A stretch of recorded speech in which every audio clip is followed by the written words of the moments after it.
Hello guys, welcome to Soul Fiction. So in this video, we will see, what if Naruto mastered all 5 nature releases, Elemental Master. If you enjoy these kinds of stories, don't forget to show us some love by hitting the like button and subscribing to the channel. Your support means the world to us. Now, let's start the story. Chapter 1, An Anomaly of Chakra. The roar of the waterfall was a constant, pounding drum against Naruto's skull. It was supposed to be his opponent, this massive curtain of water, and he was losing badly. Hundreds of his shadow clones were scattered around the clearing, all looking just as ragged and ticked off as he was. Some were trying to cut smaller streams, others were meditating, and a whole bunch were just glaring at the main cascade like it had personally insulted their mother. "This is impossible, believe it," he yelled, mostly to himself, shaking a soaked hand at the sky. Water dripped from the ends of his hair into his eyes. How am I supposed to cut a freaking waterfall with chakra that won't even slice a leaf? Your control is still too blunt, Naruto. Kakashi's voice drifted over, lazy and annoyingly calm. He was perched on a branch, one of Jiraiya's stupid orange books in his hand. He hadn't even looked up. You're trying to smash a nail with a sledgehammer. You have the power, but no finesse. The wind chakra needs to be thin, sharp. Think of it like a blade, not a battering ram. I am thinking of it like a blade. Naruto shot back, spinning around to face his sensei. A big, awesome, gigantic blade that's gonna chop this stupid thing in half. But it just splashes everywhere. Down by the riverbank, Yamato sighed, a long-suffering sound that Naruto was getting very used to. He slapped his hands together, and thick pillars of wood erupted from the ground, reinforcing the riverbank that Naruto's wild chakra bursts had been steadily eroding. At this rate, Naruto, you'll have created a new canyon by nightfall, but the waterfall will remain untouched. Kakashi-senpai, perhaps a different approach is needed. His chakra output is substantial.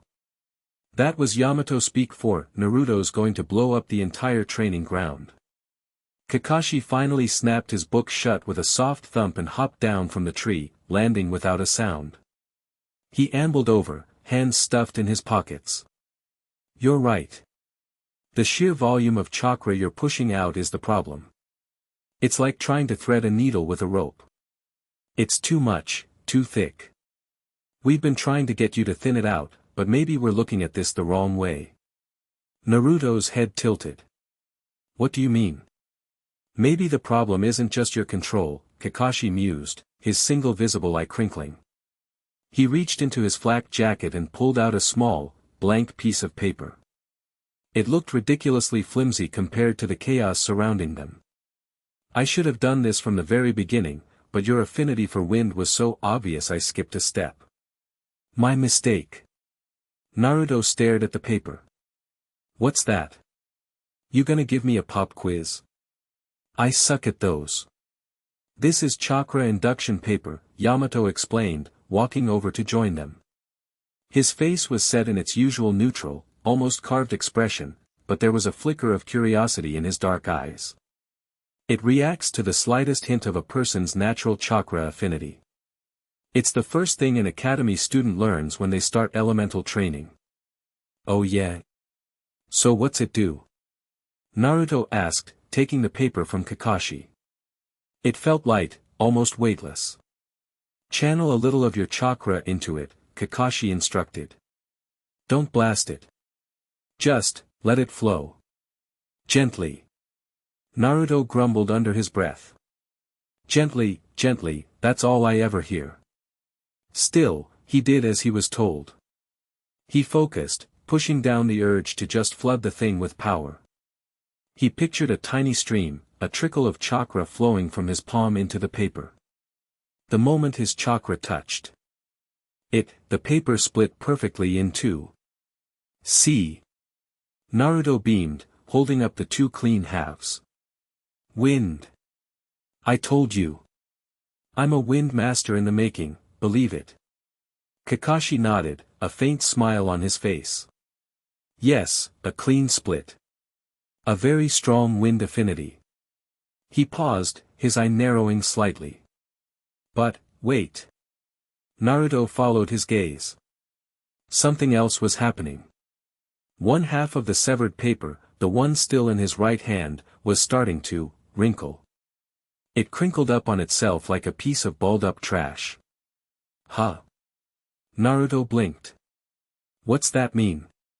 It's wrinkling, Yamato said, his voice flat with surprise. That's a lightning affinity. Before Naruto could even process that, the other half of the paper in his left hand suddenly burst into flames. It didn't just catch fire, it spontaneously combusted, turning to a wisp of ash in a second. But even as the ash started to float away, it became heavy, soaked with moisture that seemed to appear from nowhere, and fell to the ground with a wet splat. Fire, and water. Kakashi's voice was strained, the laid-back tone completely gone. He took a half-step closer, his visible eye wide with disbelief. Naruto was just staring at his empty hands, his brain feeling like it was trying to do a flip and failing. What just happened? But it wasn't over.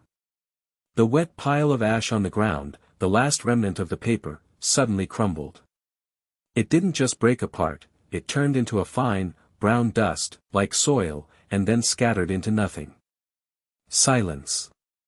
The only sound was the roar of the waterfall, which now seemed distant, unimportant. The hundreds of shadow clones dotting the landscape had all stopped what they were doing, their identical faces turned towards the original, their mouths hanging open in a silent echo of his own shock. Earth, Yamato whispered, the word barely audible. He looked from Naruto's hands to Kakashi's face, searching for an explanation. Kakashi didn't have one. He was just standing there, frozen. His mind, a finely honed weapon of analysis and strategy, was completely blank. He had seen thousands of shinobi use chakra paper. He had seen it split, wrinkle, burn, get wet, and crumble. But he had never, not once, in any book, any scroll, any drunken war story from the third Hokage, heard of it doing all five at the same time. It was impossible. It was a violation of the fundamental laws of chakra. A shinobi had one, maybe two, strong elemental affinities. A genius, a Kage-level prodigy like the third Hokage, might be able to learn to use all five elements, but that was after decades of grueling, borderline suicidal training. It wasn't a natural affinity. It wasn't something you were born with. Kakashi-sensei. Naruto's voice was small, uncertain. Did I break it? Kakashi slowly raised his head, his eye boring into Naruto. The lazy, half-lidded gaze was gone, replaced by an intensity that made Naruto flinch. Naruto, he said, his voice deadly serious. Give me another piece of that paper. He practically ripped a new sheet from the small booklet in his pouch and thrust it at him. Do it again. Naruto, a little scared now, took the paper. He channeled his chakra again. The exact same thing happened. A clean split. One half wrinkled. The other half burned, got soaked, and the ashes turned to dust. A perfect, impossible, five-element reaction. Yamato took a step back, a hand instinctively going to the hilt of a kunai he didn't have. This can't be right. There must be a mistake. Maybe the paper is faulty. This entire booklet was made in the Konoha archives, Kakashi said, his voice tight. He was running through every possibility in his head. A bloodline limit? No, the fourth Hokage and Kushina Uzumaki had no such thing. A side effect of the Nine Tails? Possible, but Kurama's chakra was pure, malevolent power, it wasn't known for having elemental properties. It was just a force of nature, not nature itself. This was all. Naruto. So, what does it mean? Naruto asked, looking at his hands as if they belonged to someone else. Am I like, super awesome or something? Kakashi finally shook himself out of his stupor. He looked at the waterfall, then back at Naruto's confused face, and suddenly, everything clicked into place. The uncontrollable power. The sledgehammer trying to do a scalpel's job. The reason his chakra was too blunt and thick. It means, Kakashi said, a strange mix of awe and terror in his voice, that we have been going about this entirely the wrong way. The problem isn't that you can't control your wind chakra. The problem is you're trying to use only your wind chakra. Naruto's brow furrowed. Huh. Imagine you have 5 faucets all hooked up to the same pipe, Kakashi explained, gesturing with his hands. You're trying to turn on just the wind faucet, but the water pressure from the other 4, lightning, fire, water, and earth, is so immense that they're all leaking, all forcing their way through at the same time. You're not just pushing out wind.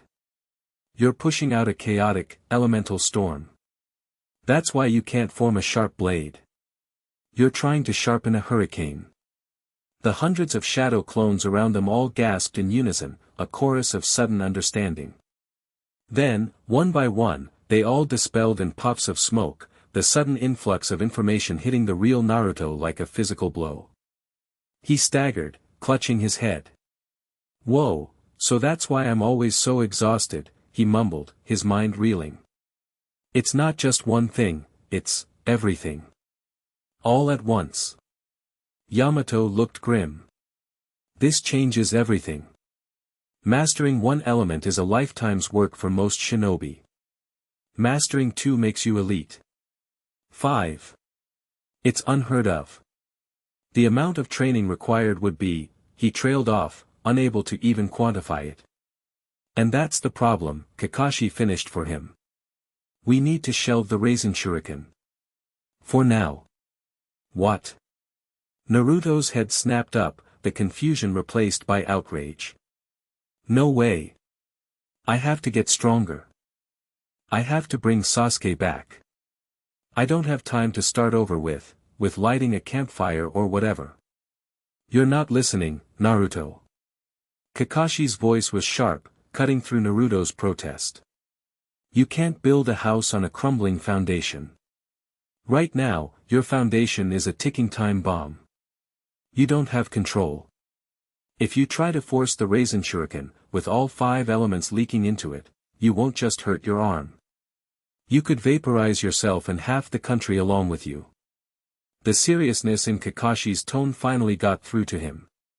Vaporize himself. That sounded bad. Really bad. Okay, Naruto said, his shoulders slumping in defeat. Okay. So, what do we do? Kakashi looked over at Yamato, a new, determined glint in his eye. We start from scratch. Utterly from scratch. Yamato, I need a new training ground. 5 of them, actually. Completely isolated from each other. Yamato nodded, already understanding. Wood style, 4-pillar house jutsu. He slammed his hands on the ground, and the earth groaned. Massive wooden walls, thick as ancient trees, erupted from the soil, forming 5 distinct, separate arenas in the large clearing. It was an impressive, instantaneous feat of construction. Kakashi pointed to the first arena. This is the water arena. Your task is simple. Create a ball of water in the palm of your hand. That's it. Nothing else. Naruto trudged into the designated area. The ground was just damp soil. A ball of water. That's it. That sounds easy. Just focus, Kakashi called out. Focus only on the feeling of water. Coolness. Fluidity. Nothing else. Naruto took a deep breath. Okay. Water. Cool. Like a river. Like ramen broth. He held out his hand and focused, pulling on his chakra. A small, shimmering sphere of water began to form above his palm. It wobbled, but it was there. Hey! I'm doing it, he shouted, a grin spreading across his face. See? This is easy, believe it. And then it wasn't. A tiny, unmistakable sizzle echoed in the quiet arena. A wisp of steam rose from the surface of the water ball.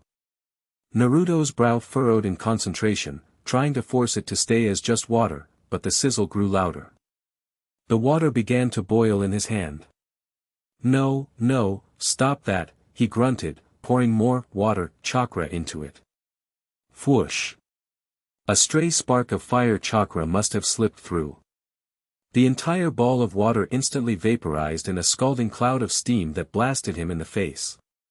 He yelped and stumbled back, waving his hand in front of his stinging eyes. Ow! Hot, hot, hot! From outside the wooden walls, Kakashi's voice was impassive. That was your fire affinity leaking in. You lost focus. Try again. Grumbling, Naruto tried again. This time, he focused even harder. Just water. Cold water. Like from the freezer. The ball of water formed again, and he managed to hold it steady for a few seconds. He was so focused on keeping the fire out that he didn't notice the other change until he felt a strange tingling sensation in his fingertips. He looked down. Tiny arcs of blue lightning were crackling across the surface of the water. Oh, come on, he yelled in frustration. He tried to smother the lightning with more water chakra, but it was like trying to put out an electrical fire with a wet blanket. The lightning just got stronger, feeding on the water, until the whole sphere crackled violently and then exploded, sending a shower of electrified water droplets everywhere. Naruto's hair stood on end, and his whole body twitched from the shock. And that's the lightning, Kakashi commented dryly. Again. The next hour was a parade of failures. He tried to make the water ball, and it turned into a lump of sludgy mud that dropped from his hand with a wet thwomp. That was the earth affinity. He tried again, and a sharp gust of wind erupted from the water, slicing a thin gash in the wooden wall opposite him. Wind affinity. He couldn't do it. He couldn't isolate a single element. It was like they were all tangled up inside him, a giant, hopeless knot of chakra. After nearly 50 attempts, he was left panting in the middle of the arena, soaked, slightly singed, and covered in mud. This is stupid, he finally roared, kicking at a clod of dirt. I can't do it. They're all mixed up. Move to the next arena, was Kakashi's only reply. Earth. With a frustrated sigh, Naruto stomped out of the water arena and into the next one. The ground here was dry and dusty. Your task, Kakashi's voice echoed over the wall, is to raise a simple, 1-foot-tall wall of earth in front of you. Okay, an earth wall. I can do that. I've seen ninja do that 100 times. Naruto slammed his hands on the ground, channeling his chakra, focusing on the feeling of solidity, of rock, of stone. The ground in front of him began to rumble. A wall of earth started to rise. It was shaky, but it was working. Yes, he grunted, pushing more chakra into it. The wall reached about 6 inches in height before it suddenly started to get soggy. Water was seeping into it from nowhere, turning his solid wall into a goopy mudslide that collapsed back into a puddle. Water leak, Yamato observed from his perch atop the walls. Naruto gritted his teeth. Again. He tried again. This time, the wall rose, but as it did, it began to glow, turning a dull, angry red. Cracks formed, not from instability, but from intense heat. Fire leak, Kakashi said. Take cover. Naruto didn't need to be told twice. He dove to the side just as the superheated wall of earth exploded, sending shards of molten rock flying through the air. One of them embedded itself in the wooden wall with a thunk, smoldering. Whoa! Naruto breathed, his heart pounding. The rest of the day went pretty much the same way. In the fire arena, his attempt at a simple fireball jutsu resulted in him spitting out a jet of high-pressure steam that nearly peeled the skin off his face. Another attempt saw him shoot out a ball of fire that was inexplicably coated in crackling lightning, making it twice as fast and 10 times as unpredictable. It ricocheted around the arena like a pinball before Yamato had to encase it in a dome of wood. The lightning arena was a total disaster. He couldn't even form a simple Chidori-like spark in his hand. He'd either short it out with a burst of water, smother it with earth, or supercharge it with wind until it exploded in a blinding flash that left him seeing spots for 10 minutes. By the time the sun started to set, Naruto was lying flat on his back in the middle of the wind arena, the last one on the list. He was too tired to even attempt to cut a leaf. He was covered in dirt, his jumpsuit was scorched in several places, and he smelled faintly of ozone and burnt fish. He had failed at everything. He couldn't make a puddle, build a lump of dirt, light a candle, create a spark, or cut a leaf. He, Naruto Uzumaki, the guy with more chakra than the entire village combined, couldn't perform the most basic, academy-level elemental exercises. It was humiliating. Sakura and Sai arrived just as the sky was turning a bruised purple. Sakura was carrying a bento box, probably figuring Naruto would be starving after a day of intense training. Sai was just there, carrying his sketchbook and wearing that same placid, unreadable smile. "Naruto. How's the new jutsu coming along?" Sakura called out cheerfully as she entered the clearing. She stopped dead when she saw the state of the place. The 5 massive wooden arenas, each scarred in a unique way, one flooded, one cratered, one scorched, one covered in electrical burns, and one sliced to ribbons. What happened here?" Naruto just groaned from his position on the ground. Sai tilted his head, his eyes taking in the scene. It appears Naruto's training has been creatively destructive. According to one of my books on interpersonal dynamics, this is a sign of great frustration. Perhaps you should try screaming into a pillow, Naruto. It's said to be very cathartic. "Shut up, Sai," Naruto mumbled without any real heat. Kakashi hopped down from the wall, landing next to Naruto. He looked tired. Even Yamato, who had been rebuilding the arenas all day, looked drained. "We've hit a bit of a snag," Kakashi told Sakura, his tone carefully neutral. He then proceeded to explain what they had discovered. He didn't use the chakra paper again, he didn't need to. He just described the events, the 5-element reaction, the complete and utter lack of control. Sakura's medical nin training kicked in immediately. Her eyes went wide, not with the same shock as Kakashi, but with analytical horror. "All 5? At once? Kakashi-sensei, his chakra pathways, they must be a war zone. Each element has a different frequency, a different flow. Forcing them all through his system at the same time, especially with his reserves, it's a miracle he hasn't torn himself apart from the inside out." She knelt next to Naruto, her hands glowing with green medical chakra as she scanned him. "His coils are inflamed. They're under incredible strain. It's like 5 different people are all trying to shout down the same narrow hallway. It's just noise. Chaos." That was it. That was the perfect word for it. Chaos. Naruto felt like chaos. He had this incredible power, a power that apparently no one in history had ever had, and it was useless. Worse than useless. It was dangerous. It made him a freak. A monster who couldn't even control his own body. All his bravado, all his loud confidence from the morning, had evaporated. All that was left was a hollow, aching frustration. The faces of the Akatsuki flashed in his mind. The cold, indifferent eyes of Itachi. The insane grin of Deidara. And Sasuke, the image of Sasuke walking away from him in the Valley of the End, his back turned, was seared into his memory. He was supposed to be getting stronger to face them, to save his friend. Instead, he was a walking natural disaster. He sat up, clenching his fists in the dirt.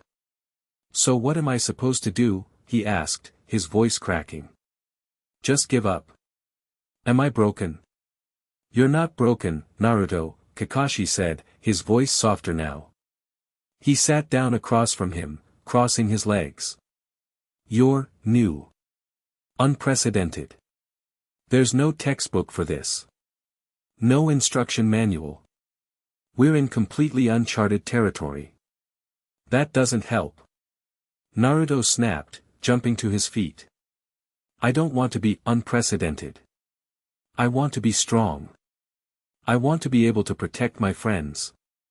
I want to bring Sasuke home. And I can't do any of that if I blow myself up trying to make a puddle.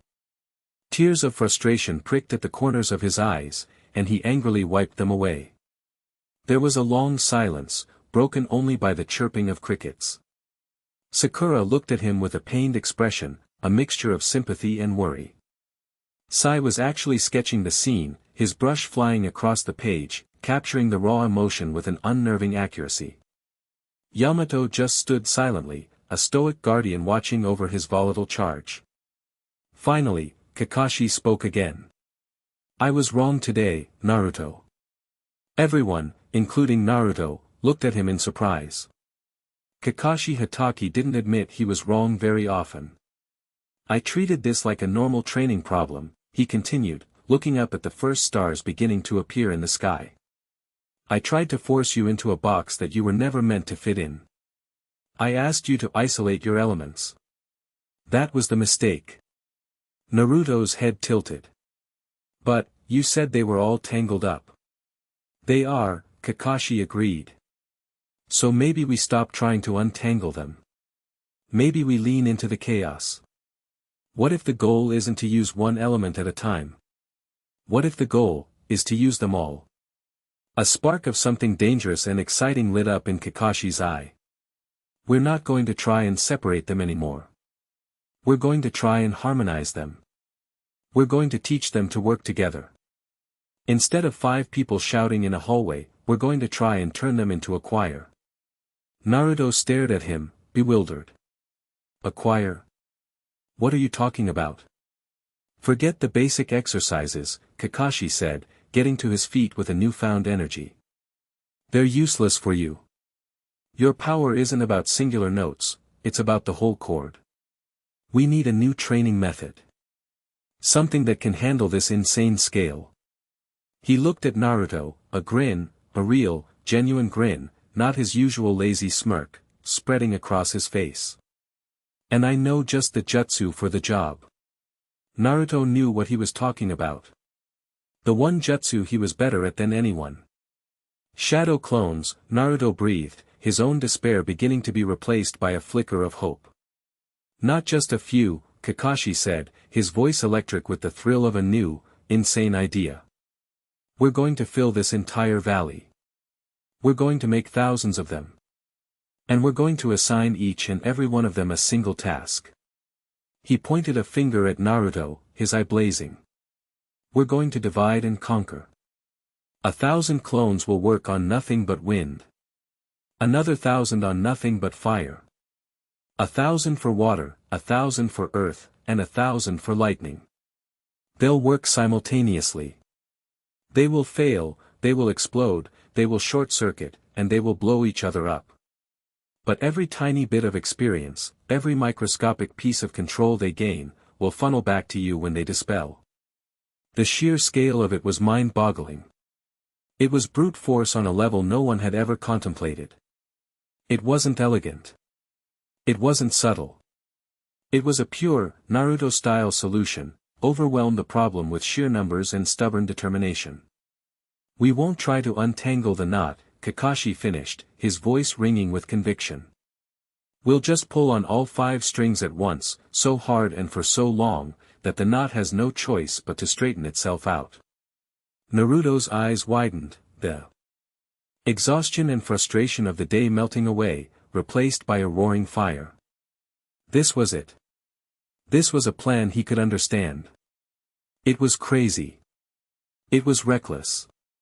It was probably going to level a small forest. It was perfect. A huge, trademark grin split his face, sharp and full of renewed energy. All right. Now you're talking, Kakashi-sensei.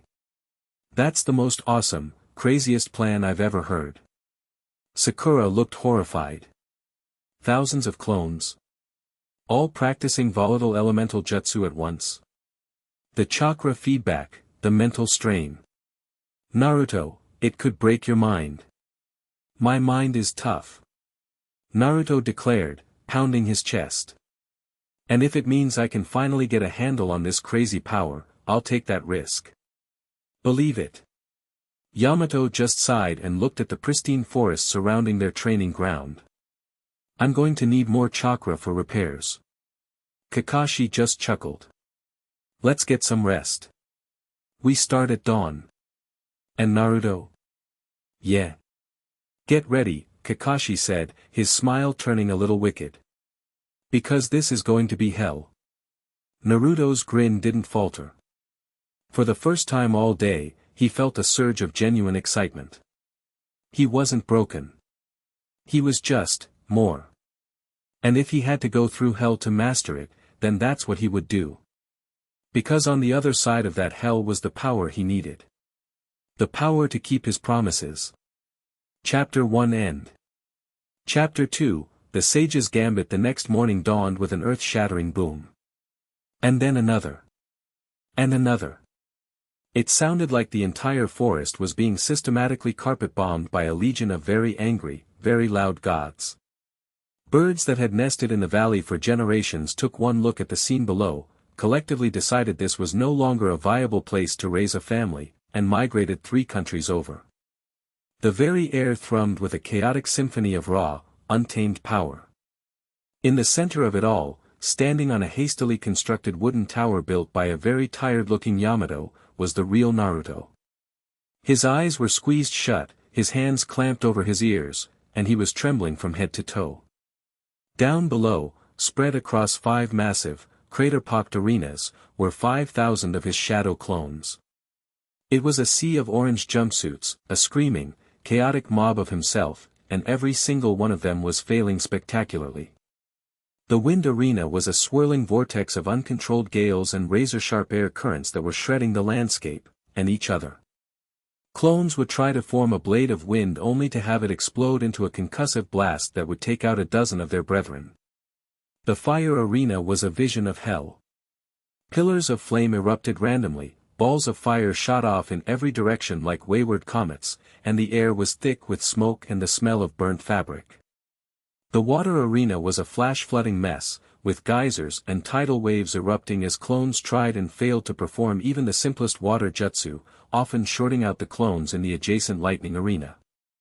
The lightning arena was arguably the most dangerous. Uncontrolled bolts of electricity arced between clones, turning them into sizzling puffs of smoke. The ground was blackened, and the air crackled with ozone. And the earth arena looked like it had been hit by a meteor shower, with jagged spikes of rock and collapsing walls of mud as clones constantly interfered with each other's techniques. This is insane. Naruto yelled, his voice barely audible over the cacophony. I can feel every single one of them blowing up. My head feels like it's gonna split open.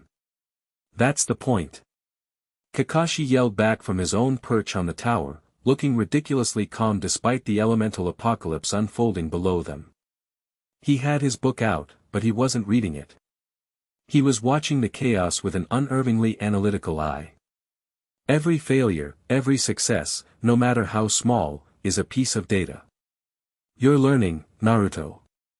On a scale no one has ever attempted before. You're brute-forcing a lifetime of experience into a few days. It feels like I'm brute-forcing my brain into scrambled eggs. Naruto shot back, wincing as a particularly large explosion from the fire arena sent a wave of heat washing over the tower. Yamato sighed, reinforcing the tower's foundation with another surge of wood. Kakashi-senpai, with all due respect, Sakura's concerns may have been understated. The sheer volume of mental feedback is unprecedented. We have no idea what the long-term effects could be. We also have no idea what the Akatsuki are planning next, Kakashi countered, his tone hardening. We don't have the luxury of long-term. We need results. Fast. Just as he finished his sentence, a new sound cut through the din.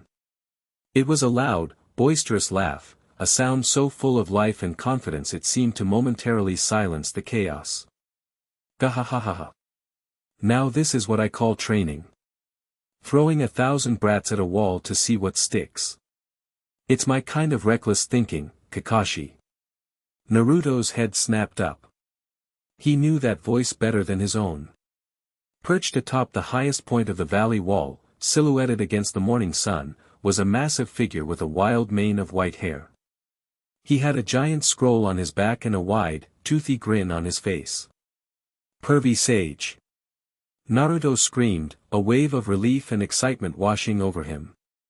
The tension in his shoulders eased instantly. Jiraiya, the toad sage, one of the legendary Sannin, laughed again and leaped. He fell hundreds of feet, landing in the center of the tower with a ground-shaking thump that nearly sent Kakashi's book flying. Yamato had to quickly sprout wooden braces to keep the structure from collapsing. "Yo," Jiraiya said, dusting off his hands. His eyes, full of mirth, scanned the scene of utter destruction below. He took a long, slow look at each arena, his grin slowly fading, replaced by an expression of profound shock and dawning comprehension. He looked at Naruto, then at Kakashi, his gaze sharp and penetrating. "All right, Kakashi," he said, his voice suddenly low and serious, all traces of his boisterous entrance gone. "Talk. What in the name of the Sage of Six Paths is this? And don't leave out a single detail." Kakashi, for once, looked completely serious.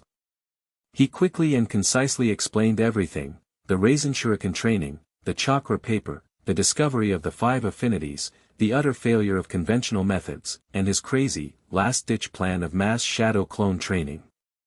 Jiraiya listened without interrupting, his gaze fixed on Naruto. He walked over to the edge of the tower and watched a clone in the earth arena attempt to make a wall, only to have it turn into a superheated, electrified mess that promptly exploded. He didn't flinch. He just observed. When Kakashi was done, Jiraiya was silent for a full minute. He stared out at the chaos, his expression unreadable.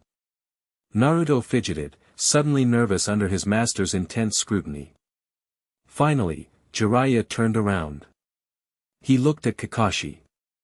"You're a brilliant idiot, you know that?" Kakashi's visible eye crinkled in a slight smile. "I've been called worse." "This plan of yours," Jiraiya continued, gesturing to the pandemonium, "is going to kill him. Not his body. His mind. You're feeding a jumbled, chaotic mess of information back into his brain 1,000 times a second.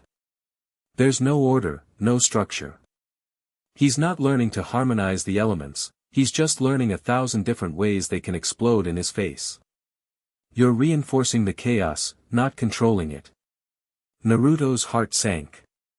He was right. That's exactly what it felt like. Just noise. "So what do we do?" Naruto asked, his voice small. "Give up." Jiraiya suddenly grinned, a fierce, predatory look in his eyes. "Give up? Don't be stupid, brat. We're just getting started." He cracked his knuckles, a sound like small trees snapping. "Kakashi, your idea was good. It was bold. But it lacked elegance. It lacked a proper Sannin's touch. We're not going to stop the shadow clone training. We're going to double it. No, triple it." Naruto and Yamato stared at him, aghast. Kakashi just raised an eyebrow. "But," Jiraiya said, raising a finger, "we're going to add a system. A proper method. My method.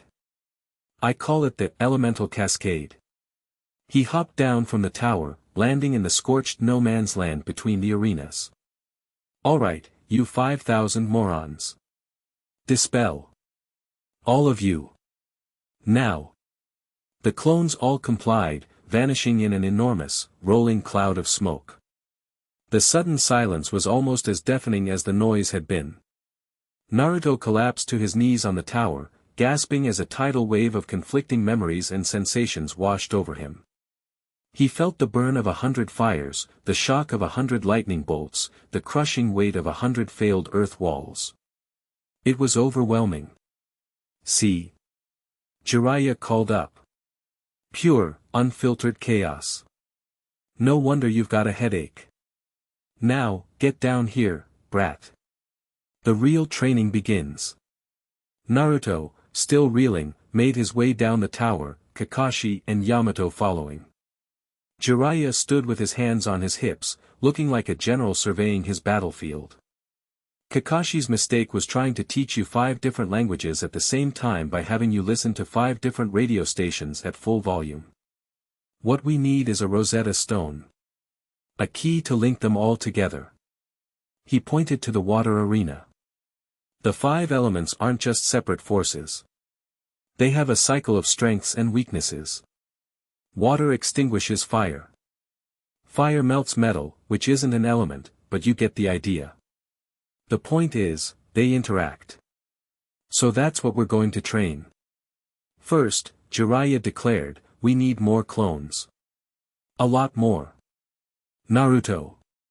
Give me 10,000 clones. 5 groups of 2,000.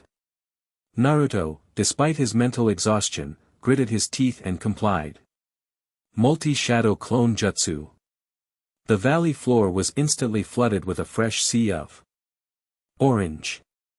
The sheer chakra expenditure would have killed a normal Kage, but for Naruto, it was just a strain. Jiraiya pointed to the first group of 2,000.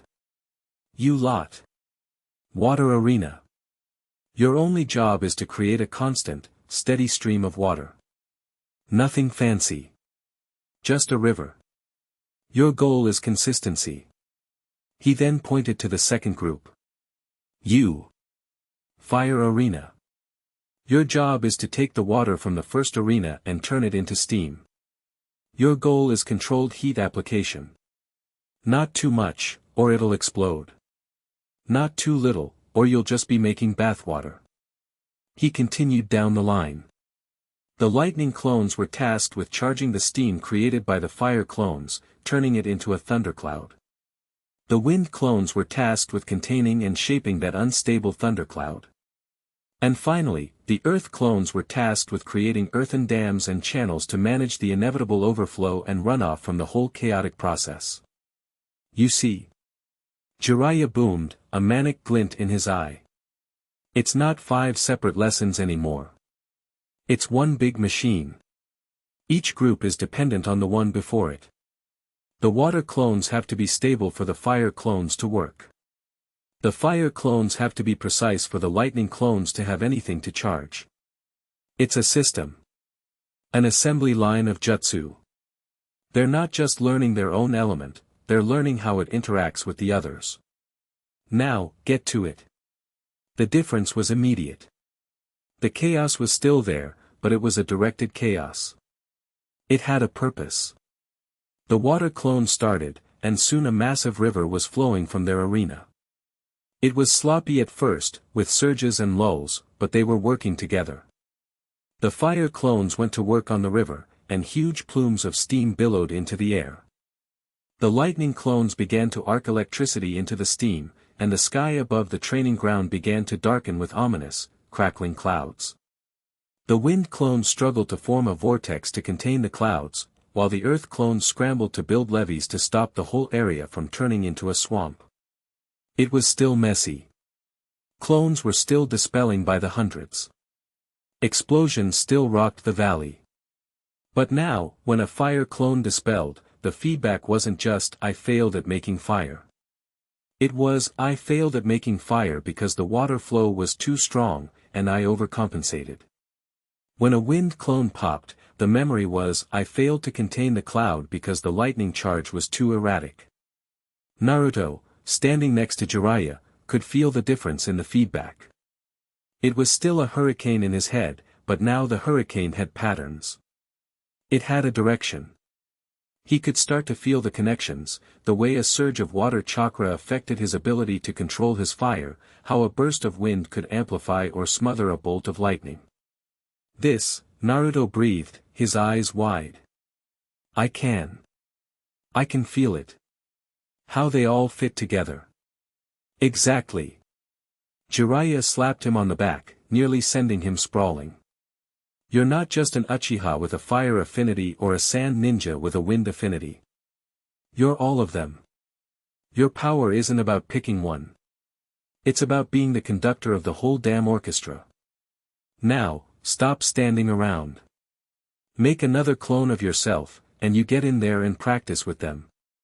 The real you needs to feel this firsthand. The next 2 weeks were the most grueling, exhausting, and mind-bendingly difficult period of Naruto's entire life. He lived and breathed the elemental cascade. He'd spend hours with the water clones, feeling the push and pull of creating a stable current. Then he'd jump into the fire arena, learning the precise application of heat needed to turn that water into steam without it blowing up in his face. He got electrocuted, scalded, buffeted by winds, and buried in mud more times than he could count. Kakashi and Yamato took on support roles. Kakashi acted as a spotter, using his Sharingan to analyze the flow of chakra and point out inefficiencies, yelling instructions from the tower. Yamato became the world's most overworked civil engineer, constantly rebuilding the arenas, reinforcing the valley walls, and preventing their training from causing a natural disaster that would wipe out the nearest town. Slowly, painfully, progress was made. The chaotic explosions became less frequent. The river flowed more steadily. The steam was more controlled. The thunderclouds, while still terrifying, were at least contained. Naruto was starting to get a feel for the balance, the delicate dance between the 5 forces raging inside him. He was learning to think not in terms of single jutsu, but in terms of combinations and reactions. One afternoon, Tsunade herself showed up, drawn by the reports of seismic activity and localized weather phenomena emanating from Training Ground 44. She stood beside Jiraiya on the tower, a bottle of sake in her hand, and watched the 10,000 Narutos operating their massive, chaotic elemental engine. Jiraiya, she said, her voice a low growl of disbelief. You're insane. You know that, right? You're going to break him. He's an Uzumaki, Tsunade, Jiraiya said, not taking his eyes off the clones. He was built for this. His life force, his chakra reserves, they're on a different scale. Anyone else would have been a puddle of goo on day 1. But him? Look. He pointed down at the real Naruto, who was working with the lightning clones. He held out his hand, and instead of a wild, arcing bolt, a small, contained sphere of lightning crackled in his palm. It was unstable, flickering violently, but it was holding. Then, with intense concentration, he drew a wisp of wind chakra into it. The sphere didn't explode. It sharpened, spinning faster, humming with a higher, more dangerous frequency. Tsunade's eyes widened. He's merging them. On purpose. The kid's a genius of instinct, Jiraiya said with a proud grin. He's not thinking about it in terms of jutsu formulas. He's feeling it. Like a cook adding spices. A little more of this, a little less of that. It's the only way he could ever learn this. He had to be thrown into the deep end of the ocean. Tsunade took a long swig of her sake. Just make sure you don't drown him. The world can't afford to lose him.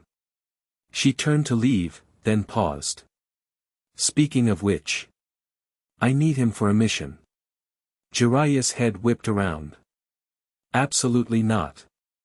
He's in the most critical phase of his training. Send someone else.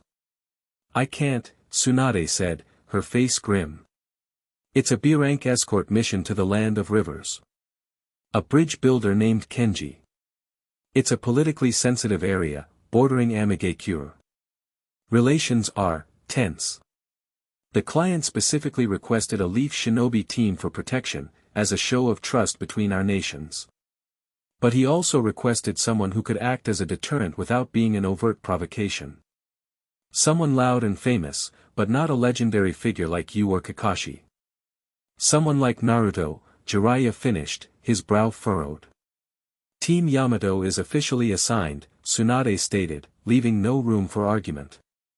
Sakura for medical, Sai for reconnaissance, Yamato for control. And Naruto for his, unique brand of diplomacy. It should be a simple in and out. A milk run. But I want our best on it, just in case. They leave in the morning. Jiraiya cursed under his breath, but he knew a direct order from the Hokage was final. Fine. But if this milk run goes sour, it's on your head. Everything is on my head, Jiraiya, Tsunade said quietly, before vanishing in a swirl of leaves. The next morning, Naruto stood at the village gates with the rest of Team Yamato. He felt weird. After 2 weeks of being connected to 10,000 versions of himself in a constant storm of elemental chakra, the relative quiet inside his own head was almost unsettling. He felt a strange new hum beneath the surface of his chakra, a low-level vibration of the 5 elements resting in a tense, but stable, equilibrium. Their client, Kenji, was a short, nervous man with sweat beading on his forehead, despite the cool morning air. He bowed low to them, his eyes wide with a mixture of fear and awe. Thank you for coming," he stammered. "The roads they can be dangerous." "Don't you worry, mister," Naruto said, flashing a confident grin and a thumbs up. "You're with Team Yamato now. We'll get you to your bridge safe and sound, believe it."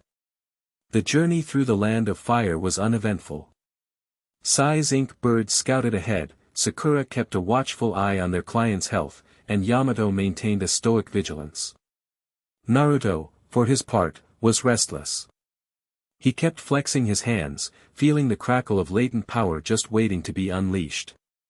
He tried to channel a bit of chakra to his palm, and a perfect, stable ball of water formed instantly. He blinked, then grinned. He then focused again, and the water ball seamlessly turned into a lump of solid earth in his hand. Sakura watched him, a small smile on her face. "Looks like the training paid off." "It's awesome," Naruto whispered excitedly. "I can feel them all now. It's like they're waiting for my command instead of just fighting all the time." Yamato gave him a stern look. "Let's hope you don't have to use it. This is a simple escort mission. No heroics." They crossed the border into the land of rivers late the next day. The landscape changed, becoming more humid and marshy. The air was thick and heavy, and a constant, drizzling rain began to fall. The path ahead narrowed, winding through a dense, swampy forest. The atmosphere was oppressive. "Something's wrong," Sai commented, his voice flat. He was looking at a small ink mouse that had scurried back to him. "The wildlife in this area is gone. There are no birds, no insects. Just silence." Yamato's hand rested on a kunai. "Everyone, on guard. Kenji-san, stay in the center of the formation." The bridge builder was now visibly trembling, his eyes darting into the dark woods around them.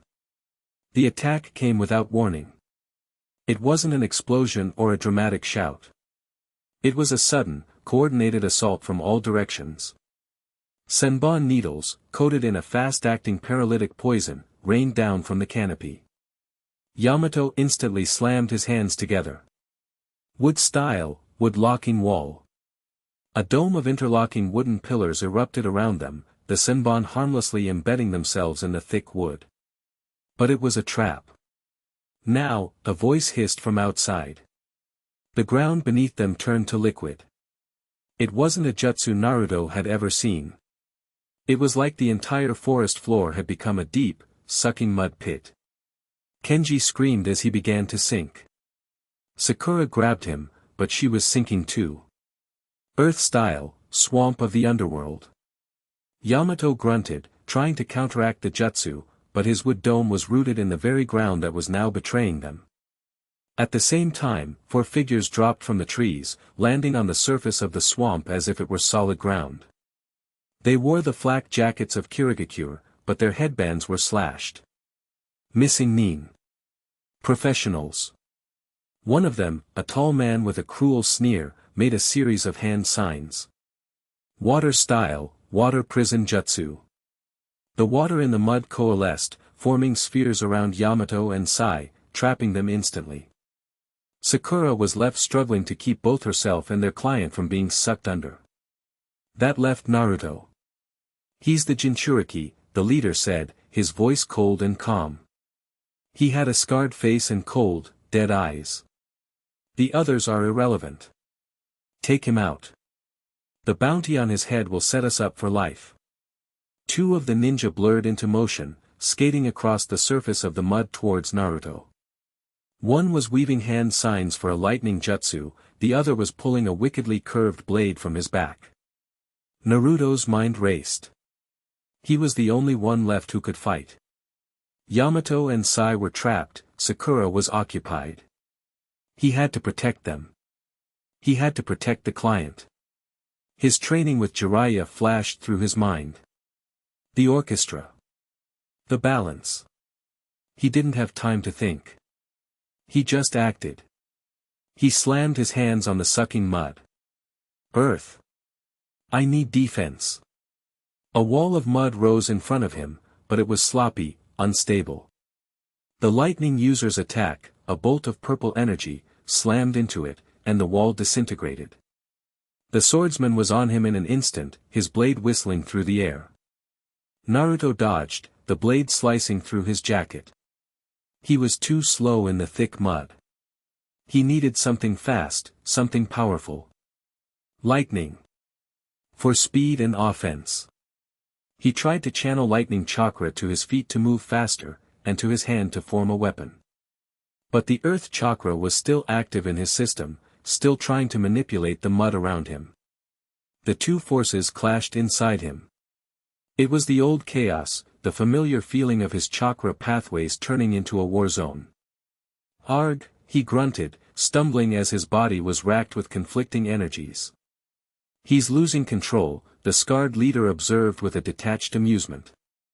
The brat can't handle his own power. Finish him. The two attackers pressed their advantage. The swordsman's blade was a blur, forcing Naruto onto the defensive, while the other ninja sent streams of lightning arcing towards him, forcing him to keep moving. He was trapped, sinking, and outmatched. No. Naruto's mind screamed. I'm not that weak anymore. He thought of the training. The cascade. Water feeds into fire. Fire into lightning. Lightning into wind. Wind into earth. It wasn't a conflict. It was a cycle.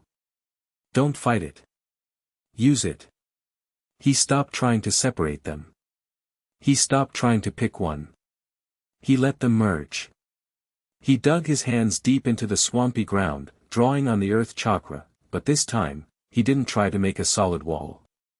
He embraced the mud, the wetness. At the same time, he called on his lightning affinity, not trying to form a bolt, but just letting the raw, untamed energy surge out of him. Down his arms, and into the earth. The effect was instantaneous and terrifying.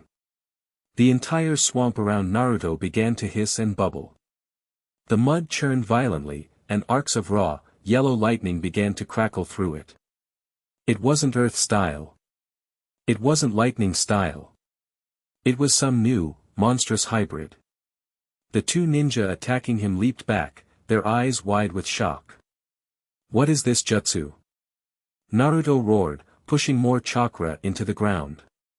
The churning intensified. The mud began to rise, not as a wall, but as a swirling, chaotic vortex.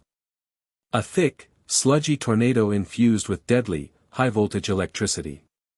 Mud lightning storm. Naruto screamed, giving the impromptu, ugly technique a name.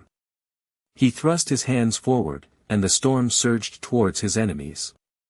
It was uncontrollable, a raw force of nature. The swordsman tried to cut through it, but his blade just sank into the electrified sludge, and a massive jolt of lightning shot up the metal, throwing him backwards, his body convulsing. The other ninja tried to counter with a water jutsu, but the moment the water touched the storm, it was instantly supercharged and became part of the swirling, electric torrent. Fall back, the leader yelled, his calm demeanor finally breaking. But there was nowhere to go. Naruto had turned the entire battlefield into his weapon. The swamp itself was now a deadly conductor. The water prisons holding Yamato and Sai flickered and shorted out as the ambient electricity destabilized them. Yamato and Sai fell free, gasping. They stared, utterly stunned, at the scene in front of them. Naruto was standing in the eye of a localized hurricane of electrified mud, his hair standing on end, his eyes blazing with power. He wasn't just using a jutsu, he was commanding the very environment. With another yell, Naruto sent a massive wave of the mud lightning sludge crashing towards the remaining two ninja. They tried to leap away, but it was too fast, too wide. The wave engulfed them, and their screams were cut short by the sickening sound of crackling electricity and wet impact. The storm died down as quickly as it had formed, the raw chakra powering it expended. The mud settled, now blackened and sizzling in places. The four missing nin were gone, either buried in the swamp or vaporized. Silence returned to the forest, broken only by the sound of the rain and Naruto's heavy, ragged breathing. He stood there, trembling, his body smoking slightly. He stared at his hands, then at the devastation around him. He had won. But it hadn't been clean. It hadn't been precise. It had been a messy, terrifying, overwhelming explosion of power. Sakura, having pulled Kenji to safety on a solid patch of ground, rushed over to him. "Naruto. Are you okay?" Her hands glowed green as she scanned him. "Your chakra coils are a mess. It's like you tried to force two completely incompatible jutsu together and nearly ripped yourself apart." I don't know," Naruto panted, collapsing to one knee. "I just, let go." Yamato and Sai walked over, their faces pale. Yamato looked at the cratered, electrified swamp, then at Naruto. "That was, not in any textbook I have ever read." Sai was already sketching furiously in his notebook. The emotional output was fascinating. A perfect blend of desperation and raw destructive intent. I shall title this piece, Primal Fury. Far away, hidden deep within the canopy of an ancient tree, a figure that was half white, half black slowly melted back into the trunk. The white half's voice was cheerful and sing-song. "Ooh, that was a fun surprise. He turned them all into fertilizer." The black half's voice was a low, gravelly rasp. "This changes things. The vessel of the Ninetales isn't just a container. He's an anomaly. Pain needs to know. Kakuzu will be interested in this new development as well." The figure disappeared completely, leaving no trace it had ever been there. The report was already on its way. The unwanted attention Naruto had just attracted was far more dangerous than a few rogue Kirigakure ninja. It was the attention of the Akatsuki. And they were now very, very interested. Chapter 2 End. Chapter 3, the Akatsuki's price. The air was cold and damp, smelling of stone and decay. It was a smell that permeated everything in Amigakure, the village hidden by rain. But here, deep beneath the tallest of the village's metallic towers, the scent was concentrated, almost suffocating. Holographic figures flickered in the gloom, their forms distorted by the wavering projection, each standing on a finger of the demonic Gedo statue. The only solid presence was that of a man with a shock of orange hair and a face pierced with black rods, his eyes a ripple of purple concentric circles, the Rinnegan. "The report is conclusive." Pain's voice was a monotone, devoid of any emotion, yet it commanded the absolute attention of the assembled projections. "Zetsu has confirmed it.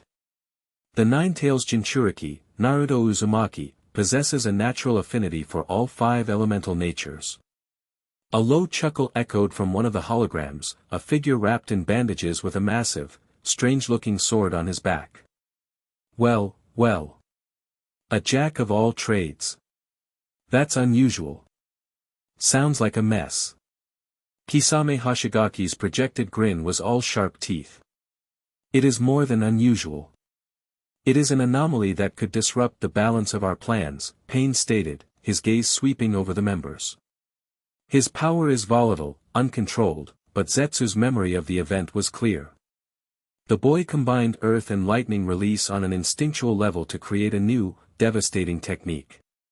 He is growing, and his growth is unpredictable." Next to Kisame, the projection of Itachi Uchiha remained silent, his Sharingan red eyes unreadable. He offered no comment, his form as still as a statue. "Humph. What a waste of potential, a gruff, deep voice rumbled from another finger. The speaker was Sasori, hidden within his puppet. Hirako. Such power should be harnessed, perfected. Not left to the whims of a child. Perhaps the child could be persuaded to join our cause, a smooth, feminine voice suggested. Conan, the only physically present member besides Pain, stood beside him like a paper-thin shadow. His power, if guided, could accelerate our goal. Pain did not immediately respond. His Rinnegan eyes seemed to gaze into a distance far beyond the stone walls of their chamber. The tailed beasts must be collected in order. The Ninetales is last. However, this development makes him a variable we can no longer afford to ignore. He is not merely a vessel, he is a weapon in his own right, one that Konoha is actively sharpening. We need more information. We need to gauge his true capabilities. His gaze settled on two figures standing not as projections, but in the flesh, on the floor of the cavern below the statue. One was tall and lean, wearing his Akatsuki cloak open to reveal a muscular chest adorned with a silver Jashin amulet. He was casually swinging a massive, triple-bladed scythe, a manic, bloodthirsty grin plastered on his face. This was Haydn. His partner was a hulking brute of a man, his face obscured by a mask and hood, his eyes glowing a menacing green. His entire presence radiated a cold, greedy avarice. This was Kakuzu. Haydn. Kakuzu. Pain's voice echoed in the chamber. Haydn stopped swinging his scythe and looked up, his grin widening. Yo, leader. You finally got a worthy sacrifice for the great Lord Jashin. I'm getting bored of gutting these small fry blasphemers. Their screams are so uninspired. Shut up, Haydn. Kakuzu's voice was a low growl, like stones grinding together. Money doesn't scream. Listen to the man with the money. The Ninetales Jinchuriki is currently in the land of fire, Pain continued, ignoring their bickering. I am dispatching you to investigate. The primary objective is reconnaissance. Engage him. Test his limits. Determine the extent of his elemental control. Reconnaissance. Haydn scoffed, resting his scythe on his shoulder. What a fucking waste of time. Let me just kill him and offer his screaming soul to Jashin. It'll be a grand ritual. The bounty on the Ninetales is 0 until the order is given for his capture, Kakuzu stated flatly. A direct attack is unprofitable. However, a glint of something calculating entered his green eyes. The Fire Temple, Benusu no Terra, has a standing bounty on any Konoha shinobi who can be proven to be a significant threat to their spiritual sovereignty. They pay well. If this kid is as special as you say, his head might fetch a handsome price on a side market. And the guards in Konoha, they always have bounties. Pain's expression remained unchanged. Your secondary objective is capture, if and only if the opportunity presents itself without significant risk to yourselves or our primary timeline. Do not underestimate him. He is the son of the fourth Hokage. But more importantly, do not fail. I want a full report on his abilities. Yeah, we get it. Poke the brat, see what he does, don't kill him unless we can make a quick buck. Got it, Haydn said with a wave of his hand. He licked his lips, his lilac eyes gleaming with anticipation. But if he bleeds, well, accidents happen. Lord Jashin is always hungry. Kakuzu simply grunted in assent, his mind already calculating potential profits and risks. The order was given. The zombie combo, the Akatsuki's most dysfunctional and immortal duo, had their new target. As the projections of the other members flickered and vanished, leaving only Pain and Conan in the oppressive silence, Kakuzu turned to his partner. Let's go, Haydn. The sooner we leave, the sooner I can find a bounty station along the way. There's a B-rank missing nin from IWA worth 30 million Rio last seen near the border. TCH. Always about the money with you, Haydn spat, but he eagerly followed. Fine. But the first person we see on the road is mine. I need to perform the rites before we get to the main event. Their footsteps echoed as they left the chamber, their bickering fading into the distance. The hunt for Naruto Uzumaki had officially begun. The journey back to Konoha was quiet. Too quiet. Kenji, the bridge builder, was a nervous wreck, jumping at every snapped twig, but Team Yamato's silence was heavier, more unnerving than any forest noise. Sai sketched in his book, his brush strokes capturing the lingering tension in the air. Sakura kept shooting worried glances at Naruto. And Yamato's stoic expression was tighter than usual, his eyes constantly scanning their surroundings, as if expecting another army of missing Nin to leap from the swampy trees. Naruto walked in the center of the formation, his hands stuffed in his pockets. He wasn't his usual loud, boisterous self. The mud lightning storm had left a mark on him, and not just the lingering ozone smell that clung to his scorched jacket. He had won. He had saved his team. But he had no idea how. It wasn't a technique he could replicate on command. It was a raw, primal scream of chakra, a desperate act of survival. He had felt his lightning and earth chakra clash inside him, threatening to tear him apart, and instead of fighting it, he had just let go. He'd poured every ounce of his will into forcing them to work together. The result was effective, terrifyingly so. But it was also completely, utterly, terrifyingly out of his control. He remembered the feeling of the electrified mud surging from his hands, the way it had a life of its own, a hungry, destructive will. That power hadn't felt like his. It felt like he'd just opened a cage and let a monster out. Naruto. Sakura's voice was soft, pulling him from his thoughts. Are you okay? You've been quiet ever since, you know. Naruto flinched. I'm fine. No, you're not, she insisted, walking closer to him. I'm a medical Nin. I can see the strain on your face. And your chakra levels are all over the place. They're stable, but it's like a cage full of angry animals. What you did back there, it wasn't normal. What's normal for me? Naruto shot back, a hint of his old frustration creeping into his voice. Nothing about this is normal, Sakura. I'm supposed to be mastering the elements, and instead, I'm making electric mud hurricanes.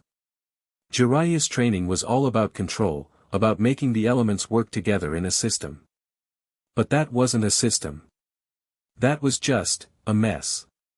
It was a mess that saved our lives, Yamato interjected, not turning around. His voice was firm. Do not mistake a desperate victory for a failure. You recognized the nature of the terrain, earth and water, and you instinctively infused it with your lightning affinity. It was a brilliant, if reckless, application of your unique situation. But it confirms what we suspected. Your true strength won't come from mastering individual jutsu. Then what's it going to come from? Naruto asked, looking down at his hands. Just hoping for the best when I get into a fight and praying I don't blow everyone up, including myself. It will come from understanding, Yamato said. You need to understand the feeling of that combination. You need to get to a point where you can create that storm on purpose, not by accident. And then you need to learn to control it. Sai looked up from his sketchbook. According to my books, creativity often stems from chaos. Perhaps you are not a shinobi in the traditional sense, Naruto. You are more like an artist whose medium is catastrophic natural disasters. You just need to learn how to hold the brush properly. Naruto stared at him. That is the weirdest and maybe the most helpful thing you've ever said, Sai. The rest of the trip passed in that same state of tense reflection. When they finally saw the gates of Konoha, a wave of relief washed over all of them. Their mission was over. They were home. But for Naruto, it felt like the real challenge was just beginning. They dropped Kenji off with the mission administrators and were immediately summoned to the Hokage's office. The moment they stepped inside, Naruto knew this wasn't going to be a standard debrief. Tsunade was standing, not sitting, her arms crossed tightly over her chest. Jiraiya was there too, leaning against the wall, his usual jovial expression replaced by a grim, calculating look. "Report," Tsunade commanded, her voice sharp enough to cut glass. Yamato stepped forward and gave a concise, professional account of the mission. He detailed the ambush, the enemy's tactics, the way he and Sai were incapacitated, and Sakura's defense of the client. He didn't embellish or editorialize. When he got to Naruto's part, he simply described what he saw. Naruto then utilized the swampy terrain, infusing it with both earth and lightning release simultaneously. He created a large-scale, uncontrolled vortex of electrified mud that neutralized all 4 enemy combatants instantly. Mission objective was completed. Client was delivered unharmed. Tsunade's knuckles were white where she gripped her arms. She looked at Naruto, her eyes boring into him. An uncontrolled vortex of electrified mud? Naruto shuffled his feet. Yeah. I kinda named it the Mud Lightning Storm. It just sorta happened. Jiraiya pushed himself off the wall. "Let me see your hands, kid." Naruto held them out. Jiraiya took them, his rough, calloused fingers probing Naruto's palms and wrists. He closed his eyes, focusing his own sage-trained senses on Naruto's chakra network. After a long moment, he let out a low whistle. Sheesh. Sakura was right. Your coils are a mess. It's like a dozen rivers all trying to merge into one. The strain must have been incredible. If your Uzumaki vitality wasn't so ridiculous, you would have torn your own arms off. So it's bad? Naruto asked, his stomach sinking. It's not bad, Jiraiya said, his eyes opening, a strange glint in them. It's terrifying. And it's magnificent. You didn't just combine 2 jutsu, Naruto. That's what Kakashi does, like putting a lightning blade on a water dragon. No, you combined the natures themselves. At the most basic level. You didn't cast an earth jutsu and a lightning jutsu. You created lightning aspect earth. That's a bloodline limit. Kekkei Genkai. Like the first Hokages would style, which combined earth and water. The room went silent. The weight of Jiraiya's words hung in the air. Kekkei Genkai were abilities passed down through blood, legendary and rare. The idea that Naruto could just create them on the fly was unthinkable. But I don't have a bloodline limit, Naruto said, confused. You have something stranger, Jiraiya countered. You have the seeds of all of them. Wood style, lava style, storm style, scorch style, they're all just combinations of the 5 basic natures. And you have all 5. You're a universal donor, kid. You're a walking, talking origin of every elemental bloodline that ever existed. Tsunade finally slammed her fist down on her desk, though she managed to restrain herself enough that it didn't shatter into a million pieces. And that's the problem. He's a tactical nuke who doesn't know how to disarm himself. What you did was reckless, Naruto. You could have been killed. Your team could have been killed. The client could have been killed. But they weren't. Naruto retorted, his own anger flaring up. I saved them. What was I supposed to do? Let them capture Yamada Taishu and Sai. Let Sakura and Kenji-san sink into the mud. I did what I had to do. There's a difference between decisiveness and suicide. Tsunade yelled back. This power of yours is a threat not just to our enemies, but to our own village if you can't get it under control. From now on, you are forbidden from attempting any more elemental combinations until Jiraiya deems you ready. Is that clear? Naruto's jaw clenched. Forbidden? After he had just discovered the key to his true power. It felt like she was clipping his wings right after he'd learned he could fly. He wanted to argue, to scream, but one look at Jiraiya's face stopped him. His master was looking at him with an expression of deadly seriousness.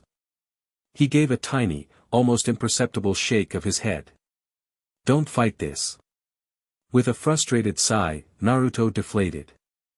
Yes, Lady Tsunade. I understand. Good. Team Yamato, you're dismissed. Get some rest. You've earned it, she said, her voice softening slightly. She waved a hand, and the others filed out, Sakura giving Naruto one last worried look before she left. Only Naruto and Jiraiya remained. Tsunade sank into her chair, rubbing her temples. Jiraiya, what are we going to do with him? We're going to train him, Jiraiya said simply. Your order is the right call. He can't be attempting this stuff in the field. It's too dangerous. But we can't ignore it either. This changes the entire game. The elemental cascade training was just the beginning. It taught him the notes. Now he needs to learn how to write the music. He walked over and placed a hand on Naruto's shoulder. The problem isn't the power, kid. It's your control over it. That storm you made was like a wild animal. What we need to do is put a leash on it. Tame it. Make it your own. Naruto looked up, a flicker of hope in his eyes. You think I can? I think, Jiraiya said with a grin, that it's going to be the hardest thing you've ever done.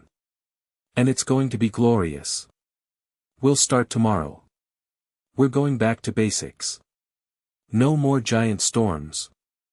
We're going to start small. A pebble of molten rock. A single, electrified water droplet. We're going to build your control from the ground up, one tiny combination at a time. The frustration in Naruto's chest eased, replaced by a familiar, stubborn determination. It was a new mountain to climb, higher. And steeper than any before. But he had a guide. He wasn't alone.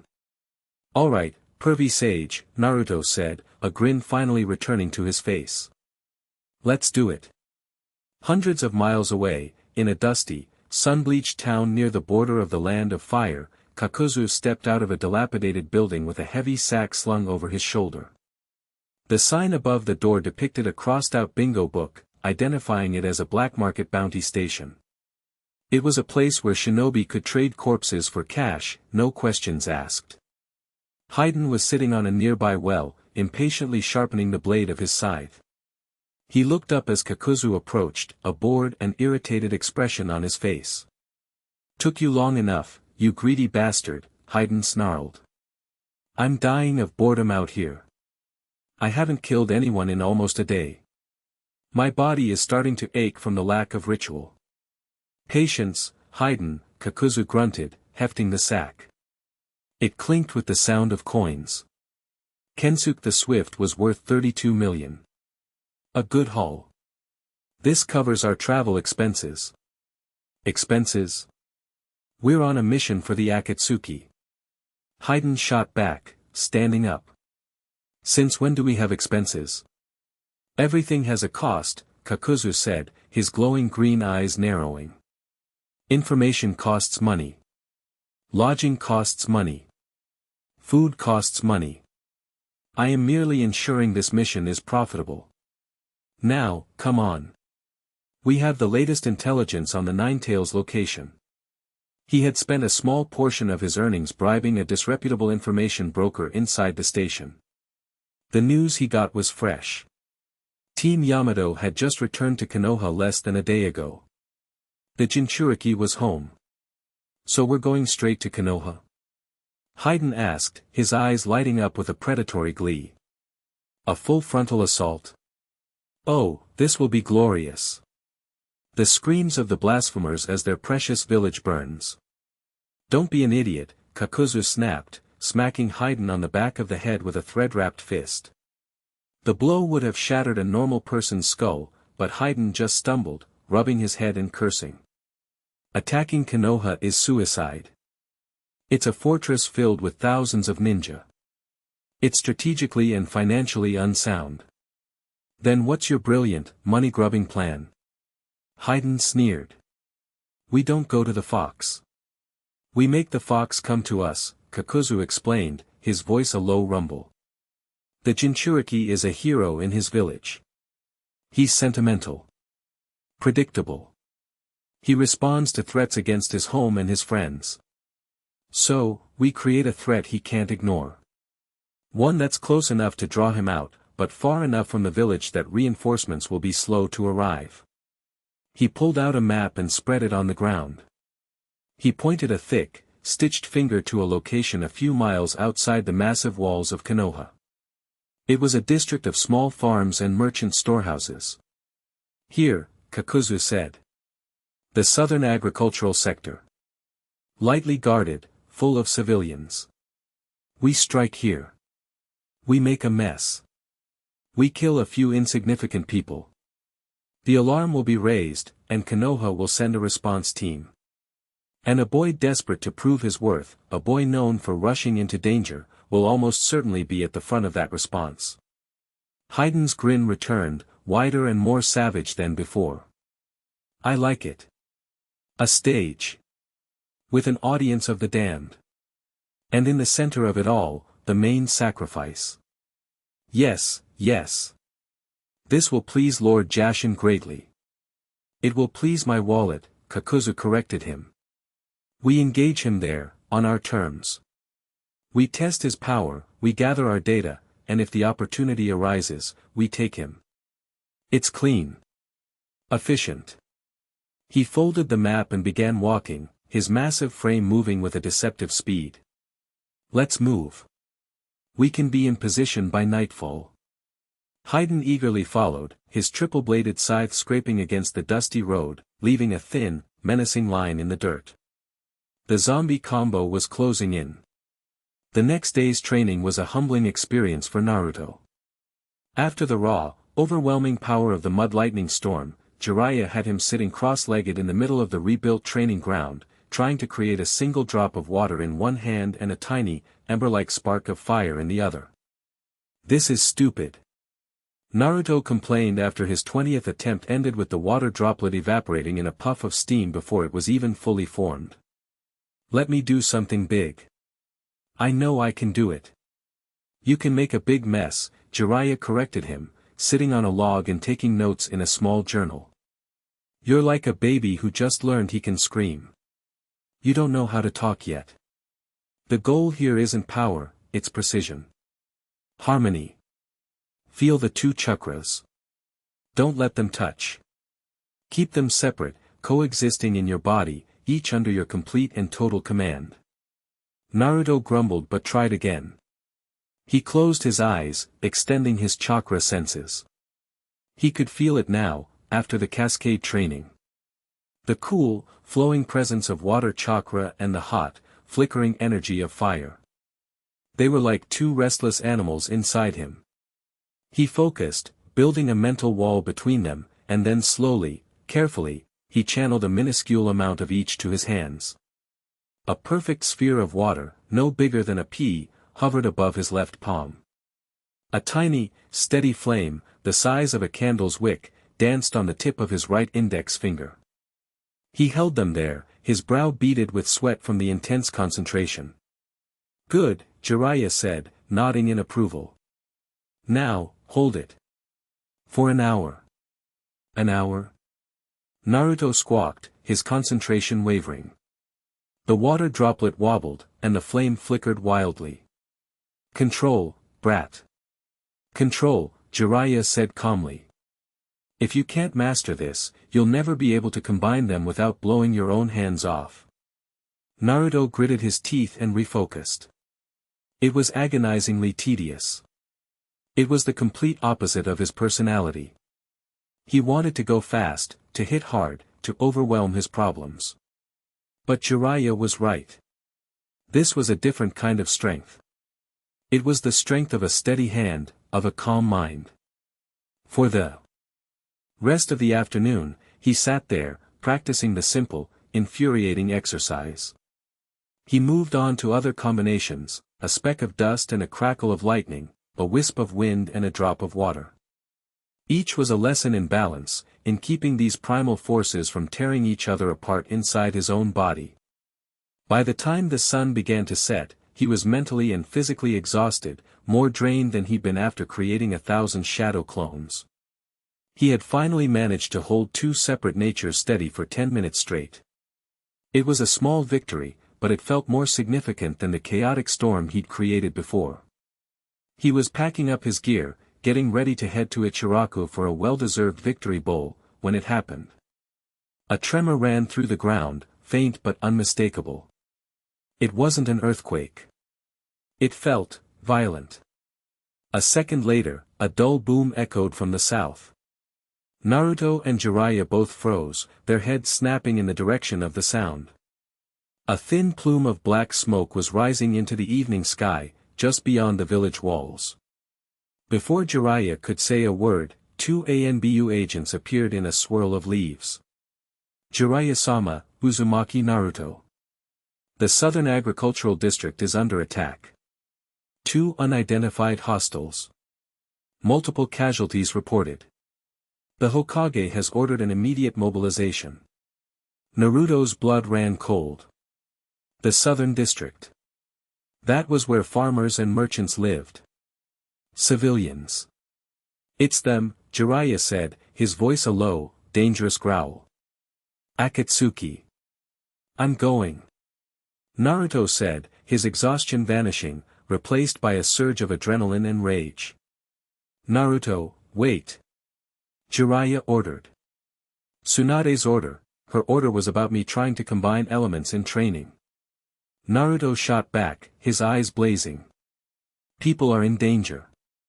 I'm not just going to sit here. He didn't wait for a reply. He blurred into motion, his body flickering as he shot towards the southern gate, his speed enhanced by a subtle, instinctual flow of wind chakra to his feet. Jiraiya cursed, then turned to the ANBU. Get me a direct line to Tsunade. Mobilize every available jonin. Tell them the targets are two Akatsuki members. One is confirmed immortal. They are S rank. Lethal force is authorized. Go. As the ANBU vanished, Jiraiya took off after Naruto, his heart pounding with a cold dread. He knew who the immortal one was. Haiden. And that usually meant his partner was the Akatsuki's treasurer, Kakuzu. A man who had once fought the first Hokage. This wasn't a test. This was an execution squad. And Naruto was running headfirst into it. Naruto cleared the village wall in a single, chakra-fueled leap. The scene that greeted him made his stomach clench. Several farmhouses were on fire, the flames casting a hellish glow against the twilight sky. The ground was torn up, and the air was thick with the smell of blood and smoke. In the middle of the chaos stood two figures in the familiar black cloaks with red clouds. One was laughing, a horrible, high-pitched sound, as he swung a massive red scythe, cutting down a group of terrified merchants who were trying to flee.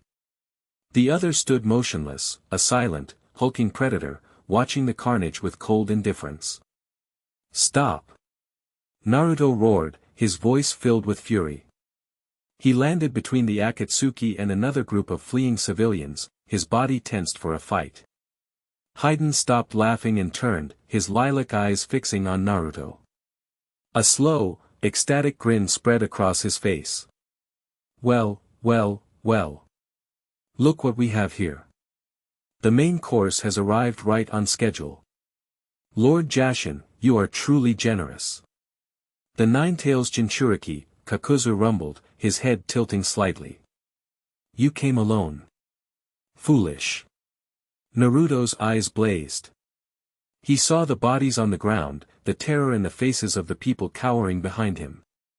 All the lessons about control, about patience, went up in smoke.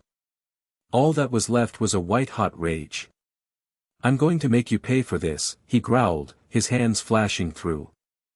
Seals. Shadow Clone Jutsu. A dozen Narutos exploded into existence, each one forming a Rasengan in his palm. They charged forward in a wave of righteous fury. Haiden just laughed. More sacrifices.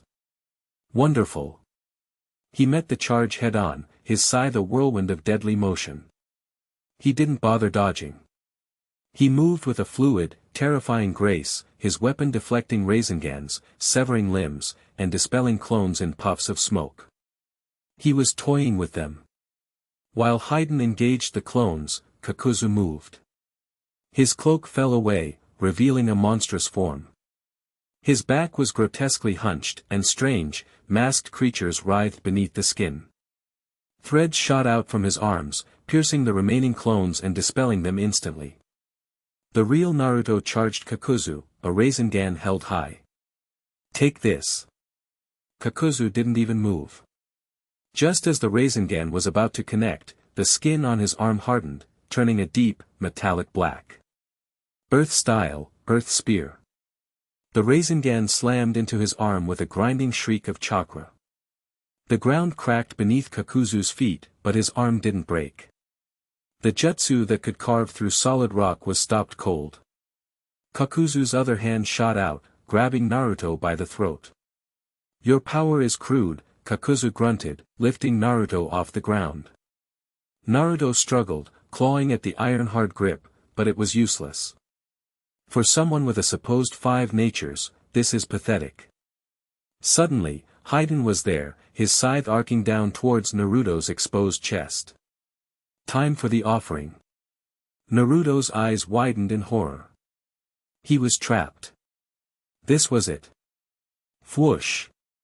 A massive gout of flame erupted between them, forcing both Akatsuki members to leap back. Jiraiya landed in a low crouch, his expression murderous. "Get your hands off my godson, you bastards." Kakuzu dropped Naruto, who fell to the ground, gasping for air. "Jiraiya of the Sannin," Kakuzu rumbled. "The bounty on your head is substantial. This has become a very profitable evening. Let's see if you live to collect it," Jiraiya snarled. He bit his thumb, slamming his hand on the ground. Summoning Jutsu. In a huge cloud of smoke, the massive form of Gamabunta, the chief toad, appeared, a giant Tonto strapped to his side. "Jiraiya. You summon me for a fight without any sake." Bunta's deep voice boomed. "This had better be good. It's Akatsuki, Bunta." Jiraiya yelled, leaping onto the toad's head. "Let's crush them." The battle erupted. Gamabunta's massive blade clashed with Haiden's scythe, sending sparks flying. Jiraiya spat a massive oil slick from his mouth, and Naruto, recovering his breath, ignited it with a fire jutsu he'd been taught long ago, creating a massive inferno that temporarily separated Kakuzu. But they were outmatched. Haiden was a wild, unpredictable fighter, his movements erratic and his immortality making him reckless. He dodged a spray of water bullets from Gamabunta and cackled as he intentionally let the toad's blade slice his shoulder. "Yes. That's it. More pain," he shrieked. He brought the bloodied scythe to his mouth and licked the blade clean. His skin began to change, turning black with white, skeletal markings. He quickly drew a circle on the ground with his foot. Now the ritual begins. Meanwhile, Kakuzu was proving to be a monster. The mask on his back shattered, and a winged creature emerged, connected to his body by black threads. It unleashed a devastatingly powerful blast of wind that tore through the inferno, scattering the flames and forcing Jiraiya and Naruto on the defensive. "Naruto, his weakness is his masks." Jiraiya yelled. "He has 5 hearts. We have to destroy them all." Naruto charged again, this time with a great ball Rasengan. He managed to evade the wind creature and slam the jutsu into Kakuzu's chest. The impact was immense, sending Kakuzu flying back, a huge crater gouged in his torso. But Kakuzu just got back up. The threads in his body stitched the wound shut in seconds. "That was my earth heart," he said calmly. "It was the weakest. Now, let me show you my fire." The lion-masked creature on his back unleashed a massive wave of fire, far more powerful than Naruto's own. It combined with the wind creature's attack, creating a firestorm that engulfed the entire area. Gamabunta had to use his body to shield Naruto and Jiraiya, his tough skin sizzling from the intense heat. They were being pushed back. Jiraiya was a Sannin, but he was facing two S-rank criminals at once, one of whom was a living tank with 5 lives and devastating elemental attacks, and the other a completely insane immortal. Naruto watched, his heart pounding with fear and frustration. His Rasengan wasn't enough. His shadow clones were useless. His basic fire jutsu was a joke compared to Kakuzu's. He was powerless. He felt like a child watching adults fight. Haiden, now standing in his ritual circle, drove a black spear into his own leg. Miles away, Jiraiya cried out, a gout of blood erupting from his leg in the exact same spot. The curse. Jiraiya grunted, clutching his leg. Naruto, don't let him get any of your blood. But it was too late. Naruto realized with a jolt of terror that the scythe had nicked his cheek during the first exchange with the clones. Haiden grinned, a drop of Naruto's blood still on his weapon. He was the real target. Naruto felt a searing pain in his shoulder, as if he'd been stabbed. Haiden had stabbed himself again. This was how he fought. A slow, torturous death. Desperation clawed at him. He was going to die here. Jiraiya was going to die here. Everyone was going to die. Tsunade's words echoed in his head. Forbidden, until you are ready. I'm not ready, he thought, panic rising in his chest. But I don't have a choice. He looked at the ground, scorched and blackened by Kakuzu's fire. He looked at the firestorm still raging around them. Earth. Fire. He remembered the feeling from his training with Jiraiya, the tiny flame and the speck of dust. He had held them apart. But what if he didn't? What if he brought them together? He ignored the pain in his shoulder. He ignored the chaos around him. He drove his hands into the charred earth, and he closed his eyes, focusing inward. He reached for his earth chakra, the steady, solid foundation. And then, he reached for his fire, the wild, consuming rage. He didn't try to build a wall between them this time. He tore it down. He let them collide. It was agony. It felt like his chakra network was being filled with molten glass. It was 1,000 times more intense than the mud lightning storm. That had been an accident, a chaotic outburst. This was deliberate. He was forcing the union, wrestling the two primal forces into submission inside his own body. Jiraiya, even through his own pain, felt the shift. The chakra erupting from Naruto was on a different level. It was dense, heavy, and incandescently hot. Naruto, what are you doing? Stop. The ground around Naruto began to glow. First a dull red, then a bright, angry orange. The rock and soil beneath his palms were no longer solid. They were liquefying. Kakuzu paused his assault, his analytical mind sensing a dangerous new variable. What is this chakra? Naruto roared, a sound that was not entirely human.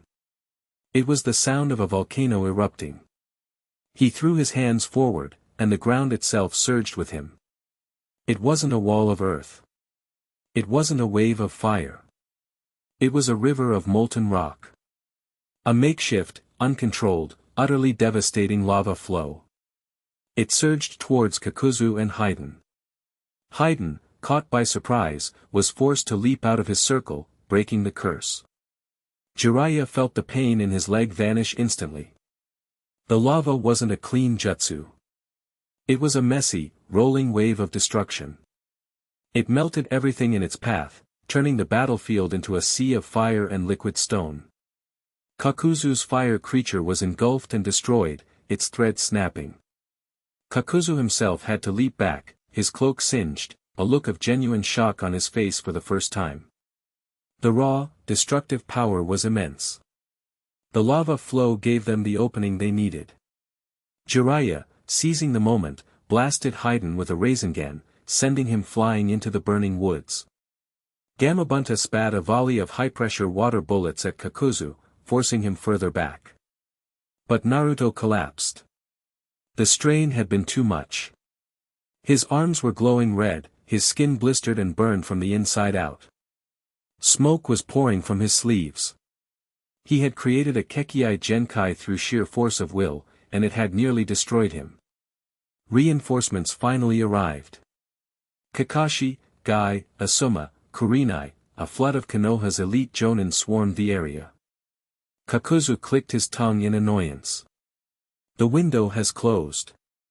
Haiden. We're retreating. Haiden emerged from the woods, his body battered but already healing, his face a mask of pure fury.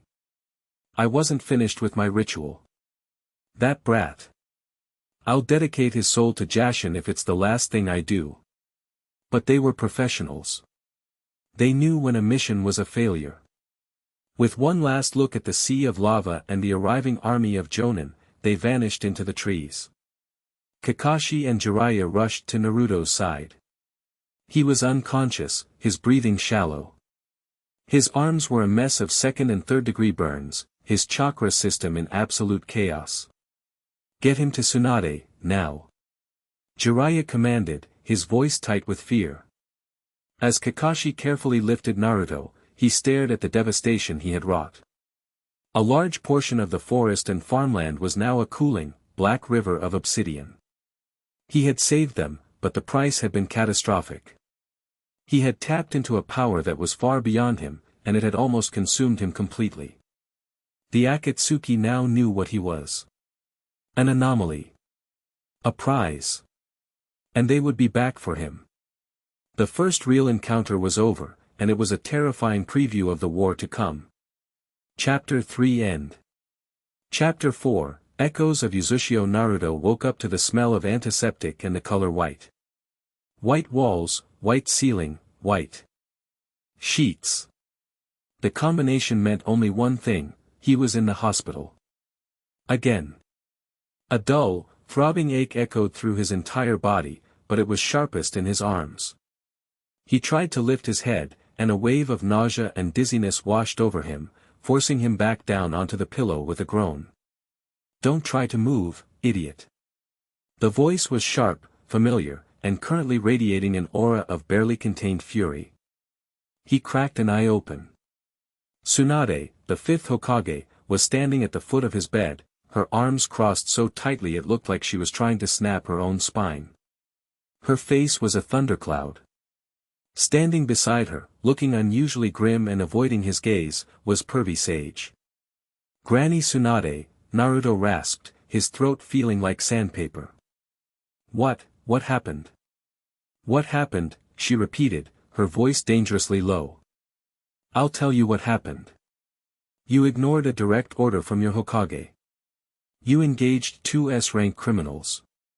And you decided, in your infinite wisdom, to try and invent a Kekii Genkai on the fly, which resulted in you nearly incinerating your own arms from the inside out. She stalked over to the side of his bed, her presence so intense it felt like the air pressure in the room had doubled. Do you have any idea how close you came, Naruto? Sakura brought you in, and your chakra coils they weren't just inflamed. They were melting.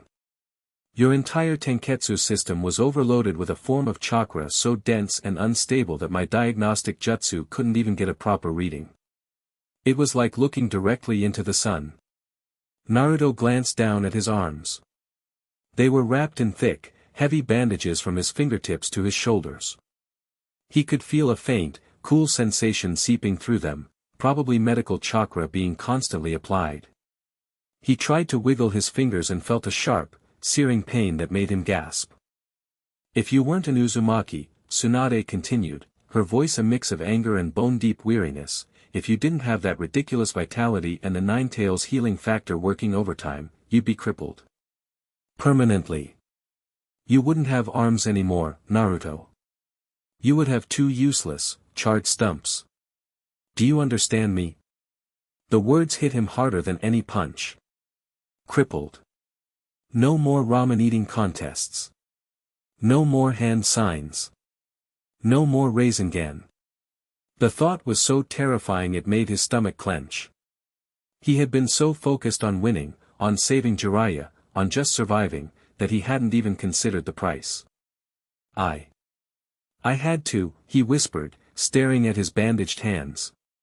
They were. Kakuzu and Haiden, they were going to kill Pervy Sage. They were going to kill me. There was no other way. Jiraiya finally spoke, his voice heavy with guilt. He's right, Tsunade. I was caught in Haiden's curse. We were outmatched. What he did, as reckless as it was, it saved both of our lives. This one's on me.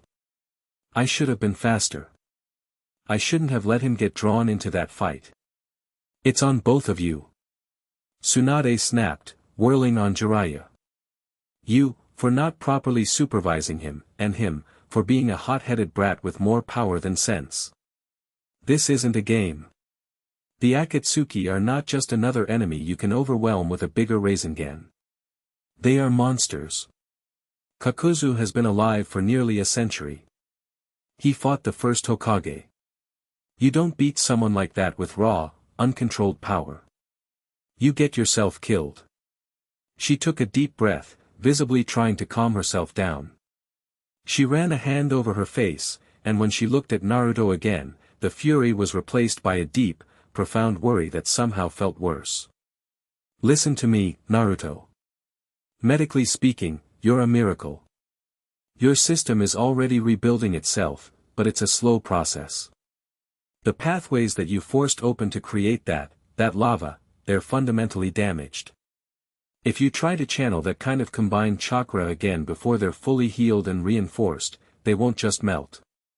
They'll shatter. Your entire network will collapse, and not even I will be able to put you back together. The finality in her tone was chilling. This wasn't a warning anymore. It was a diagnosis. So what do I do? Naruto asked, the frustration and despair from before creeping back in. Just, stop. Let my power sit inside me like a bomb I can't touch. The next time I face them, am I supposed to just roll over and die? No, Jiraiya said, his voice firm and clear. He stepped forward, placing a hand on the foot of Naruto's bed. His eyes were blazing with a new, fierce determination. We're going to do what we should have done from the beginning. We've been treating your power like a weapon. That's a mistake. It's not a weapon. It's a language. And right now, you're just shouting random, angry words. It's time to teach you the grammar. Tsunade raised an eyebrow. What are you talking about, Jiraiya? Your approach was wrong, and my approach was wrong, Jiraiya said, looking from Tsunade to Naruto. We tried to control the elements from the outside in. Forcing them into shapes, into jutsu. For Naruto, that's like trying to build a dam in the middle of a hurricane. It's pointless. We need to work from the inside out. We need to go back to the source code. Naruto just stared at him, confused. Source code. Pervy Sage, you're not making any sense. Fuinjutsu, brat, Jiraiya said, a slow grin spreading across his face. The sealing arts. The specialty of your clan. The Uzumaki. Naruto's eyes widened slightly. He knew he was an Uzumaki, of course. He knew they were famous for their red hair, their massive chakra reserves, and their sealing jutsu. The fourth Hokage had used an Uzumaki sealing jutsu to seal the nine tails inside him. But it had always been an abstract concept, a piece of trivia about a family he'd never known. The Uzumaki weren't just good at Fuinjutsu, Jiraiya continued, his voice taking on the tone of a storyteller sharing a grand secret. They were the undisputed masters. Other villages saw Fuinjutsu as a utility, a way to seal weapons in scrolls or trap enemies. For the Uzumaki, it was an art form. It was science. It was the very foundation of their power. They didn't just create seals that contained things. They created seals that could manipulate, channel, and even refine chakra. Tsunade's expression shifted from skepticism to dawning comprehension. Jiraiya, you don't mean, I do, he said, his grin widening. The problem with Naruto's power is stability. He has 5 elemental rivers raging inside him, and when they cross, they cause a cataclysmic flood. His lava jutsu was him just dynamiting the riverbanks and letting them merge. It was powerful, yes, but it was also a disaster. What he needs isn't a dam. He needs a system of canals. A network that can safely divert and blend the flows of chakra, combining them in a controlled, stable way. He looked directly at Naruto, his eyes burning with intensity. That's what Uzumaki Fuinjutsu was truly for. It was the ultimate control system. And I'm willing to bet my entire life's savings that your ancestors, faced with their own immense and sometimes volatile power, developed seals specifically for this purpose. To harmonize their own chakra. Your affinity for 5 natures might be a 1 in a billion anomaly, Naruto, but the fundamental problem, too much power, not enough control, is an Uzumaki family tradition. A strange feeling bloomed in Naruto's chest. For so long, his power had felt like a curse, a freakish accident tied to the monster in his gut. But now, Jiraiya was telling him it was something else. It was part of his heritage. It was in his blood. So, where do we find these special seals? Naruto asked, his voice full of a new, cautious hope. Jiraiya's grin turned bittersweet. That's the hard part. Most of the Uzumaki's knowledge was lost when their village, Uzushiogakure, was destroyed.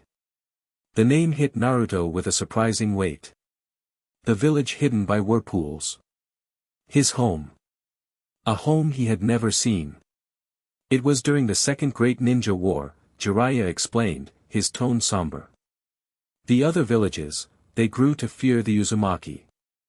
Their power in Fuinjutsu was so absolute that they could seal away entire armies, even tailed beasts. They were too strong to be left alone. So several nations banded together and wiped them off the map. A few survivors scattered across the globe, like your mother, Kushina. But the village, and its libraries, were turned to rubble. Naruto's fists clenched on the white sheets. Wiped out. His entire clan, his entire village, destroyed out of fear. It was the same story he'd lived his whole life, just on a larger scale. But, Jiraiya said, raising a finger, the Uzumaki were not fools. They were paranoid and brilliant. I've spent years researching them, partly for my own work, and partly, because of Minato and Kushina. I found mentions in old texts of a hidden sanctum, a secret library built to survive anything short of the entire island sinking into the sea. A place where their most powerful and sacred techniques were stored. A place no one has ever found. You think you can find it? Tsunade asked, her voice hushed. I think Naruto can, Jiraiya corrected her. If it's sealed, it's probably sealed in a way that only an Uzumaki, someone of their direct blood, can open it. This is his birthright, Tsunade. It's the only path forward for him that doesn't end with him either blowing himself up or being so afraid of his own power that he becomes useless. He needs this. He needs to go home. Tsunade was silent for a long time, her gaze fixed on Naruto. She looked at his bandaged arms, at the fierce, desperate hope in his blue eyes. She knew Jiraiya was right. The current path was unsustainable. Naruto needed a new teacher, and the best teachers were the ones who had faced the same problems he did, his own ancestors. All right, she said finally, her voice full of authority. But he's not going anywhere until he's healed. I want him on complete bed rest for 1 week. Sakura will be in charge of his treatment. After that, he'll have another week of light physical therapy. His arms need to be at 100% before he even thinks about molding chakra again. This is non-negotiable, Jiraiya. Jiraiya bowed his head slightly. Of course. We'll do it your way. Good. She turned and walked to the door, then paused, her hand on the handle. She looked back at Naruto. And Naruto? Don't ever make me have to patch you up like that again. My heart can't take it. With that, she was gone, leaving Naruto alone with Jiraiya and the monumental weight of their new plan. The next 2 weeks were a special kind of hell for Naruto. The first week was pure, agonizing boredom, stuck in a hospital bed with nothing to do but stare at the ceiling and endure Sakura's meticulous, and sometimes painful, healing sessions. She was a tyrant when it came to his recovery, forcing him to eat disgusting but healthy food and smacking him every time he tried to sneak out of bed. His friends visited, but their conversations were strained. They had all heard what happened, seen the cratered battlefield. They looked at him with a new mixture of awe and fear, and it made him feel more isolated than ever. The second week was physical therapy, which was somehow even worse.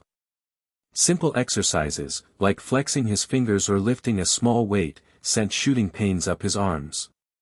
The damage to his chakra coils had affected his entire nervous system. He had to retrain his body, slowly and painfully, to obey his commands. But with every day, he got stronger. The pain lessened, his control returned, and the grim determination to see this through solidified in his heart. On the final day, Jiraiya walked into the physical therapy room. Naruto was holding a Rasengan, his first since the battle. It was stable, perfectly formed, humming with power. The burns on his arms had faded to faint, silvery scars, a permanent reminder of the price of his power. "Ready to go, kid?" Jiraiya asked, a travel pack slung over his shoulder. Naruto dispelled the Rasengan and grinned, a real, full-toothed grin that had been missing for weeks. "You bet, pervy sage. Let's go find my roots, believe it." The journey to the land of whirlpools was long.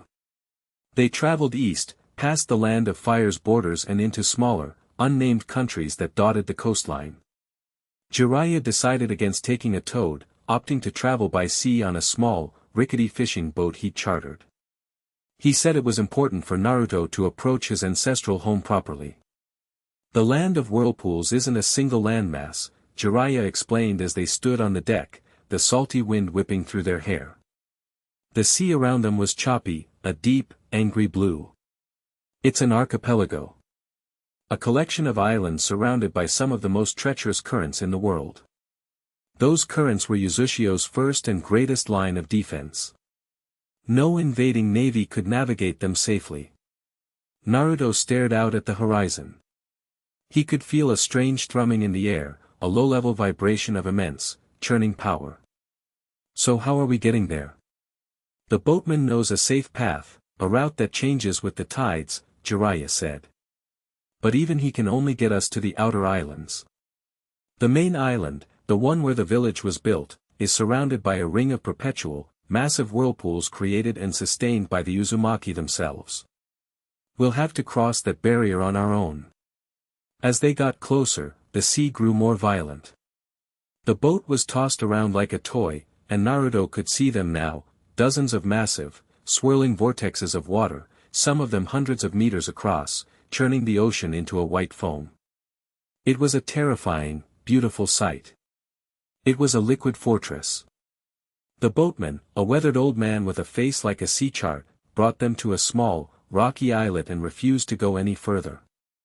"This is as far as I go," he said, his voice raspy. "The maelstrom guards the heart of the old country. Only a fool or a ghost would try to cross it." Jiraiya tossed him a heavy pouch of coins. "Thanks for the ride, old man." He turned to Naruto. "Well, kid. This is it." Before them, across a kilometer of raging water, was a large, mist-shrouded island. And between them and it lay the maelstrom. The whirlpools were so powerful that they tore at the air, creating a constant, howling wind. How do we cross that?" Naruto asked, his voice barely audible over the roar of the water. "We don't cross it. We go with it," Jiraiya said. He bit his thumb. Summoning jutsu. In a puff of smoke, a small, green toad with a scroll on his back appeared. It was Gamakichi. "Yo, Naruto." "Jiraiya-sama." Gamakichi chirped. "Whoa, that's a lot of water. Are we going for a swim?" "Something like that," Jiraiya said. He pointed to the raging currents. "Kichi, I need you to find the calmest path. The eye of the storm. It's an old shinobi trick. Even in the worst chaos, there's always a path of least resistance. Your senses are sharper than ours. Guide us. Gamakichi saluted. You got it. What followed was the most terrifying roller coaster ride of Naruto's life. With Gamakichi perched on his head, pointing the way, Naruto leaped from rock to rock, using his chakra to stick to the slippery surfaces. Jiraiya followed right behind him. They used the pull of the whirlpools, slingshotting themselves from the edge of one vortex to the next, a deadly game of hopscotch in the middle of a hurricane. One misstep, one moment of hesitation, and they would be sucked down into the churning depths and pulverized. Naruto could feel the immense water chakra in the air, a wild, untamed force that dwarfed anything he had ever encountered. It felt familiar. It resonated with the water affinity. Inside him, a call from a long-lost relative. After what felt like an eternity, they made a final, desperate leap, landing hard on a rocky beach. They were soaked, bruised, and exhausted, but they were there. They had reached the main island of Uzushio. Naruto got to his feet and looked around. The ruins of a once great village spread out before them. Buildings, or what was left of them, were being reclaimed by nature. Thick vines snaked around crumbling stone walls, and trees grew up through the floors of collapsed houses. The symbol of the Uzumaki clan, a spiral that Konoha had adopted as a sign of friendship, was everywhere, carved into archways, etched onto weathered gates, and painted on shattered walls. It was a ghost town. A graveyard. But as Naruto walked through the silent streets, he didn't feel sadness or anger. He felt a profound sense of peace. The air here hummed with a powerful, ancient chakra that felt like a welcoming embrace. It was the residual energy of his clan, soaked into the very soil and stone of the island. For the first time in his life, he didn't feel like an outcast or a monster. He felt like he was home. They were a vibrant people, Jiraiya said softly, walking beside him. Loud, stubborn, fiercely loyal, and with an appetite for life, and ramen, apparently. Kushina was the most Uzumaki person I ever met. You're just like her. Naruto touched a weathered stone wall, the spiral crest cool beneath his fingertips. He could almost hear the echoes of the past, the laughter of children, the clang of a blacksmith's hammer, the chatter of a bustling market. He was walking in the footsteps of his family. They spent the rest of the day searching. Jiraiya had a theory that the secret library would be located in the most heavily fortified part of the village, the central citadel. The citadel was a wreck, a testament to the ferocity of the final battle. Massive craters pocked the ground, and entire towers had been sheared in half. They searched for hours, finding nothing but rubble and ghosts. As the sun began to set, casting long, eerie shadows across the ruins, Naruto was starting to lose hope. Maybe you were wrong, pervy sage, Naruto said, kicking at a loose stone. Maybe there's nothing left. Don't give up yet, Jiraiya said, running a hand over a massive, unblemished wall at the heart of the citadel. Unlike the rest of the ruins, this wall was perfectly intact, without a single crack or scorch mark. This stone, it's harder than steel. It's infused with chakra. This has to be it. He examined the wall, looking for a seam, a keyhole, anything. But there was nothing. It was a solid, impenetrable slab of black rock. It must be a blood seal, Jiraiya mused. It'll only open for Uzumaki blood. Naruto's eyes lit up. All right. Let me at it. He bit his thumb, drawing blood, and smeared it on the wall. Nothing happened. Huh. Naruto pressed his bloody palm against it again, pushing harder. Still nothing. What gives? I'm an Uzumaki. My dad was the fourth Hokage, and my mom was Kushina Uzumaki. Jiraiya stroked his chin, a thoughtful look on his face. Maybe blood isn't enough. The Uzumaki were masters of complex seals. They wouldn't use something so simple. It has to be something only a true Uzumaki would possess, something unique to their chakra. Naruto's brow furrowed. He stared at the wall, then at his own hand. Unique to their chakra. He thought about his own chaotic, overwhelming power. He thought about the 5 elements raging inside him. It was a long shot, a crazy idea born of desperation. He placed his palm flat against the cold stone again. But this time, he didn't just push. He closed his eyes and reached inward. He found the 5 separate rivers of chakra, the familiar warring energies. But instead of trying to control them or separate them, he did something new. He just let them flow. He didn't try to combine them into a jutsu. He just let a tiny, balanced trickle of all 5 elemental natures, the cool of water, the heat of fire, the tingle of lightning, the solidity of earth, and the sharp whisper of wind, flow from his palm into the wall. For a moment, nothing happened. Then, a low hum started, vibrating through the stone. The wall, which had been a flat, featureless black, began to glow. Intricate lines of glowing red energy spread from Naruto's hand, forming a massive, complex Fuinjutsu array that covered the entire surface. The spiral crest of the Uzumaki clan materialized in the center, pulsing with a brilliant light. With a deep groan of grinding stone, the entire wall began to descend into the ground, revealing a dark, cavernous staircase leading down into the earth. Jiraiya stared, his mouth agape. Holy! You were the key. Not your blood. Your chakra. That seal wasn't designed to open for any Uzumaki. It was designed to open for one with a perfect elemental balance. Or, in your case, a perfect elemental chaos. Naruto was too stunned to speak. He just stared into the darkness, a cool, musty breeze carrying the scent of old paper and sealed power washing over him. This place had been waiting. For him. They descended the stairs, Jiraiya creating a ball of light in his palm to illuminate the way.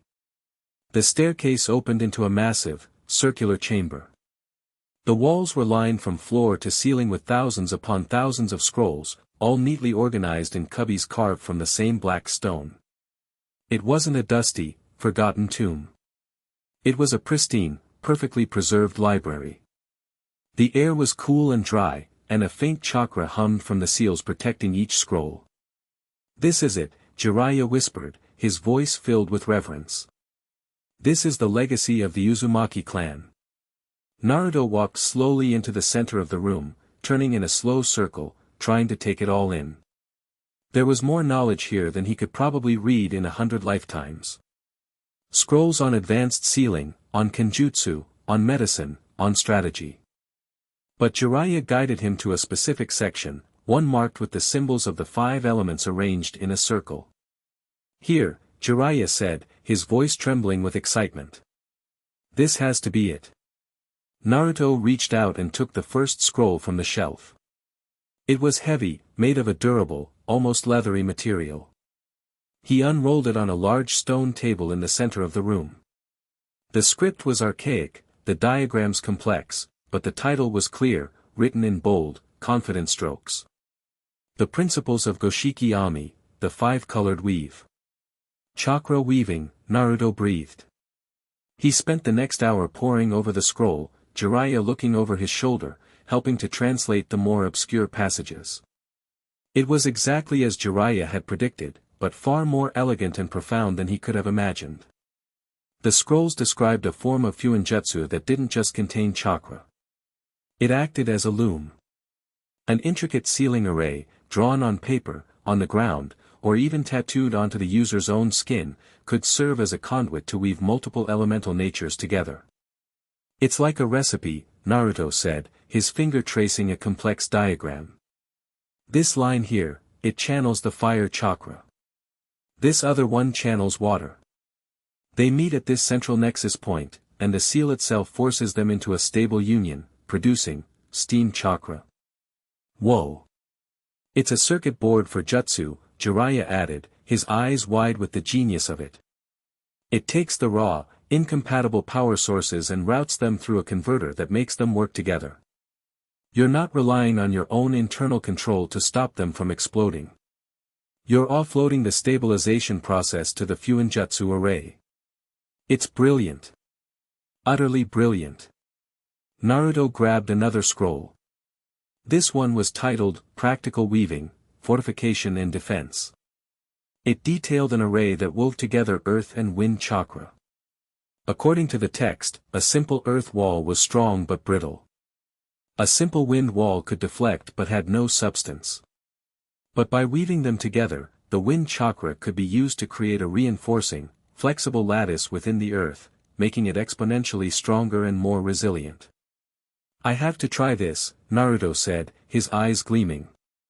He unrolled a blank practice scroll from a nearby shelf and, using a pot of chakra-infused ink, began to painstakingly copy the array from the book. His hands were shaking with excitement. It took him 20 minutes to draw the complex seal. When he was done, he placed it on the floor. "All right, here goes nothing," he said. He placed his hands on the edges of the scroll and did as the instructions said. He channeled his earth chakra with his right hand and his wind chakra with his left. The moment his chakra touched the paper, the ink lines of the seal flared with a bright blue light.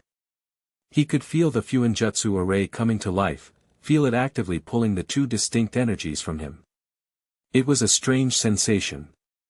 Instead of the two natures fighting inside him, they were being drawn out and into the seal. He could feel them meeting in the center of the array, and instead of a violent collision, it felt orderly. Structured. The seal was doing the hard work for him. In front of the scroll, the ground began to churn.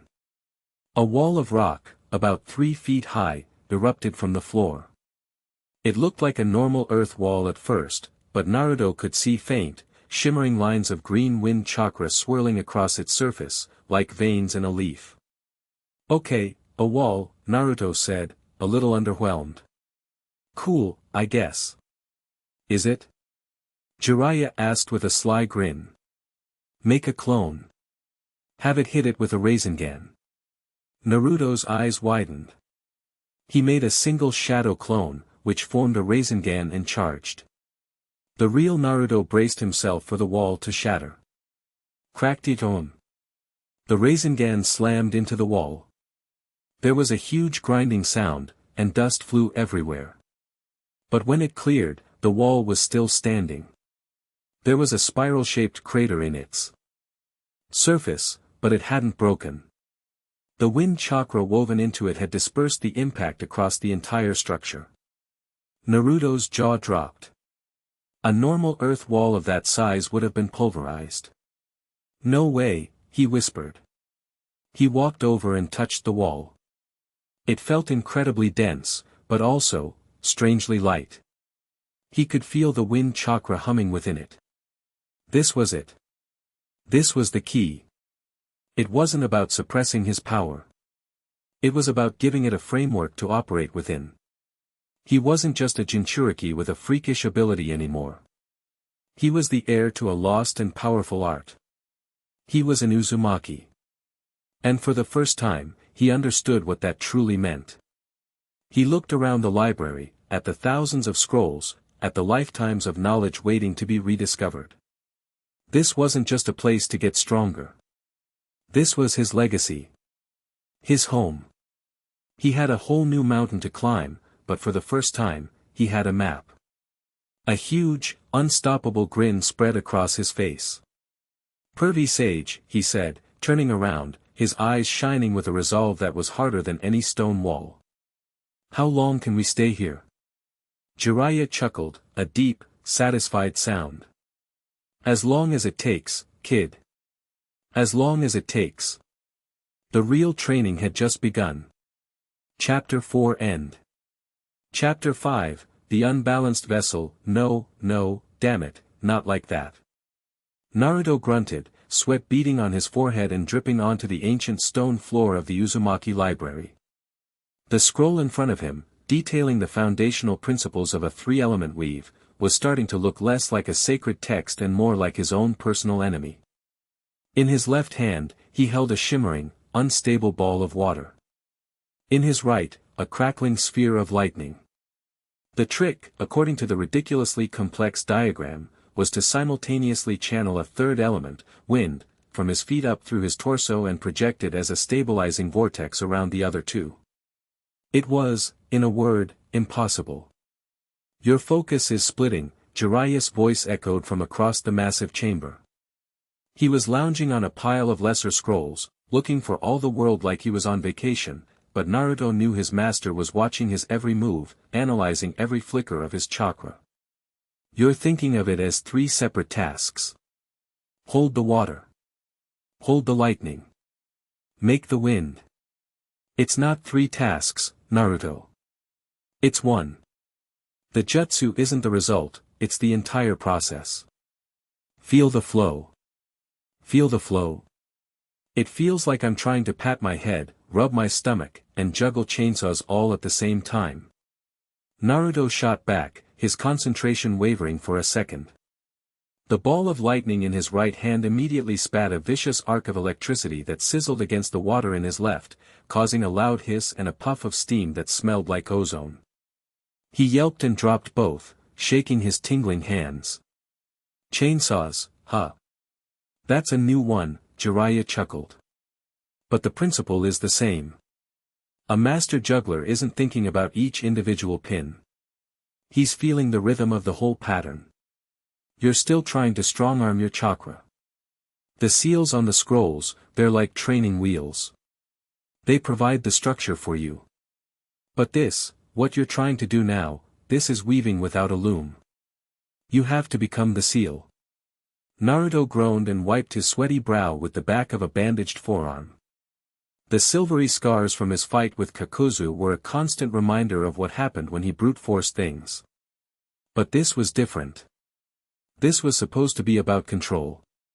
They had been in the hidden library for 3 months. 3 solid months of nothing but Fuinjutsu theory, chakra control exercises, and the ghosts of his ancestors for company. The progress had been explosive. He'd started with the basics, using the pre-made arrays on scrolls to safely combine 2 elements. He'd mastered the wind-earth weave that created the super-hard wall. He'd learned a fire-wind weave that produced jets of incinerating, razor-sharp air, scorch style. He'd even managed a water-earth weave that let him create a thick, fast-hardening mud that was perfect for traps, mud style. Each success was a revelation, a piece of his own puzzle clicking into place. The Fuinjutsu arrays acted as a perfect intermediary, taking the raw, chaotic energy from his body and giving it form and stability. But Jiraiya had pushed him past that stage a month ago. The scrolls are a crutch, he'd said, rolling up the weaving array for lava style. In a real fight, you won't have time to sit down and paint a masterpiece. The seal has to be in your head.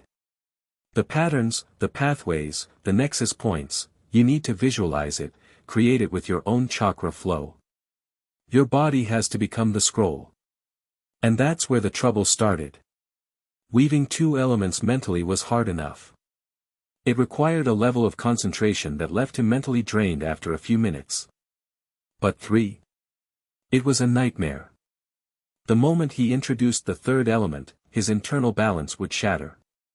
The canals Jiraiya had spoken of would burst their banks, and the elements would flood into each other, resulting in a painful backlash of chakra that felt like a full-body electrical shock. Okay, again, Naruto mumbled to himself, closing his eyes and taking a deep breath. He held out his hands again, focusing. He could feel the different energies within him, no longer a chaotic storm but 5 distinct, powerful currents. He carefully drew on the cool, fluid nature of water, letting it pool in his left palm. Then, he tapped into the sharp, crackling energy of lightning, letting it gather in his right. So far, so good. He was getting better at holding 2 at once. Now for the hard part. Wind. He pictured the Fuinjutsu array from the scroll in his mind's eye, the intricate spiral of lines, the channeling runes, the central nexus where the 3 energies were meant to converge. He took the wind chakra, that sharp, cutting essence, and began to guide it up from the pit of his stomach. Okay, easy now, he thought, his teeth gritted. Don't just shove it. Guide it. Create the pattern. For a moment, it worked. A faint shimmer of green energy began to swirl around his arms. The water and lightning in his hands held steady. He could feel the three distinct natures coexisting, held in a tense, fragile balance by the force of his will. The air around him grew heavy, thick with the pressure of the contained power. It was storm style, the Kekkei Genkai of the Cloud Village's famous Darui. But he was creating it from scratch. "That's it, kid, you've got it," Jiraiya's voice was a low, encouraging whisper. Naruto's heart hammered in his chest. He could feel it, the convergence point just in front of his chest. He just needed to push the three elements into that mental nexus and... A sudden, angry roar echoed in the back of his mind. It wasn't a sound that came from his mouth, it was a feeling, a tremor deep within his soul.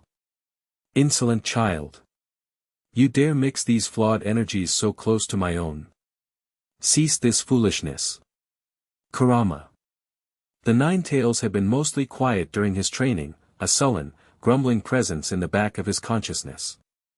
But the intense concentration required for the three-element weave, the sheer pressure it was putting on Naruto's entire chakra network, had disturbed the beast.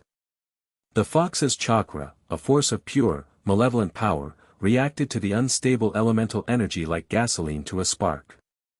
A sliver of red, demonic chakra leaked out from the seal, not enough to form a cloak, but just enough to poison the delicate balance he was holding. The red energy, hot and hateful, slammed into his carefully constructed mental Fuinjutsu array. The effect was instantaneous. The imagined seal shattered. The three elemental energies, suddenly without a guide, collided in a cataclysmic, uncontrolled fusion. Naruto didn't even have time to scream. A sphere of violent, chaotic energy exploded from his chest. It wasn't water, or wind, or lightning. It was a churning vortex of all three, supercharged with Kurama's rage. A maelstrom of razor-sharp water, gale-force winds, and arcing black lightning shot across the chamber. It slammed into the far wall, the one lined with priceless Uzumaki scrolls on advanced Kenjutsu, and detonated. Boom! The sound was deafening. The entire island seemed to shake. The black stone of the library, which had survived the war that destroyed the village, cracked under the strain. The protective seals on the scrolls flared violently and then shattered, and a dozen ancient texts were instantly shredded, blasted into confetti by the force of the blast. Naruto was thrown backward, tumbling head over heels until he slammed into the opposite wall, the air driven from his lungs. His body felt like it had been torn apart and crudely stitched back together. Black spots danced in his vision, and the acrid smell of burnt paper and ozone filled the air. Naruto. Jiraiya was at his side in an instant, his face a mask of alarm. He hauled Naruto to his feet. "Are you alright? Talk to me, brat." I'm okay," Naruto coughed, his chest aching. He stared, horrified, at the destruction. The deep, gouged-out crater in the wall.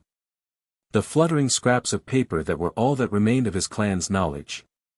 I lost control. The Kyuubi, it got angry. Jiraiya looked at the devastation, then back at Naruto's pale, sweat-soaked face. He let out a long, heavy sigh. "I knew this was a risk.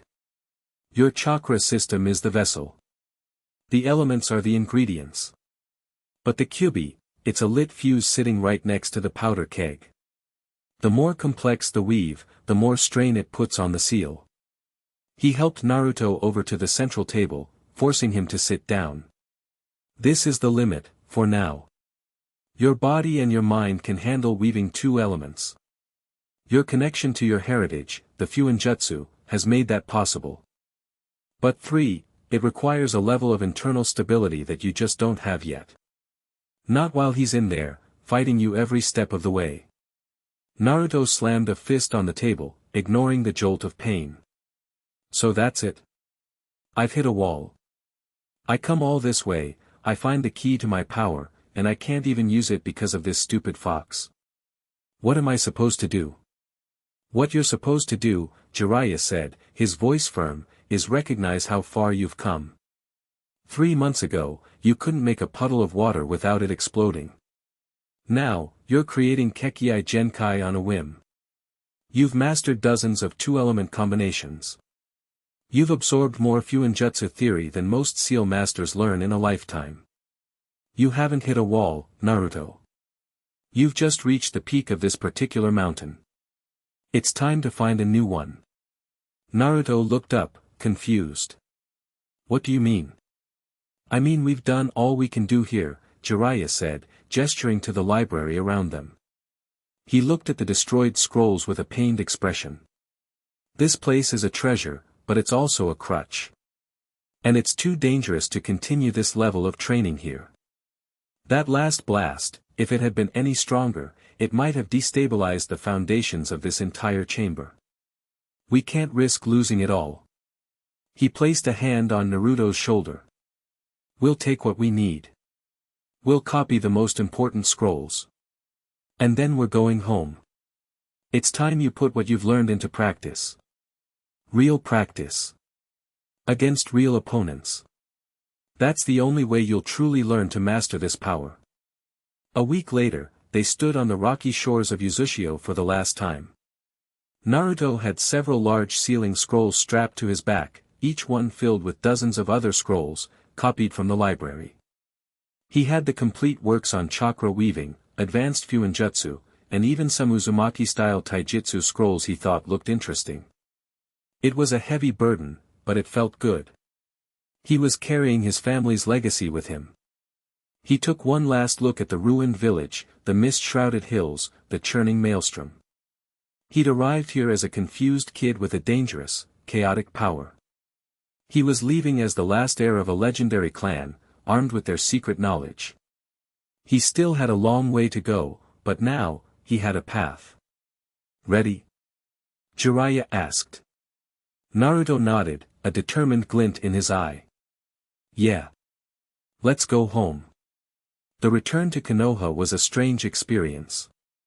The village was the same as he'd left it, bustling, vibrant, and full of life. But Naruto was different. He walked through the gates and felt a dozen different things at once. He saw the Konoha spiral on the flak jackets of the gate guards and felt a surge of pride, now understanding its true origin. He felt the hum of the village's barrier seals and found himself subconsciously analyzing their structure, recognizing the Uzumaki principles they were built on. His friends were the first to notice the change. He met up with Team Kakashi, or what was left of it, at a barbecue restaurant that evening. Sakura and Sai were already there when he and Jiraiya arrived. Naruto. Sakura beamed, waving him over. You're back. How was your special training mission? It was good, Naruto said, sliding into the booth. He gave her a genuine smile, one that felt calmer, less forced than his old grins. Learned a lot. Sai tilted his head, studying him with his usual unnerving intensity. Your emotional wavelength has changed. The baseline of manic energy has been replaced by a more focused frequency. It is less annoying. I read in a book that this is called maturity. Naruto just chuckled. Maybe, Sai. Or maybe I'm just tired. But they could all feel it. The frantic, desperate energy he used to carry, the need to shout and prove himself at every turn, was gone. He was still Naruto, he ordered way too much pork and argued with Jiraiya about who was paying, but there was a quiet confidence to him now, a self-assurance that he'd never had before. He didn't need to be the loudest person in the room anymore. They filled him in on what he'd missed. A few minor missions, some political squabbles with the Sand Village, the usual village life. But then Sakura dropped the bombshell. And of course, the biggest news is that Sasuke-kun is back. Naruto froze, a piece of grilled pork halfway to his mouth. He slowly lowered his chopsticks. What? He returned a month ago, Sakura said, her voice a mixture of excitement and caution. He just walked up to the front gates. Alone. He told the interrogators that he had killed Orochimaru and that his business with him was concluded. He said he had no intention of destroying Konoha, only of getting answers about Itachi and the Uchiha clan.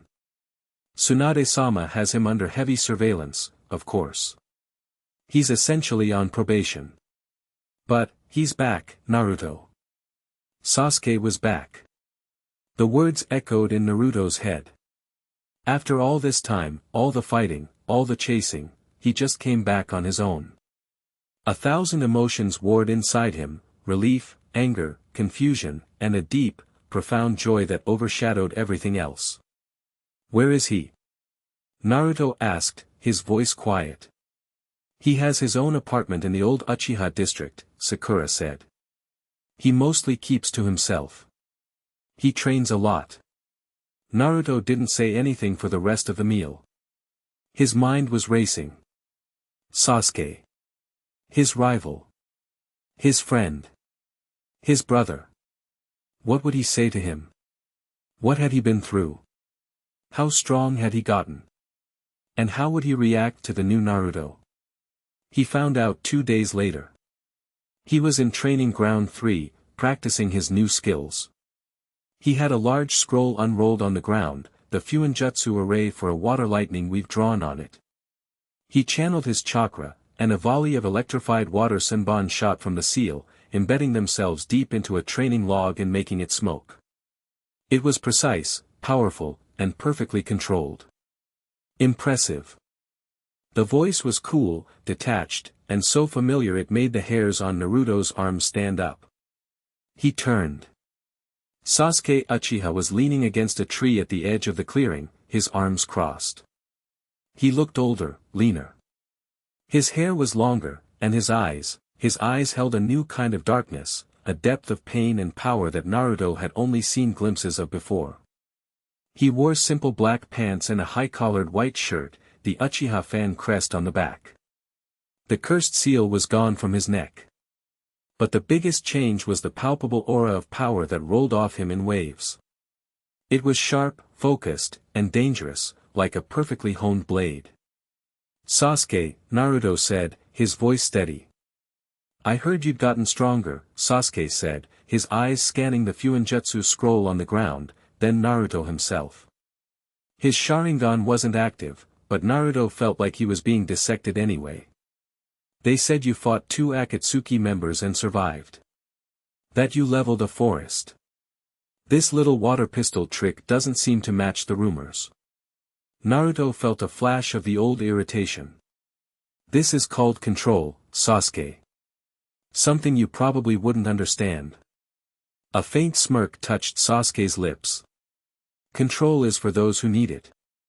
True power makes its own rules. He pushed himself off the tree and walked into the clearing, his movements fluid and silent. I want to see it. This new power of yours. I want to see if the gap between us has shrunk, or if it's just gotten wider. Naruto's jaw tightened. It wasn't a friendly challenge. It was a demand. A test. Sasuke was here to measure him, to see if he was still worth his time. Fine, Naruto said, rolling up his scroll. But not here. We'll destroy the place. Sasuke's smirk widened. Finally. Something interesting. They met the next day at the Valley of the End. It was Kakashi's idea. He and Yamato came along to officiate and, more importantly, to act as emergency containment if things got out of hand. The two of them stood on the head of the first Hokage's statue, watching as Naruto and Sasuke faced each other on the water below, standing on the very spot where they'd had their last, fateful battle. The air was thick with unspoken history. Ready, Naruto? Kakashi called down. Naruto looked across at Sasuke. He could see the swirling tomo of the Sharingan in Sasuke's eyes now. He could feel the crackle of lightning already gathering around his rival's hand. This was it. The rematch he'd been dreaming of for years. He took a deep breath, letting the calm of his new training settle over him. He felt the 5 elemental rivers inside him, quiescent but ready. Ready, Naruto replied, his voice echoing across the valley. Then, begin. Sasuke didn't waste a second. He blurred, his speed far greater than Naruto remembered. He was on him in an instant, his fist cocked back for a punch that could shatter rock. Naruto's eyes widened. He didn't have time to weave a seal or mold a complex jutsu. He reacted on pure instinct. He stomped his foot on the surface of the water, channeling Earth Chakra. Earth Style, Earth Spear. His entire body hardened to a diamond-like consistency just as Sasuke's fist connected with his chest. Crack. The sound was like a thunderclap. A shockwave erupted from the point of impact, blasting the surface of the water into a massive spray. Naruto was sent skidding backward a dozen feet, his feet carving deep grooves in the water's surface, but he wasn't injured. The blow that should have broken all his ribs had been stopped cold. Sasuke landed lightly, his eyes narrowed in surprise. You know that jutsu? That was Kakuzu's. I'm a quick study, Naruto said, his body softening. He pressed his palms together. But I can do more than just copy. He channeled two natures at once, not through a seal, but through raw, internal control. It was a combination he practiced to exhaustion. Wind and fire. Scorch style, incinerating blast. He exhaled a torrent of superheated air, a shimmering wave of heat that instantly vaporized the water it passed over. It wasn't just fire, it was a focused, cutting heat wave designed to bypass simple defenses.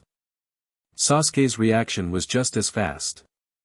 A massive, skeletal ribcage of purple chakra erupted around him. Susanoo. The heat wave slammed into the ethereal bones and dissipated, unable to penetrate the absolute defense. Is that all? Sasuke asked, his voice slightly distorted by the chakra construct. Naruto gritted his teeth. The raw power of the Mangekyo Sharingan was on a completely different level. Simple two-element weaves weren't going to be enough. He made 100 shadow clones. They swarmed Sasuke from all sides, some forming Raisengans, others using their own elemental weaves. A team of 5 clones unrolled a large scroll, slamming their hands on it. Weaving art, Quagmire Prison. The water around Sasuke's Susanoo turned into a thick, inescapable mud, trying to drag the massive construct down. Sasuke just scoffed. Black flames, darker than night itself, erupted on the surface of the mud. Amaterasu. The mud sizzled and hardened into obsidian, and the clones that were touching it were instantly incinerated, their screams cut short. The black flame spread, a creeping tide of inextinguishable fire. He's forcing my hand, Naruto realized. Sasuke wasn't just fighting, he was systematically countering every tool in Naruto's arsenal, pushing him to reveal something new, something more powerful. Alright, team. You want to see power? I'll show you power. The real Naruto, standing back from the fray, closed his eyes. He ignored the burning clones, the creeping black fire, the oppressive weight of the Susanoo. He reached inside himself, to the place where the 5 elements churned. He needed more. He needed to go beyond the safe, practiced combinations. He took a deep breath and began the mental weave. Water. Lightning. Wind. The same combination that had failed so spectacularly in the library. High above, Kakashi's single eye widened in alarm. Naruto, don't.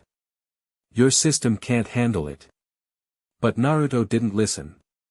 He could feel it this time. Sasuke's power, his arrogance, it was a challenge that focused his mind like nothing else. The mental image of the Fuinjutsu array was clearer now, sharper. He could feel the 3 rivers of chakra flowing through the imaginary pathways, guided by his will. The water, the lightning, the wind, they were converging. He could also feel the familiar, angry stirrings from the seal in his gut. Kurama was waking up again, enraged by the strain. You are a fool. You will destroy us both. Shut up. Naruto screamed back in his mind. I'm in control here. He pushed harder, forcing the 3 elements together. A dark, swirling sphere of energy began to form in his hands. It was a miniature typhoon, crackling with black lightning and churning with high-pressure water. It was stable. He was doing it. Sasuke watched, his Sharingan spinning as he analyzed the insane concentration of chakra. It was a technique he had never seen, a combination of natures that should not exist. A flicker of something, not fear, but a grudging respect, entered his eyes. "Hn. So that's it." He raised a hand, and the black flames of Amaterasu swirled, coalescing into the shape of a sword in his Susanu's hand. He was preparing to meet Naruto's ultimate attack with his own.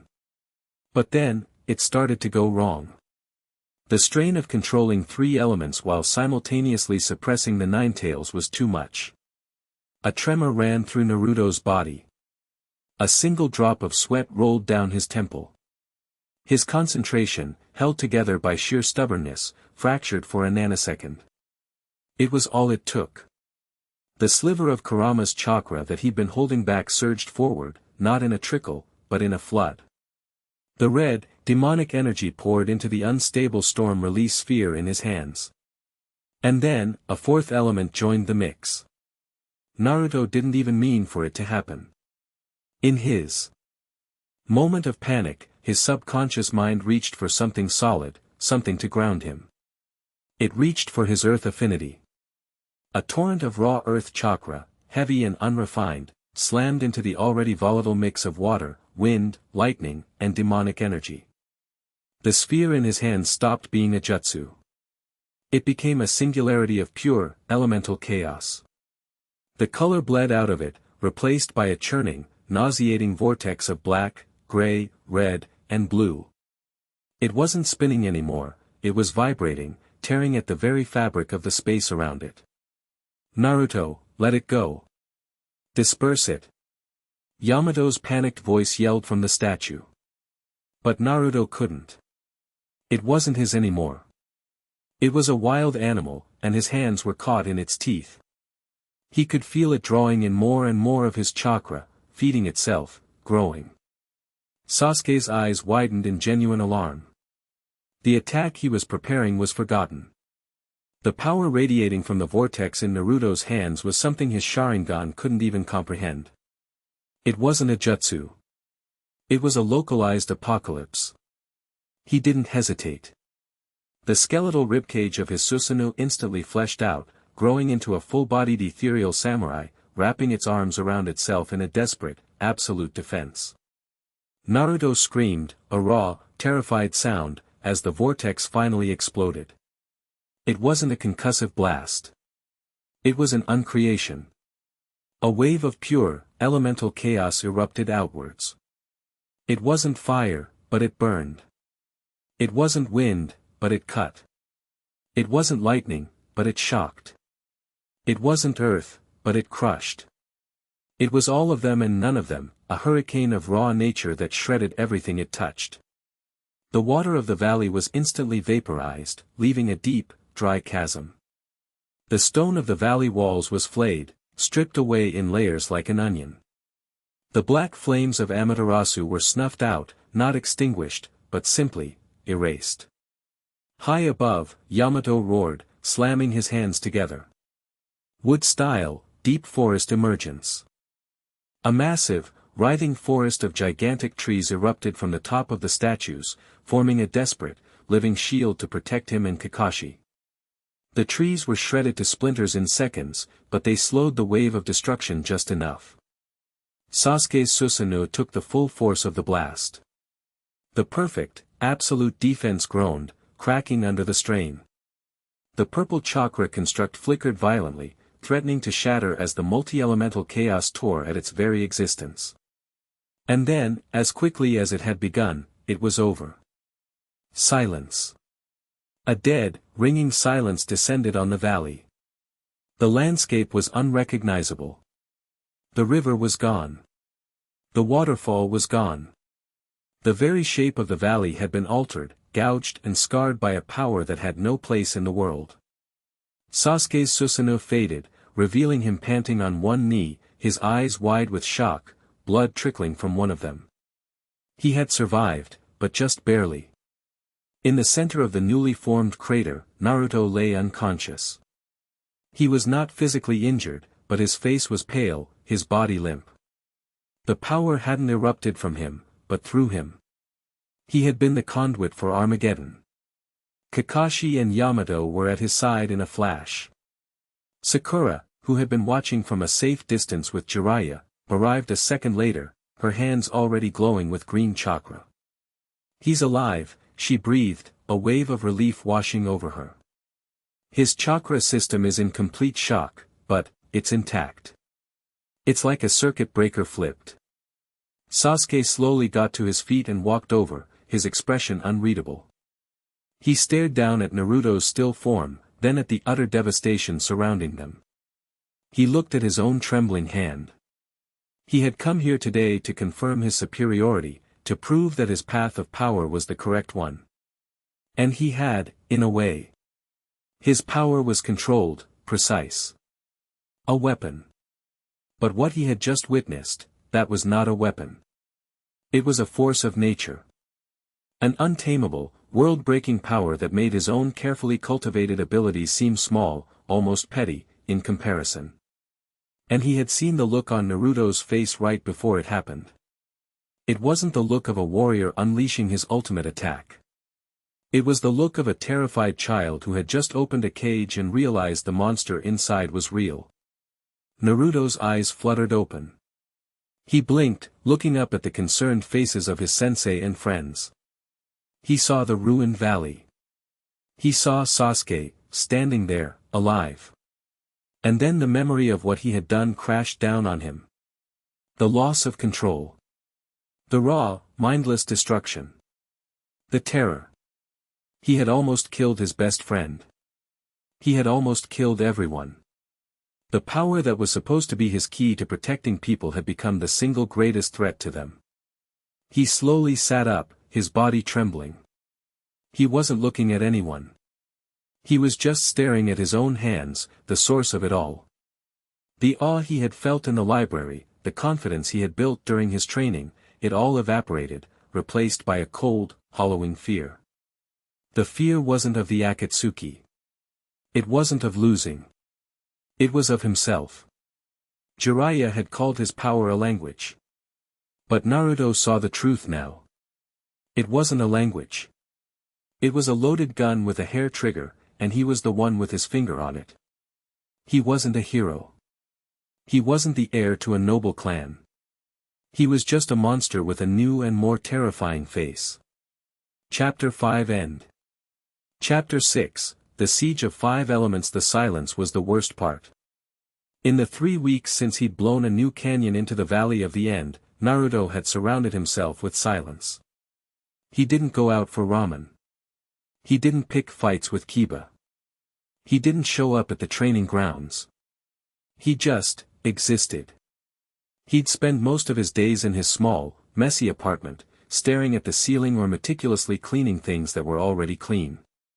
He'd trace the silvery scars on his arms, the faint, permanent reminders of his fight with Kakuzu, and feel a cold knot of dread tighten in his stomach.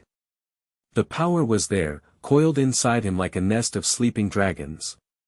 He could feel it. The 5 distinct elemental currents, the massive, ocean-deep reserves of his own chakra, and beneath it all, the hateful, simmering consciousness of the Ninetales. They were a part of him. And he was terrified of them. Every time he closed his eyes, he saw it again. The look of genuine alarm on Sasuke's face. The way the black flames of Amaterasu had been snuffed out like a candle. The raw, mindless, uncreation that had erupted from him. He hadn't been a shinobi in that moment. He had been a natural disaster. A walking apocalypse. And he had no idea how to stop it from happening again. So he did the only thing he could think of. He shut it all down. He didn't mold his chakra. He didn't practice his weaves. He built a wall in his mind, trying to ignore the immense power that defined him. He was so afraid of the monster that he had locked himself in the cage with it and thrown away the key. His friends tried to reach him. Sakura would knock on his door, offering to bring him lunch, her voice full of a worried, clinical concern. He'd pretend he wasn't home. Kakashi would show up and just sit on his windowsill, reading his book for an hour without saying a word, his silent presence somehow more accusatory than any lecture. Jiraiya came by once, tried to give him a grand speech about conquering his fear, and Naruto had just looked at him with dead eyes and said, "What if I can't? What if next time, I don't miss?" The old sage had left without another word. He was isolating himself, and he knew it. But it felt safer. If he didn't use his power, he couldn't hurt anyone. It was a simple, miserable equation. The knock on his door this time was different. It wasn't polite like Sakura's or lazy like Kakashi's. It was a sharp, hard, official rap that meant business. Naruto ignored it. The knock came again, louder, rattling the door in its frame. "Naruto, open up. It's the Hokage's office. It's an emergency." The voice was Shizun's, and the panic in it was real. With a heavy sigh, Naruto dragged himself off his bed and shuffled to the door. He opened it to find Shizun looking frantic, two grim-faced ANBU guards flanking her. "We've been looking all over for you," she said, her words coming in a rush. "Lady Tsunade needs to see you. Now. Everyone is gathering." Naruto just stared at her, his expression blank. "I'm not feeling well." One of the ANBU spoke, his voice a metallic rasp from behind his porcelain mask.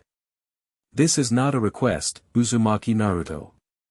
Naruto's eyes narrowed, a flicker of the old fire showing through. But it was gone as quickly as it came, replaced by a weary resignation. He knew he couldn't refuse a direct summons. Without another word, he pulled on his jacket and followed them, the silence between them heavy and oppressive as they moved through the village. The Hokage's office was packed. Tsunade was standing behind her desk, her face grim. Jiraiya was there, as were Kakashi, Yamato, Sakura, and Sai.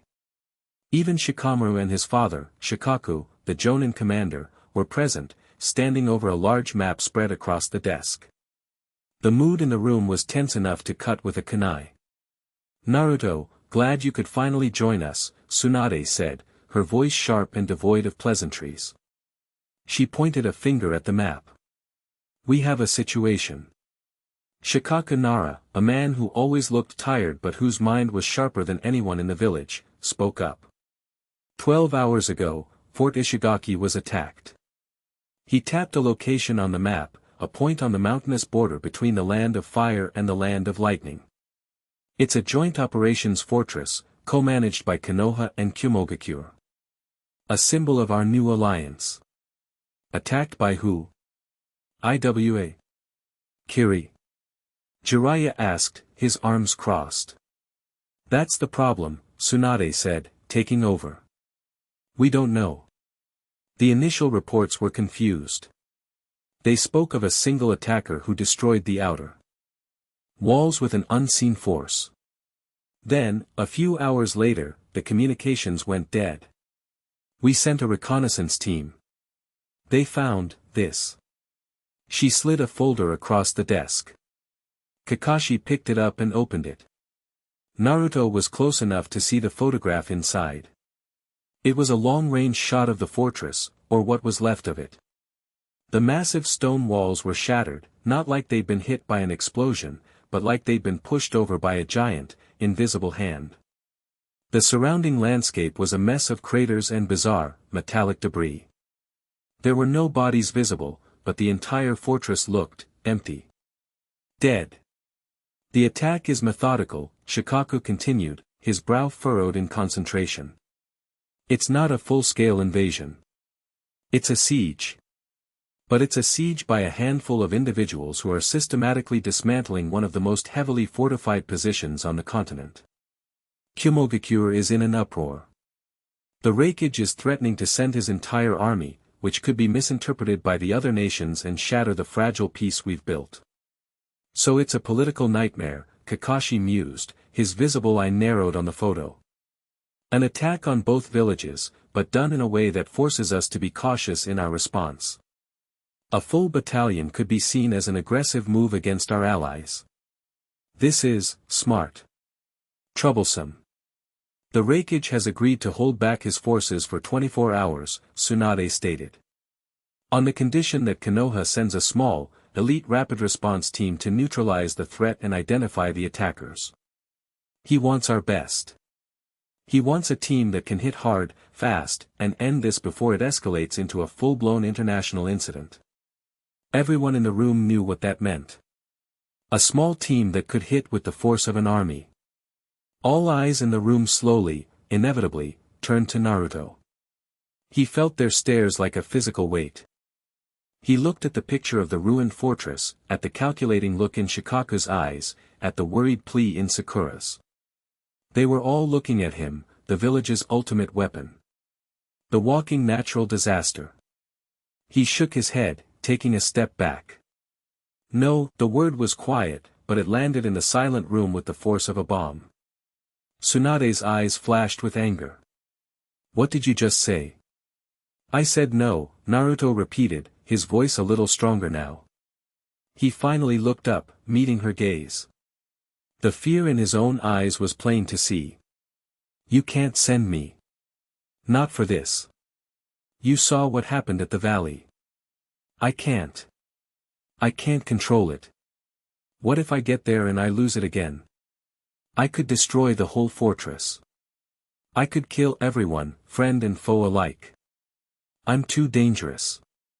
This isn't the time for your crisis of confidence, brat. Tsunade slammed her hand on her desk, this time making the whole room shake. There are shinobi, Konoha and Kumo alike, dying out there. They need our help. And what if I'm the reason more of them die? Naruto shot back, his voice cracking with desperation. Did you ever think of that? You all want me to be this weapon, to solve all your problems with some giant, flashy jutsu. But that power, it's not a Rasengan I can just turn on and off. It's a monster. And sometimes, I can't hold the leash. He was trembling now, the raw terror he'd been suppressing for weeks finally boiling over. I won't do it. I won't be responsible for that kind of destruction. Find someone else. The room was silent again, stunned by his outburst. Jiraiya looked at him with a pained expression. Kakashi's visible eye was filled with a sad understanding. It was Shikamaru who broke the silence. He let out a long, tired sigh, stepping away from the map. What a drag, he said, stuffing his hands in his pockets. He walked over and stood in front of Naruto, his usual lazy expression replaced by an uncharacteristic intensity. You're right. Naruto blinked, taken aback. What? You're right, Shikamaru repeated, looking him dead in the eye. You are dangerous. Your power is ridiculous and unstable. And you probably could level that whole mountain range if you really lost it. Every time you step onto a battlefield, you're a bigger risk than anyone else on our side. He paused, letting the words sink in. But you know what? That's not the point. My dad's in there, trying to figure out a strategy to fight an enemy we can't even identify. Kakashi-sensei would have to go in there and risk his life trying to figure out their abilities. Sakura would be running through a war zone trying to heal people. My entire generation, we'd all have to go, and a lot of us wouldn't come back. That's the alternative. That's what happens if you stay here because you're scared. He leaned in closer, his voice dropping to a low, serious murmur. Being a shinobi, being a hero, it isn't about not being a monster, Naruto. It's about choosing not to be. It's about standing on a battlefield, feeling all that power and rage and fear, and still making the choice to protect the guy next to you. You're scared of your power? Good. You should be. The day you stop being scared of it is the day you actually become the monster you're afraid of. But hiding from it? That's just cowardly. And you've never been a coward. Shikamaru's words cut through the fear, through the self-pity, and struck something deep inside Naruto. It's about choosing not to be. He looked past Shikamaru, at the faces of his friends. He saw Kakashi's steady gaze, Sakura's worried frown, Jiraiya's silent plea. They weren't looking at a weapon. They were looking at their friend, their comrade. And they were in trouble. They needed him. The choice wasn't about whether to unleash his power. It was about whether to abandon his friends to face this threat without him. And for Naruto, that was never really a choice at all.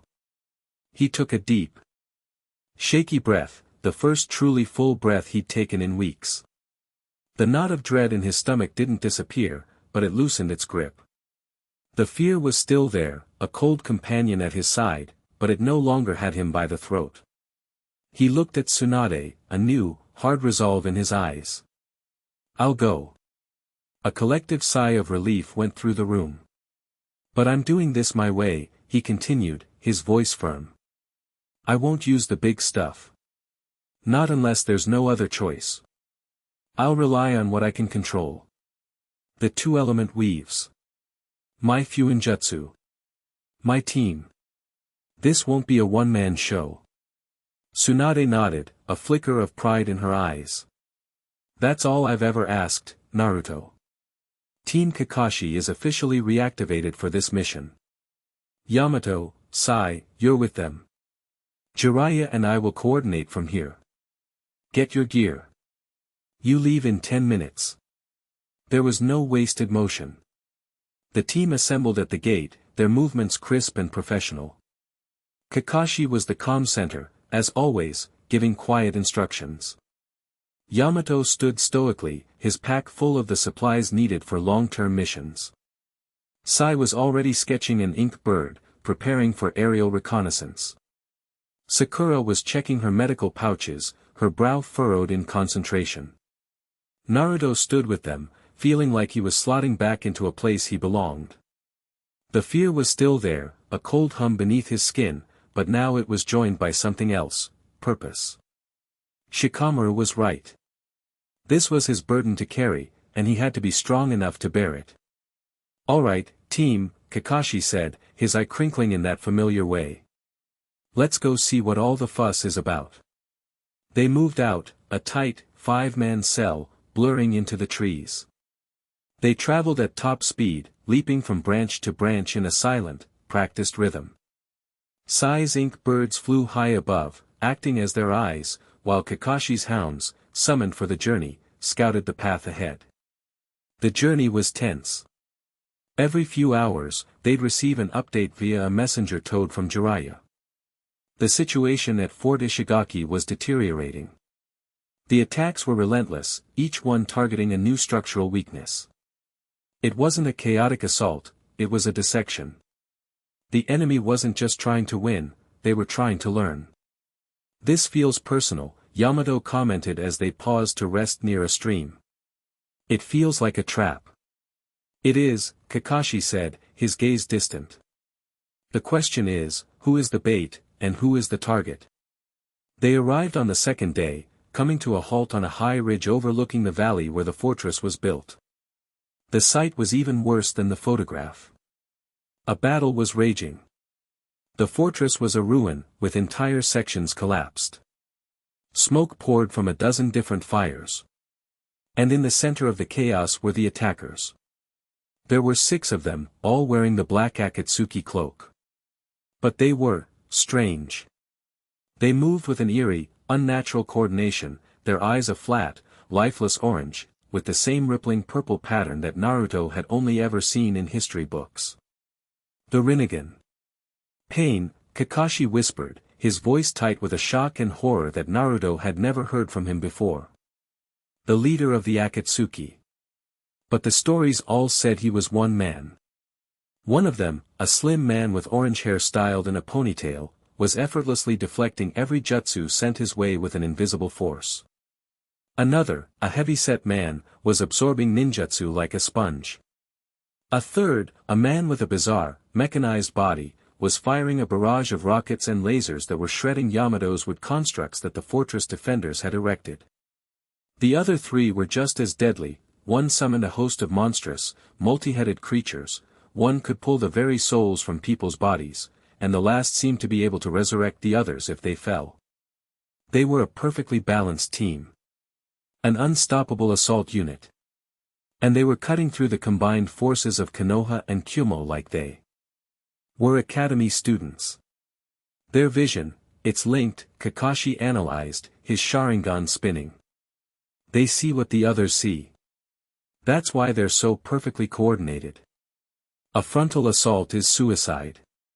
So we need to blind them, Naruto said, his mind already working, analyzing the battlefield through the lens of his new training. And separate them. Exactly, Kakashi agreed. Sai, you and I will create a diversion from the east. Draw the attention of the summons and the mechanized one. Yamato, you'll provide defense for the remaining shinobi and try to trap the one who absorbs jutsu. Sakura, you're on triage. Keep everyone alive. He turned to Naruto. That leaves you to deal with the main one. The one with the gravitational force. He seems to be the core of their offense. Can you handle it? Naruto looked at the figure in the center of the battlefield, the Deva path, calmly walking through a hail of kunai and fireballs, brushing them aside with a wave of his hand. He was the strongest. The most dangerous. Naruto felt the cold knot of fear tighten in his gut. But then he looked at the exhausted, desperate faces of the shinobi fighting and dying below. Choose not to be the monster. I can handle him, Naruto said, his voice steady. Good. Let's move. The plan went into action. Kakashi and Sai were a blur, creating a massive ink lion that charged the animal path's giant dog, while Kakashi engaged the Azura path with his lightning blade, the fight a chaotic explosion of sparks and missiles. Yamato's wood prisons erupted from the ground, trying to contain the Preta path. The diversion worked. The Deva path turned its attention toward the new threat, and that's when Naruto struck. He came in low and fast, a Rasengan in his hand. He wasn't going to hold back on power, just on its chaotic nature. The Deva path simply raised a hand. Almighty push. An invisible, irresistible force slammed into Naruto, blowing him backward through the air like a ragdoll. It wasn't a jutsu in the traditional sense, it was a pure application of force. He crashed into a half-collapsed wall 100 meters away, the stone cracking around him. He staggered to his feet, his ears ringing. Okay, so a direct charge was out. He needed a new approach. He made a dozen clones. They scattered, attacking from all angles, forcing the Deva path to constantly repel them. While it was distracted, the real Naruto was weaving. He slammed his hands on the ground, channeling earth and wind. Weaving art, reinforced earth spikes. The ground around the Deva path erupted, not with simple earth spikes, but with pillars of stone reinforced with swirling wind chakra, making them faster, sharper, and far more durable. They shot up, trying to impale him from below. The Deva path simply floated into the air, hovering just above the deadly trap. He looked down at Naruto with cold, indifferent eyes. Naruto gritted his teeth. This guy was a walking fortress. He was countering everything with a single, overpowered ability. He needed to get past that absolute defense. He saw Yamato struggling. The Preta path had absorbed his wood prison and was now draining the chakra from a captured Kyumo shinobi. Naruto had to act. He formed a new weave, fire and wind. Scorch style, searing gale. He unleashed a focused blast of superheated air, not at the Preta path, but at the ground beneath it. The rock glowed red and then exploded, creating a cloud of razor-sharp shrapnel and superheated dust, forcing the path to release its victim to defend itself. It was working. He was being effective. He was saving lives, fighting as part of a team, all while keeping the monster in its cage. He was a shinobi. But it wasn't enough. Kakashi was in trouble. He'd managed to land a decisive blow on the Azura path, driving a lightning blade through its chest, but the Deva path had intervened. Universal pull. Kakashi was suddenly yanked through the air, pulled helplessly toward the Deva path's outstretched hand. A black rod materialized in the path's other hand, aimed straight at Kakashi's heart. There was no time. No time for a weave, no time for a scroll, no time for a plan. Kakashi was going to die. And in that moment, the choice became terrifyingly simple. Let his teacher die, or let the monster out. No, Naruto thought, a strange calm washing over him, a clarity born of pure desperation. I'm not letting it out. I'm going to point it where to go. He didn't just open the floodgates. He became the floodgate. He visualized the Fuinjutsu array for a three-element weave in his mind: water, wind, earth. He felt the angry surge from Kurama and didn't fight it, he incorporated it, using its raw power as fuel for the weave, a booster for the engine. The strain was immense, a screaming agony in his mind, but he held it. He was the seal. He was the loom. He slammed both hands on the ground, and the entire battlefield groaned. The very water table beneath the fortress was being pulled to the surface. Moisture condensed from the air. A massive amount of water coalesced around him, drawn by his chakra. It wasn't a puddle or a stream. It was an ocean. What is this chakra? The Deva Path exclaimed, his cold composure finally breaking as he was forced to release Kakashi to brace himself. Naruto roared, a sound that was half human, half force of nature. Weaving art, grand tsunami of the maelstrom. He thrust his hands forward, and a tidal wave, a moving mountain of water hundreds of feet high, rose up and crashed down upon the battlefield. It wasn't just water, it was infused with wind to give it cutting power and earth to give it a crushing, abrasive weight. It was a liquid avalanche. It smashed into the 6 paths of pain with the force of 1,000,000 tons of rock. The summons were washed away. The Azura path was battered into scrap metal. The Preta path was overwhelmed, unable to absorb that much sheer physical mass. The paths were scattered, separated, their perfect formation shattered. The entire valley floor was now a churning, shallow sea. Naruto stood on a hastily made rock pillar, panting, his body trembling from the strain. He had done it. A three-element weave, fueled by the Kyuubi's rage, and he hadn't lost control. He had saved Kakashi. But the Deva path rose from the water, floating in the air, his cloak tattered but his body unharmed. His face, for the first time, held something other than indifference. It held anger. "You are more than just a vessel," he said, his voice echoing across the water. "You are an aberration. An existence that brings only pain through its imbalance. You must be erased." He rose higher into the sky, his hands held together. A small, black sphere formed between his palms. And then, the ground began to tremble. Rocks, chunks of the fortress, the very water of Naruto's tsunami, began to lift off the ground, pulled toward the black sphere. "He's using a large-scale universal pull," Kakashi yelled, having landed safely on a piece of high ground. "He's gathering debris to crush us all. Naruto, get out of there." Naruto looked up at the growing planetoid of rock and water forming above him.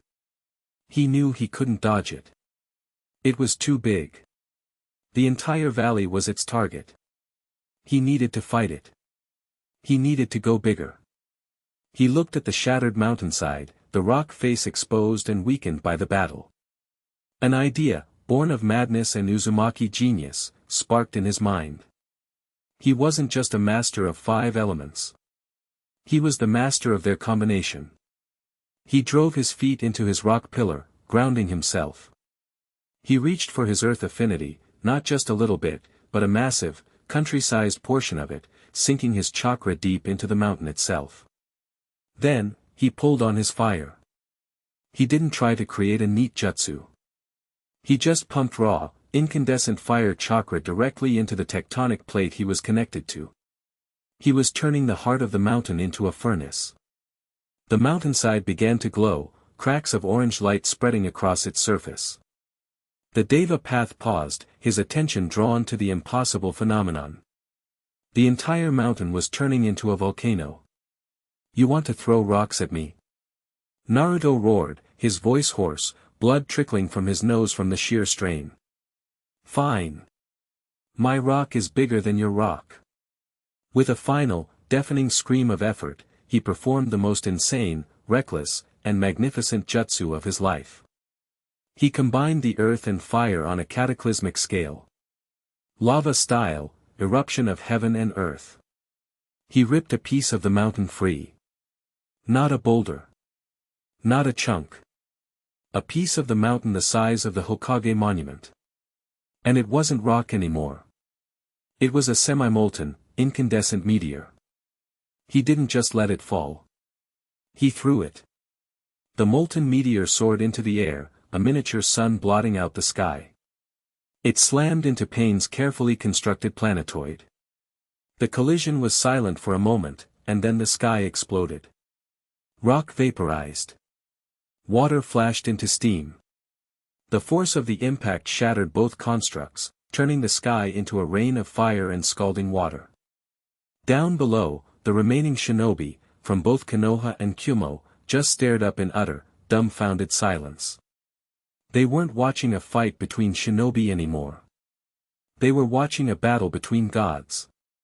Naruto collapsed to his knees, his chakra reserves almost completely drained.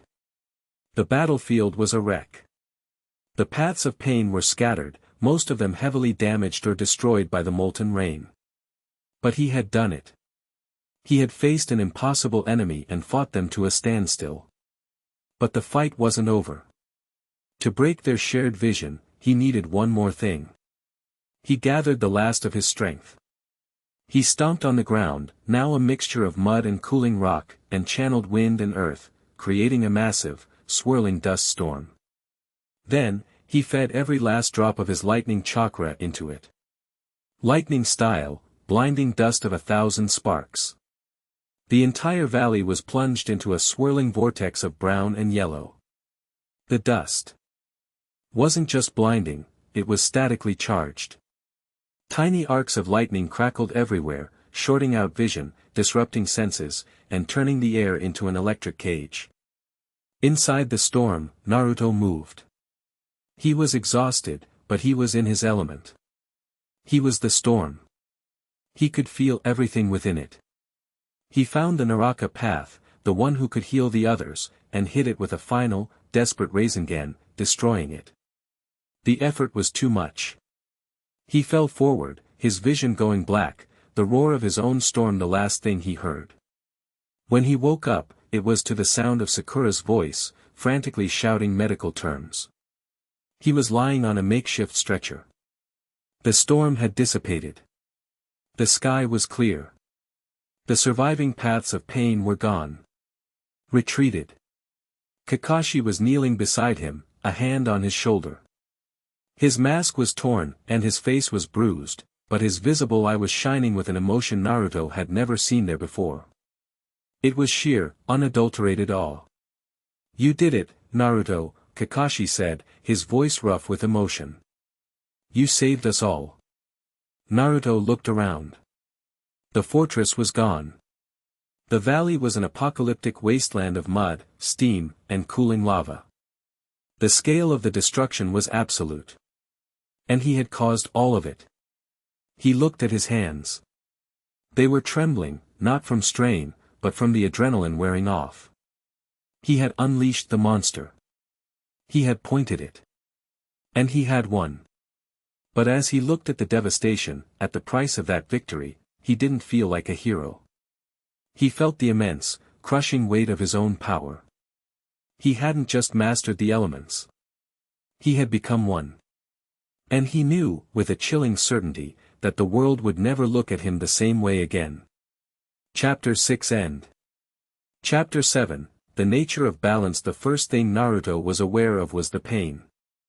It wasn't the sharp, searing agony of being burned from the inside out like after the Kakuzu fight. This was a different beast entirely. It was a deep, thrumming ache that felt like it had settled into his bones, a profound, soul-deep exhaustion. It was the pain of a body that had been used as a conduit for a power it was never meant to contain, like trying to run a river through a garden hose. His chakra coils felt thin and brittle, like overstretched rubber bands on the verge of snapping. He cracked his eyes open. The ceiling wasn't the familiar sterile white of Konoha General Hospital. It was rough, brown canvas, the roof of a large military-style tent. The air smelled of mud, rain, and medicinal herbs. He tried to sit up, and a wave of dizziness slammed him back down onto the cot. "Easy there." The voice was deep, with a strange, lilting rhythm, and it was unfamiliar. Naruto turned his head slowly. A man was sitting on a stool beside his cot. He was dark-skinned and powerfully built, with white hair and a neatly trimmed goatee. He wore the signature high-collared, single-strapped flak jacket of a Kumogakure Jonin. The man's face was unreadable, his dark eyes studying Naruto with an unnerving intensity. "Where?" Naruto rasped, his throat dry. "A temporary command post, 5 miles east of the fortress," the man answered. "Or what's left of it. You've been out for almost a full day." He gestured to a cup of water on a crate next to the bed. Naruto weakly reached for it, and the man passed it to him. The cool water was the best thing he'd ever tasted. Who are you?" Naruto asked after draining the cup. "My name is Darui," the man said, his voice laced with a weary, almost lazy tone that didn't quite match the sharp look in his eyes. "I was the commanding officer of the Kumo forces stationed at Fort Ishigaki." Naruto's memory came flooding back in a chaotic torrent. Pain. The 6 paths. Kakashi almost dying. The tsunami. The mountain. The meteor of molten rock. The blinding lightning storm. The sheer, cataclysmic scale of it all made his stomach churn. The battle, are the others okay? Kakashi-sensei. Sakura-chan. Your team is fine, Darui confirmed with a nod. Banged up, exhausted, but alive. Thanks to you. The Akatsuki, they retreated. You saved every last one of us who was still breathing. The Raikage himself sends his official, and I quote, grudging but profound gratitude. Naruto let out a shaky breath of relief. They were okay. He had done it. He had saved them. But the relief was immediately swamped by a cold wave of dread. He looked at Darui, at the way the Kumo Jonin was watching him, not like a hero, but like a biologist studying a new and terrifying species of predator. So why do you look like you're waiting for me to explode? Naruto asked, his voice quiet. Darui leaned back on his stool, a wry, tired smile touching his lips. Because we kinda are. Kid. I've been on a lot of battlefields. I fought in the last war. I've seen the Raikage in his full lightning armor. I've seen Killer Bee transform into the Eight Tails. I thought I had a pretty good handle on what power looked like. I was wrong. He leaned forward, his elbows on his knees, his lazy demeanor gone, replaced by a deadly seriousness. What you did back there, that wasn't ninjutsu. Ninjutsu has rules. It has limits. It has a cost. What you did was, you told the sky to fall, and it listened. You told a mountain to melt, and it obeyed. I had 100 of my best shinobi behind me, hardened veterans who have faced down Kage-level threats, and when that wave of lava you created blotted out the sun, I saw them pray. Not to any god.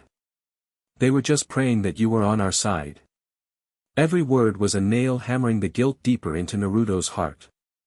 He had wanted to save them, but he had terrified them. He had replaced one monster with another. Himself.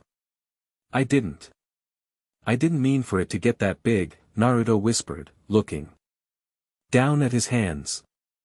They were wrapped in light bandages, but he could feel the phantom ache of the power that had surged through them. I know you didn't, Darui said, and his voice softened with a surprising amount of empathy. That's what's so terrifying. And that's what makes you a hero. A man who could command that kind of power but chooses not to, that's a man I'm glad to have as an ally. But, he added, his gaze becoming sharp again, you need to get a handle on it. For your sake, and for ours. Power like that, uncontrolled, it tends to draw the wrong kind of attention. And it has a habit of burning out its user. Dull, but true. He stood up, stretching. Your sensei is waiting outside. We're shipping out in an hour. Konoha's retrieval team is here to escort you home. He walked to the tent flap, then paused. Uzumaki Naruto. On behalf of the shinobi of Kumogakure, thank you. You gave us a future. Just, try not to break the world while you're saving it, alright? With that, he was gone, leaving Naruto alone with the weight of his victory and the echo of 100 prayers that had been aimed not at his enemy, but at him. The journey back to Konoha was a somber affair. They traveled overland, a full squad of 20 jonin from Konoha and Kumo acting as their escort. It felt less like a victorious return and more like they were transporting an unstable nuclear weapon. Naruto walked in the center of the formation, a bubble of silence around him. Nobody knew what to say to him. Sakura would try to make small talk, but it would die out in awkward silence. Sai just sketched him with a pensive look on his face, his usual inappropriate comments conspicuously absent. It was Kakashi who finally broke the unspoken tension. They had stopped for the night, the campfire crackling, casting dancing shadows on the grim faces of the shinobi. Naruto was sitting apart from the group, staring into the flames, tracing the fuinjutsu arrays from his memory in the dirt with a stick. Kakashi ambled over and sat down next to him, not too close, but not too far away either. He didn't say anything for a long time. He just sat there, a silent, supportive presence. You're thinking too loud, Kakashi said finally, his single eye fixed on the fire. Naruto didn't look up from his drawing. Just, going over things. Trying to figure out where it all went wrong. Wrong? Kakashi's eyebrow raised. Last I checked, we were all alive, and the Akatsuki were not. The mission was a success. A costly one, maybe, but a success nonetheless. You saw it, Sensei, Naruto said, his voice low and raw. You saw the valley. That's what's left of the fortress. Mud and melted rock. I did that. That wasn't a victory. It was a tantrum. I threw a mountain at a man because I couldn't figure out another way to beat him.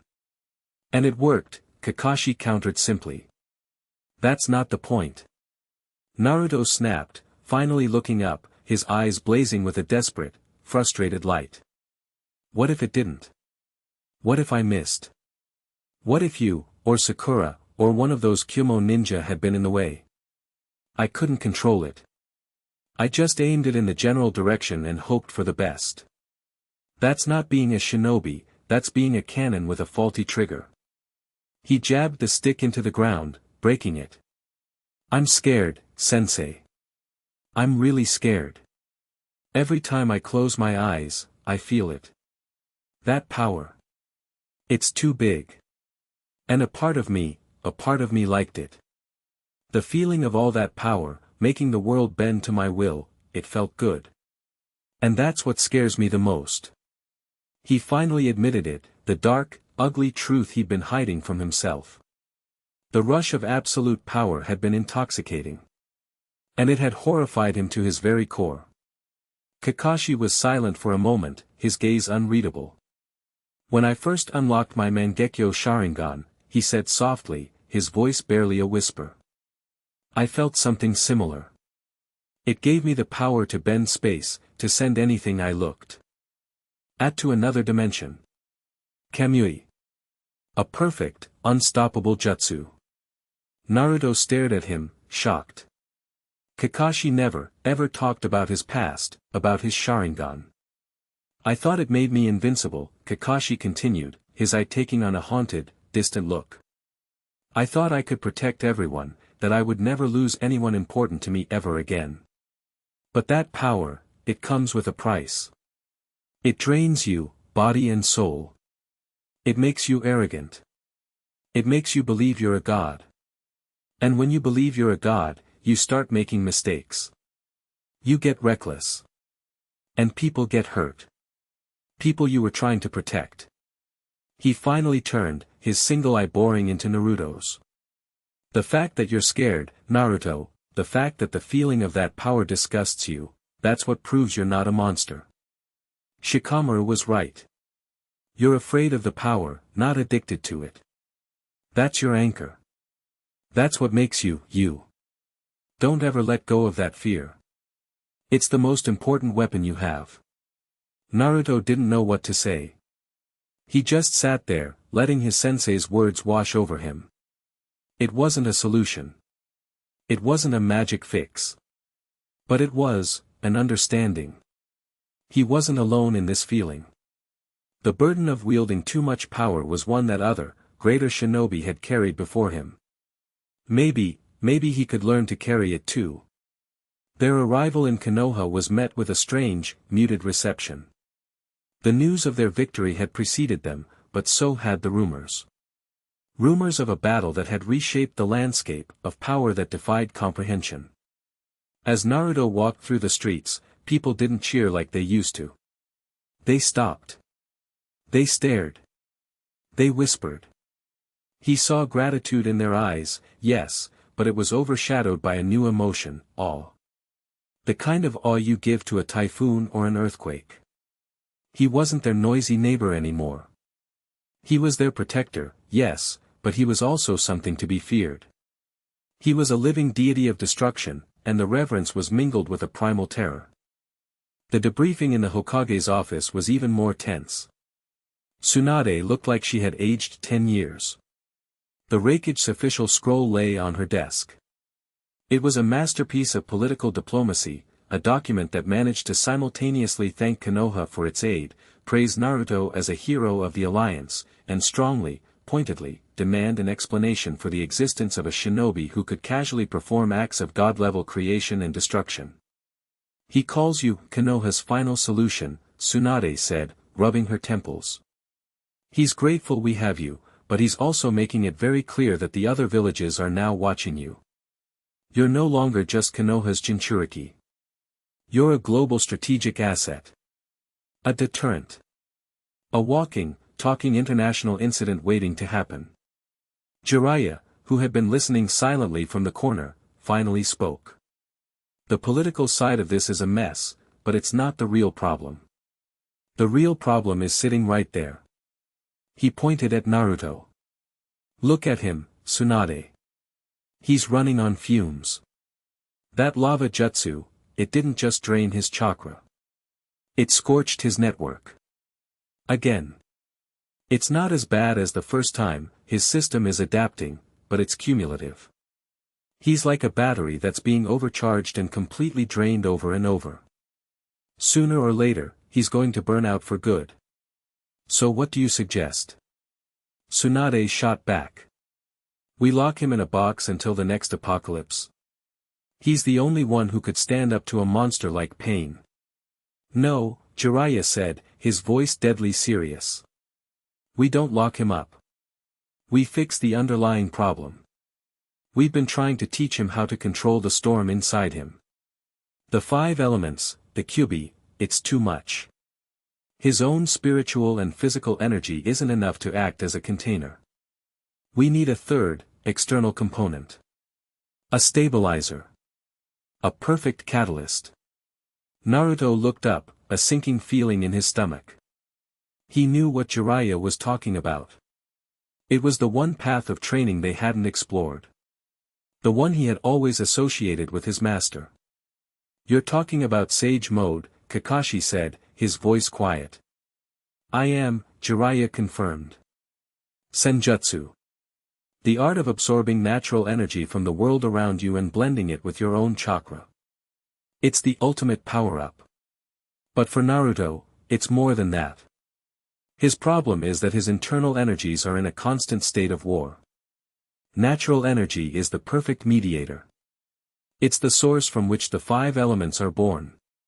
It can harmonize them, act as a bridge between the warring factions inside him, and bring them all into a state of perfect balance. Tsunade stared at him.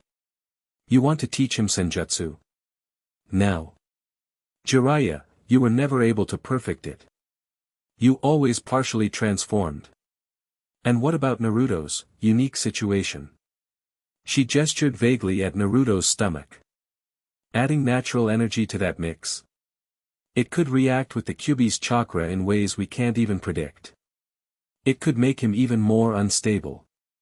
It's a risk, Jiraiya admitted. A huge one. But the alternative is to let him keep tearing himself apart every time he gets into a real fight. This is our only option. It's not about giving him more power. It's about giving him the one thing he's never had, balance. Naruto felt a surge of panic. More power. A new, dangerous energy to add to the volatile cocktail already brewing inside him. It was the last thing he wanted. No, he said, the word coming out louder than he intended. Everyone looked at him. No more. I don't want more power. I almost killed everyone with the power I already have. Pumping me full of nature juice, or whatever it is the worst possible idea. It's not nature juice, you brat. Jiraiya snapped, his patience wearing thin. And this isn't about making bigger explosions. This is about control. It's the missing piece of the puzzle. Natural energy is the only thing in the universe that is perfectly, fundamentally balanced. By learning to take it into yourself, you learn that balance. It will calm the elemental storm. It will reinforce your chakra coils. It will give you the stability to use your power without it using you. It's the only way you're going to survive this, Naruto. It's the only way you're going to beat pain. Naruto stood up, his fists clenched. He wanted to scream, to run away.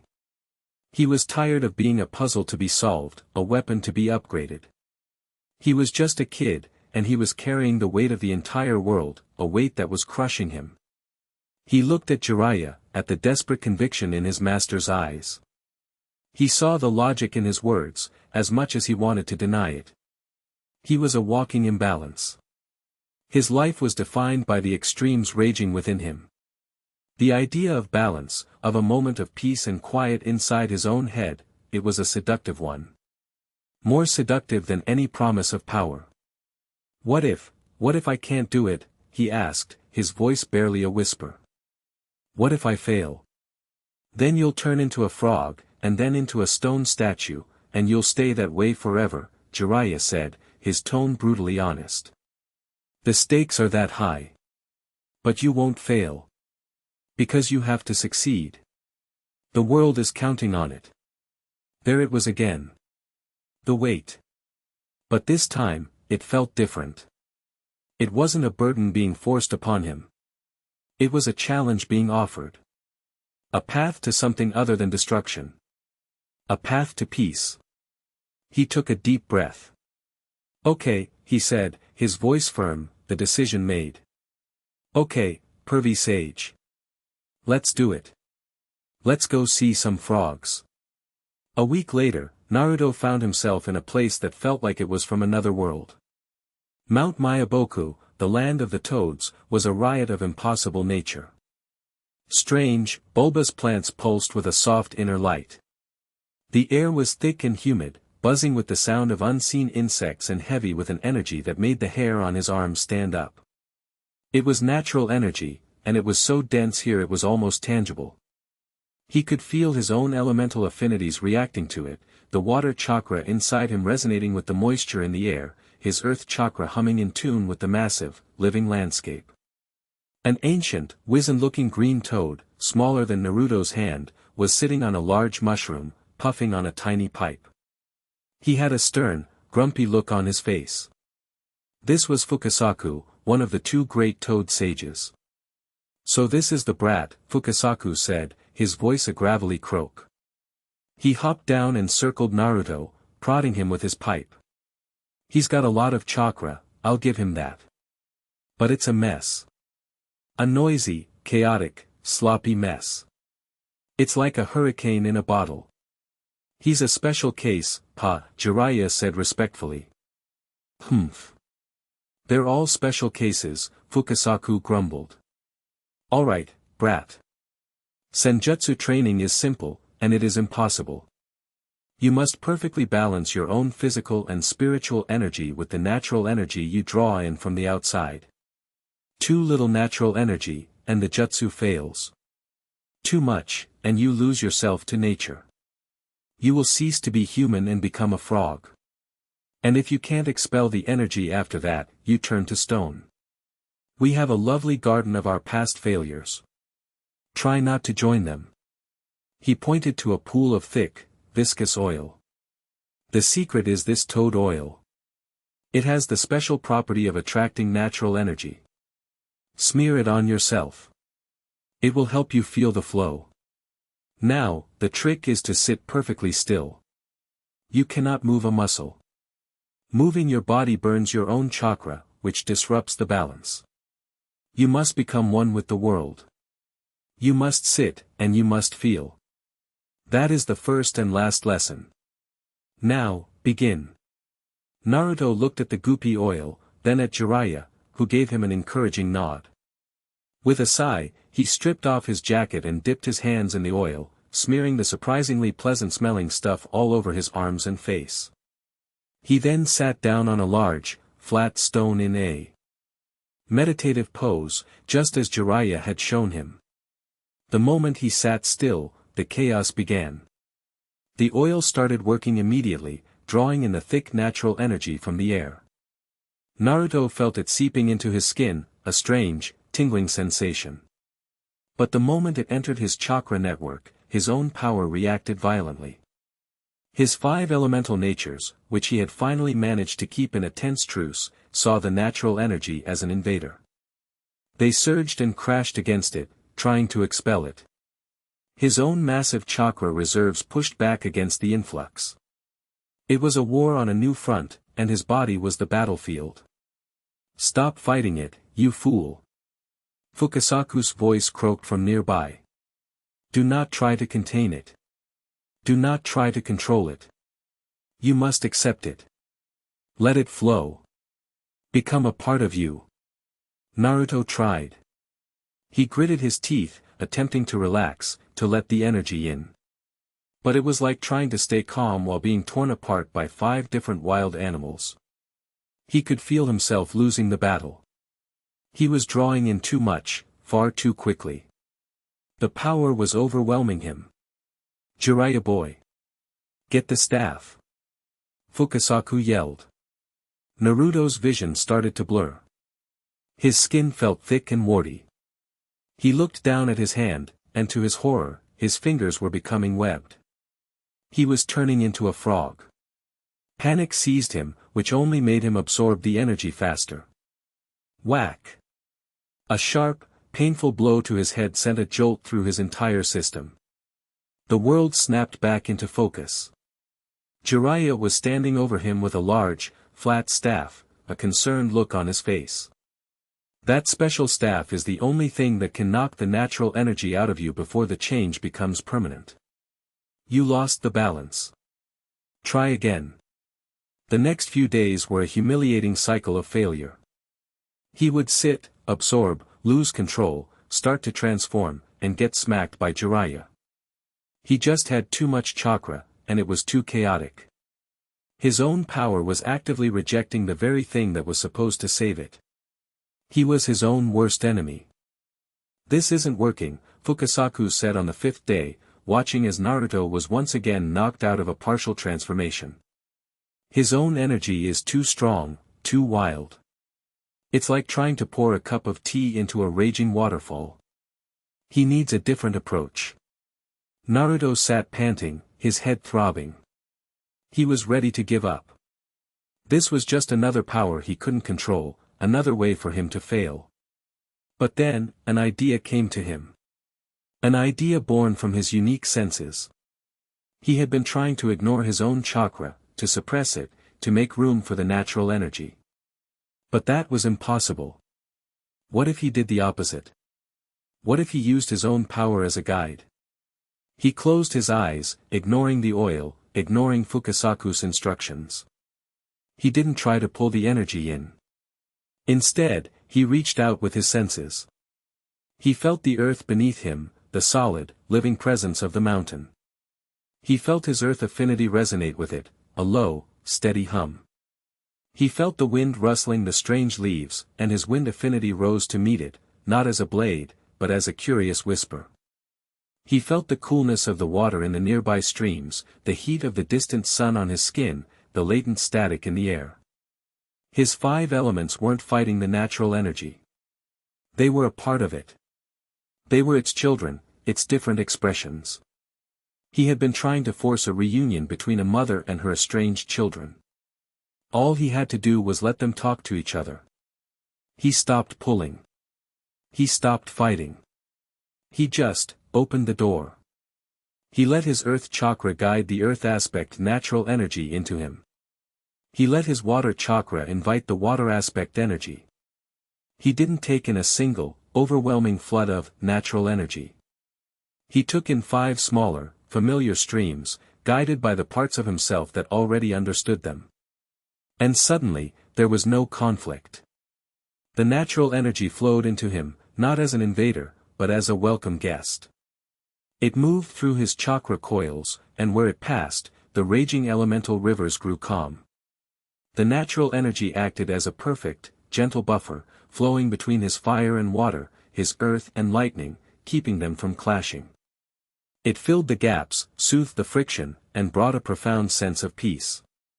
He felt the 3 energies, his own physical and spiritual chakra, and the natural energy, find their equilibrium.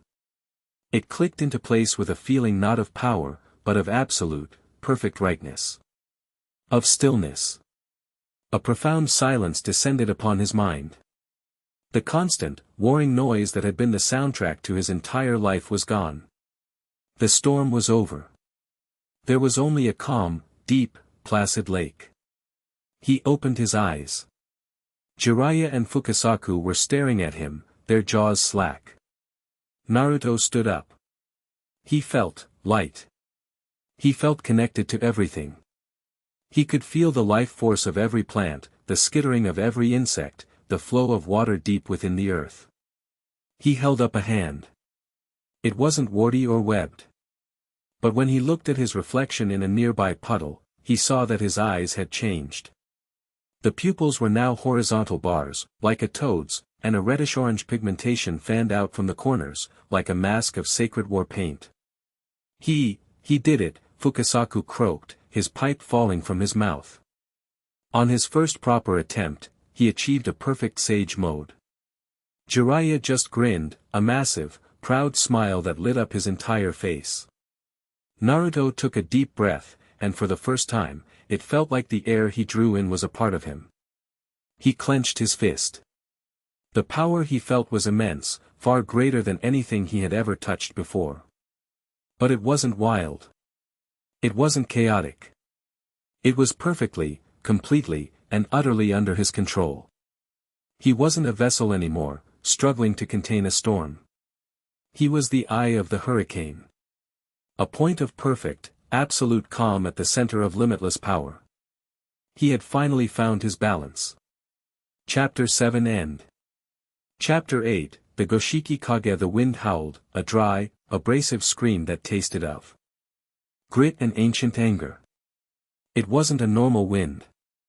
It was alive, and it was trying to scour the very flesh from their bones. Below them, stretching for miles, was the pride of the new Sunagakure Konohagakure alliance, a massive, sprawling network of newly cultivated farmland, a green patchwork quilt laid defiantly over the pale, dead sands of the desert. At least, it was supposed to be green.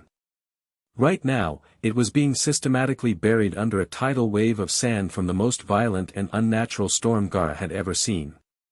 It's getting worse. Gaara's voice was strained, the words nearly ripped away by the gale. He hovered in the air on a platform of sand, his arms outstretched, a massive shield of compressed grit holding back the worst of the storm. But even his absolute defense was being eroded, sandblasted away by the sheer fury of the wind. My connection to the sand is being disrupted. Something is actively fighting me for control. This isn't a natural phenomenon. Tell me something I don't know, Gaara. Naruto's voice was a calm, steady point in the heart of the chaos. He stood beside the Kazekage on his own platform, not of sand, but of swirling, solidified wind, his blonde hair and the tails of his long, black and orange coat whipping around him. He was older now, the last traces of teenage roundness gone from his face, replaced by the sharp, confident lines of a man who had seen too much and overcome it all. The orange toad-like markings of a perfect sage mode were painted around his eyes, which were closed in intense concentration. He wasn't looking at the storm. He was listening to it. Feeling it. To him, the world wasn't just sight and sound. It was a symphony of energies, and this storm was a single, deafening, off-key note. He reached out with his senses, not his chakra, but with the natural energy that now flowed through him as easily as blood. He bypassed the roaring wind, the churning sand, the chaotic surface energies, and sank his awareness deep into the earth. Deeper and deeper, past the bedrock, into the silent, ancient heart of the desert. And there it was. A knot. A tangled, screaming snarl of chakra, old and poisoned, pulsing like a diseased heart deep beneath the new farmlands. It was a weapon from a forgotten war, a massive fuinjutsu array designed to turn the very land against an invading army, left to fester for decades until the new life above had awakened it. Found it, Naruto said, his eyes snapping open. The toad-like pupils were sharp, focused. It's a seal. A big one. About half a mile straight down. It's malfunctioning, leaking corrupted chakra into the earth, which is agitating the wind spirits. It's an old Uzumaki design, actually. Nasty piece of work. Gaara's eyes widened slightly. Can you disable it? Disable it? Naruto gave a short, sharp laugh.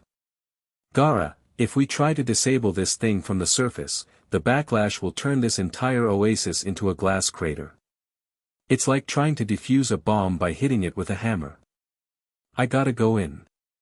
Get my hands on it directly. Before Gaara could protest, Naruto stepped off the platform of wind. He didn't fall. He simply dropped, plunging headfirst toward the raging sand below. Earth-style, subterranean voyage. The ground swallowed him whole. There was no splash, no crater. He just phased through the sand and rock as if it were water, his body wrapped in a protective layer of earth aspect chakra. He shot downwards through the layers of sediment and stone, a human torpedo navigating the deep places of the world by pure sensory input. The pressure was immense, the darkness absolute, but in sage mode, he could feel everything, the veins of ore, the pockets of water, the faint life sign of a deep-dwelling mole, and the screaming, cancerous pulse of the corrupted seal ahead.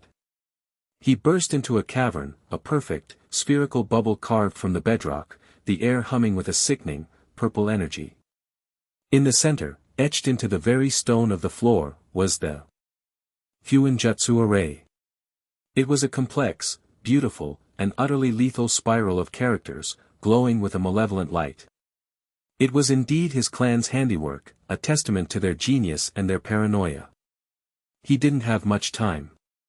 He could feel the seal building towards another, more powerful pulse, one that might be strong enough to shatter Gaara's defense. He couldn't just break it. He had to calm it, untangle it, convince it to go back to sleep. He landed in the center of the array, the corrupt energy washing over him, trying to invade his chakra system. But the calm, placid lake of his sage mode was untouchable. The poison chakra hit it and simply dissipated, neutralized by the perfect balance of natural energy. "All right, you grumpy old bastard," Naruto murmured to the seal. "Let's see what makes you tick." He placed his hands on the glowing lines. He didn't pour his own chakra in. Instead, he did something far more complex. He began to weave. Not one element, or two, or three. He wove all five. His fingers danced over the ancient characters, not touching them, but tracing new patterns in the air just above. A delicate filigree of lightning aspect chakra to act as a scalpel, severing the most corrupted connections. A gentle flow of water aspect chakra to cleanse the poison pathways. A steady, grounding current of earth chakra to stabilize the array's foundation. A precise whisper of wind chakra to redirect the chaotic energy flows. And a soft, warm pulse of fire chakra, not to burn, but to cauterize the wounds in the seal, to gently coax the damaged parts into dormancy. It was Fuinjutsu on a level that no one else in the world could have even conceived of. He wasn't overpowering the seal. He was performing surgery on it. He was speaking its own language, the language of woven elements, and calming it down. The malevolent purple glow began to fade, replaced by a soft, neutral blue. The screaming hum in the air quieted to a gentle thrum. The tangled knot of energy was loosening, the crisis passing. With a final, delicate touch, Naruto wove a new, simple Uzumaki locking seal over the top of the old one, a command that basically translated to, go to sleep. And don't wake up again. The last of the light faded from the array. The cavern fell into a deep, profound silence. Above, on the surface, the effect was instantaneous. The wind, deprived of its angry power source, died down as if a switch had been flipped. The churning, monstrous sandstorm collapsed into a gentle, harmless cloud of dust that slowly began to settle. Gaara lowered his sand shield, panting slightly from the exertion. He stared at the now calm sky, then down at the ground where his friend had disappeared, his usually impassive face filled with a quiet, profound sense of awe. A moment later, Naruto erupted from the sand in a shower of grit, landing lightly on the ground. The sage mode markings were gone from his eyes. He looked tired, but calm. All done, he said, dusting the sand from his coat. It's dormant now. Won't be bothering anyone again. Gaara floated down to stand beside him. He looked at the vast green fields, now safe. He looked at the man who had just performed a miracle as casually as if he were weeding a garden. The council in Konoha must be fools, he said, his voice a low rumble. Naruto blinked. Huh? What are you talking about? They are still debating your candidacy for Hokage, Gaara stated, as if it were the most obvious fact in the world.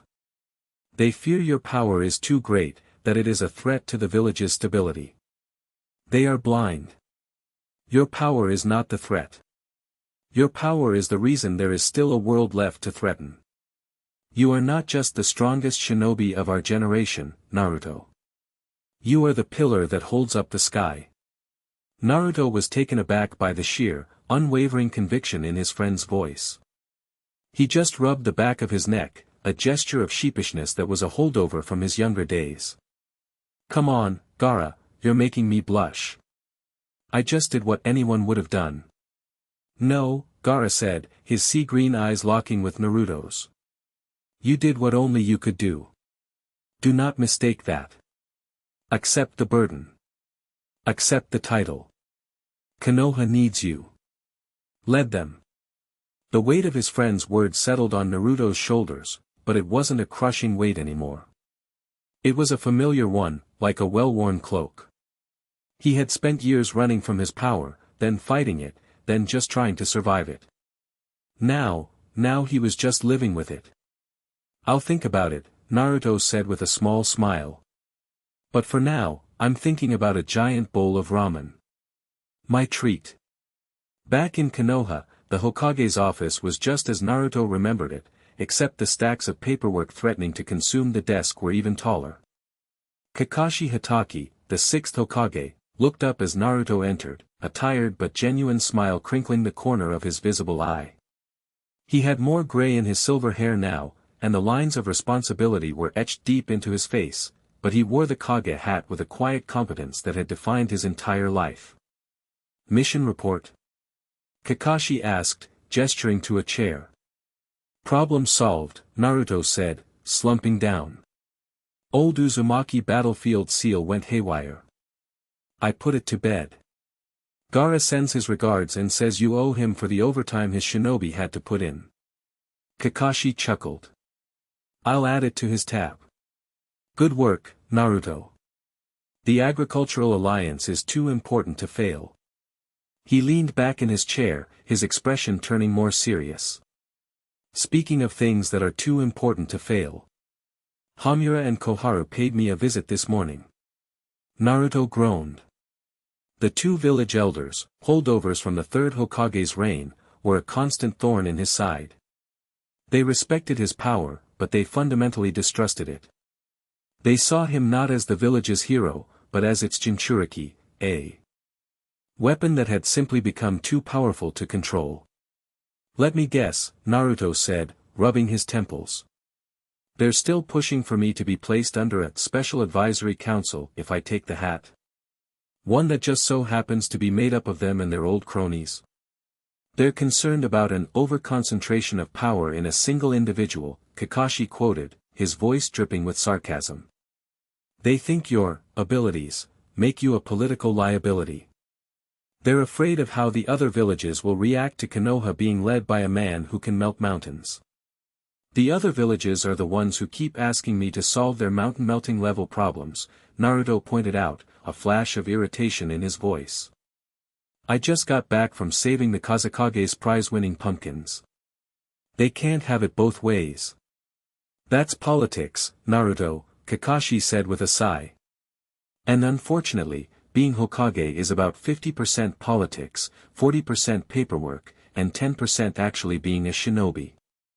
You have the people's support. You have the Jonin's support. But the old guard is terrified of change. And you, my friend, are the biggest change this village has seen since its founding." The conversation was interrupted by a quiet knock on the door. It opened to reveal Hinata, carrying a small bento box. She was a woman now, her features having settled into a graceful beauty, but the same gentle kindness still radiated from her pearly eyes. She wore the standard Jonin flak jacket of Konoha, a symbol of the quiet strength she had cultivated over the years, becoming one of the most respected members of her clan. "Lord Sixth," she said with a polite bow. "Naruto. I thought you might be hungry after your trip." The tension in Naruto's shoulders instantly evaporated at the sight of her. The political maneuvering, the weight of the world, it all just fell away. He gave her a smile that was just for her, soft and full of a quiet, deep-seated affection that had been built over years of shared meals, quiet conversations, and a bond that had been forged in the crucible of war and peace. "You're a lifesaver, Hinata," he said, eagerly taking the box. "Hinata, you're just in time," Kakashi said, his eye crinkling. "Help me convince this idiot that he should just take the hat already and put us all out of our misery." Hinata smiled softly, her gaze settling on Naruto. "He will," she said with an unshakable certainty. "When he is ready." Naruto has never once backed down when the village truly needed him. Her faith in him was so absolute, so simple, it cut through all the noise. He looked at her, then at Kakashi, his two oldest and truest supporters. He was ready. He knew he was. He was just tired of the fight. That evening, the quiet comfort of his apartment was a welcome sanctuary. It was a larger place now, a gift from the village council, a political move, he knew, but a nice one, but he and Hinata had made it a home. It was clean, filled with plants, and smelled of the dinner she was cooking.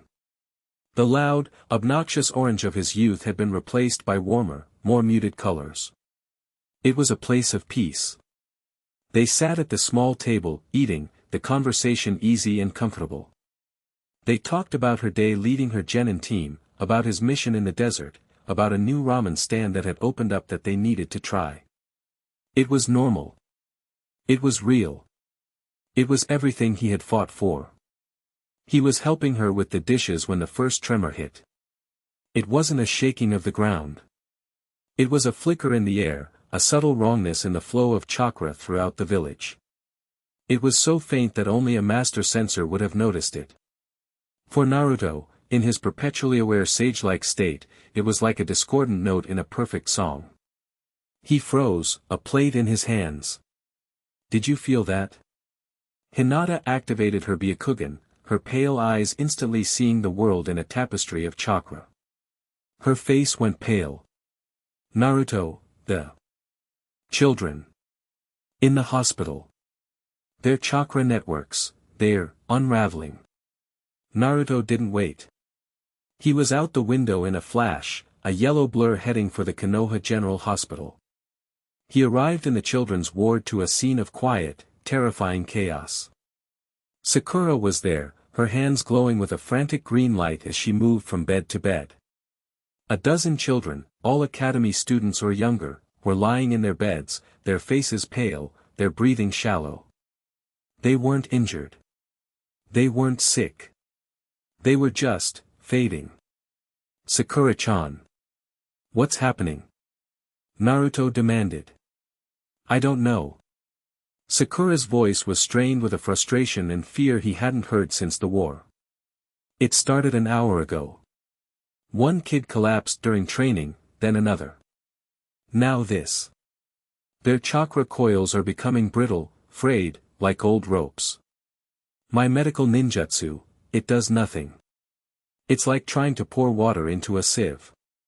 I can't heal them because there's nothing to heal. Their connection to their own chakra is just dissolving. Naruto closed his eyes, extending his senses. He ignored the panicked energy of the nurses, the desperate healing chakra from Sakura. He listened, just as he had in the desert. And he heard it. A high-frequency wave, a silent, invisible hum that was blanketing the entire village. It was a form of chakra, but it was inverted. Negative. It wasn't attacking the children. It was resonating with their chakra coils, specifically coils that were still developing, and shaking them apart from the inside. This wasn't a jutsu. It was a plague. It's a resonance wave, Naruto said, his voice grim. It's coming from outside the village. Multiple sources. It's an attack. He turned to Sakura. Keep them stable. Do whatever you can. I'll handle this. He was gone again, a blur of motion.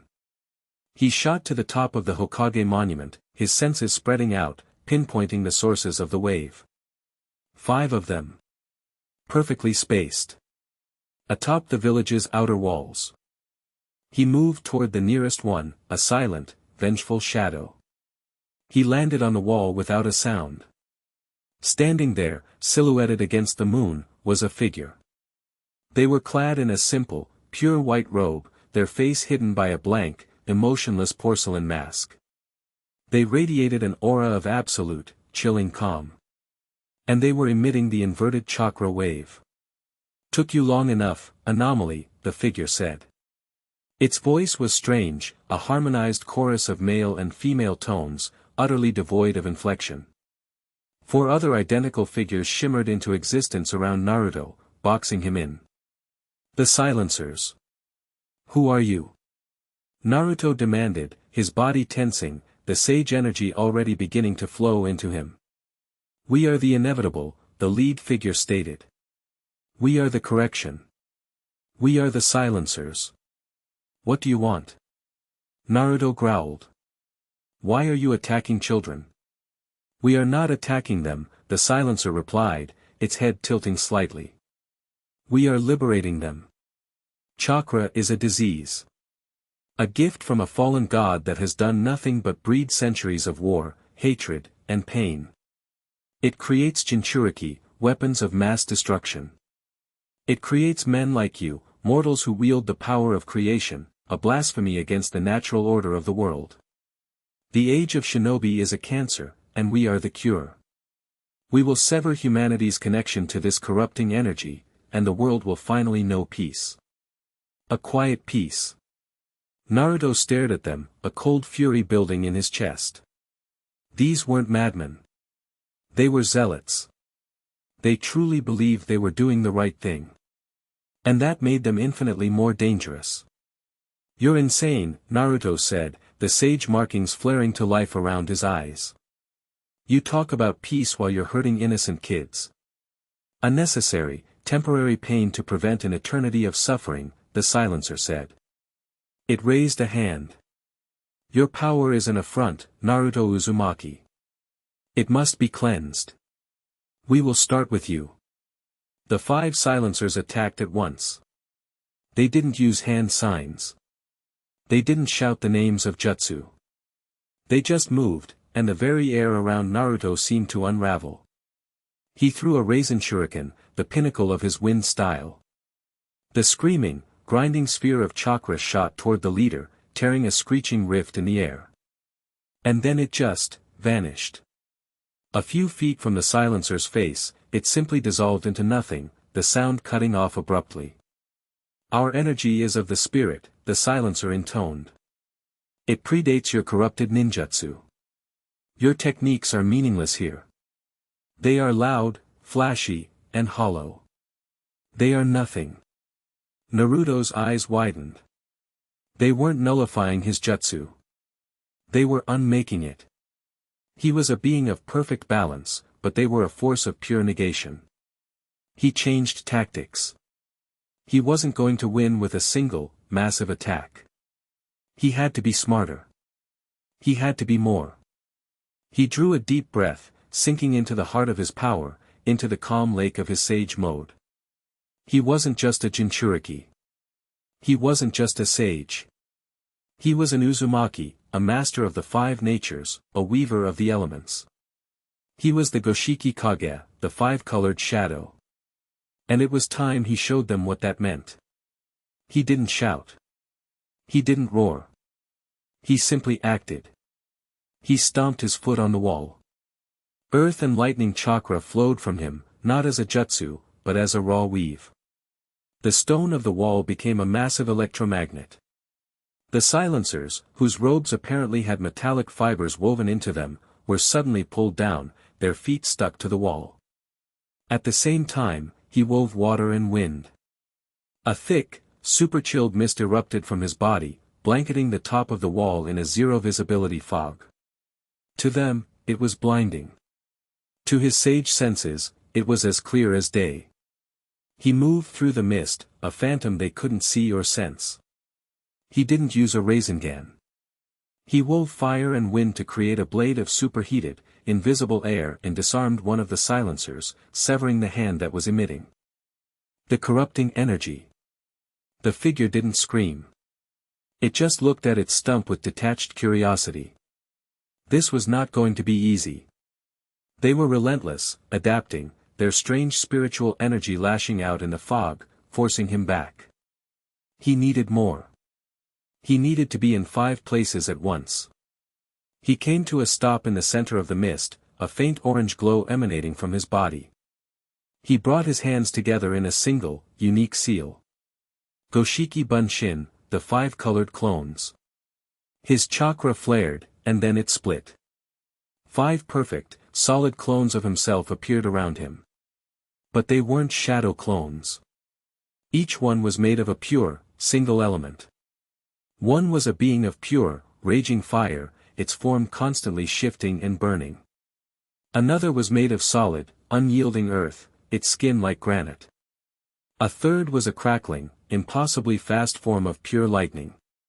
The fourth was a fluid, adaptable body of high-pressure water. The fifth, a semi-transparent clone of cutting wind. And in the center of them all stood the real Naruto, glowing with the pure, white gold energy of sage mode. He was the mind. He was the conductor. The shadow controlling the elements. All right, the real Naruto said, a grim smile on his face as his elemental clones shot off into the mist. Let's get loud. The battle that followed was not a brawl. It was a symphony of destruction. The lightning clone moved faster than the eye could see, a yellow blur that ran circles around the silencers, its every touch a paralyzing shock. The earth clone acted as an immovable wall, taking the brunt of their spiritual blasts without flinching, its fists hitting like tectonic plates. The water clone was a master of control, its fluid limbs becoming whips, prisons, and battering rams, trapping one of the silencers in a swirling vortex. The fire clone was pure, unadulterated chaos, bathing the area in waves of flame, forcing the silencers to stay on the defensive, their negation abilities struggling to unmake so much raw, ambient energy. The wind clone was the assassin, invisible and silent, its attacks coming from every direction at once, blades of air that were impossible to parry. And through it all, the real Naruto stood perfectly still, his eyes closed, his hands held out as if conducting an orchestra. He saw everything. He controlled everything. This was not the overwhelming, catastrophic power of a molten meteor. This was the precise, inescapable, and absolute power of a true master. He was fighting with the strength of 5 Kage-level shinobi, all moving with a single, perfectly coordinated mind. The silencers, for all their talk of purity and quiet, were overwhelmed. Their negation abilities couldn't keep up with 5 simultaneous, multi-pronged elemental assaults. The earth clone shattered one's mask with a single punch. The lightning clone phased through another's guard and struck a pressure point, causing it to collapse. The leader, the last one standing, stared at the 5 elemental Narutos and the 1 sage Naruto. Its calm finally broke. This is not possible, a single being cannot contain so much, it is a flaw in reality. It's not a flaw, the real Naruto said, his voice echoing from all 6 of his bodies at once. It's a choice. The choice to protect the people I love with every single part of me. All 5 clones converged. They didn't strike to kill. They struck to subdue. A cage of earth, wrapped in chains of water, supercharged with lightning, superheated by fire, and reinforced by a vacuum of wind, snapped into place around the final silencer. A perfect, 5-element prison. The resonance wave across the village winked out of existence. Naruto dispelled the clones, the elemental energies flowing back into him. He was tired, but he was not exhausted. He was not on the verge of collapse. He had won, not by losing control, but by exhibiting a level of control that no one in history had ever possessed. ANBU arrived, swarming the wall, taking the captured silencers into custody. Kakashi landed beside him, his visible eye wide with an emotion that transcended simple awe. He had just witnessed the birth of a new legend. The cleansing has only just begun, the captured leader intoned, its harmonized voice chilling even in defeat, as it was dragged away. The age of gods must end. Naruto watched them go, the threat echoing in his mind. He knew this was just the beginning. A new, dangerous enemy had revealed itself. But as he looked out over his village, now quiet and safe, the fear he felt was a familiar one. It was the anchor. It was the weight. And he knew, with a certainty that settled deep in his bones, that he was strong enough to carry it. He had mastered the elements. He had found his balance. The boy who had once been a vessel for a monster had finally, truly, become a master of himself. Chapter 8 End.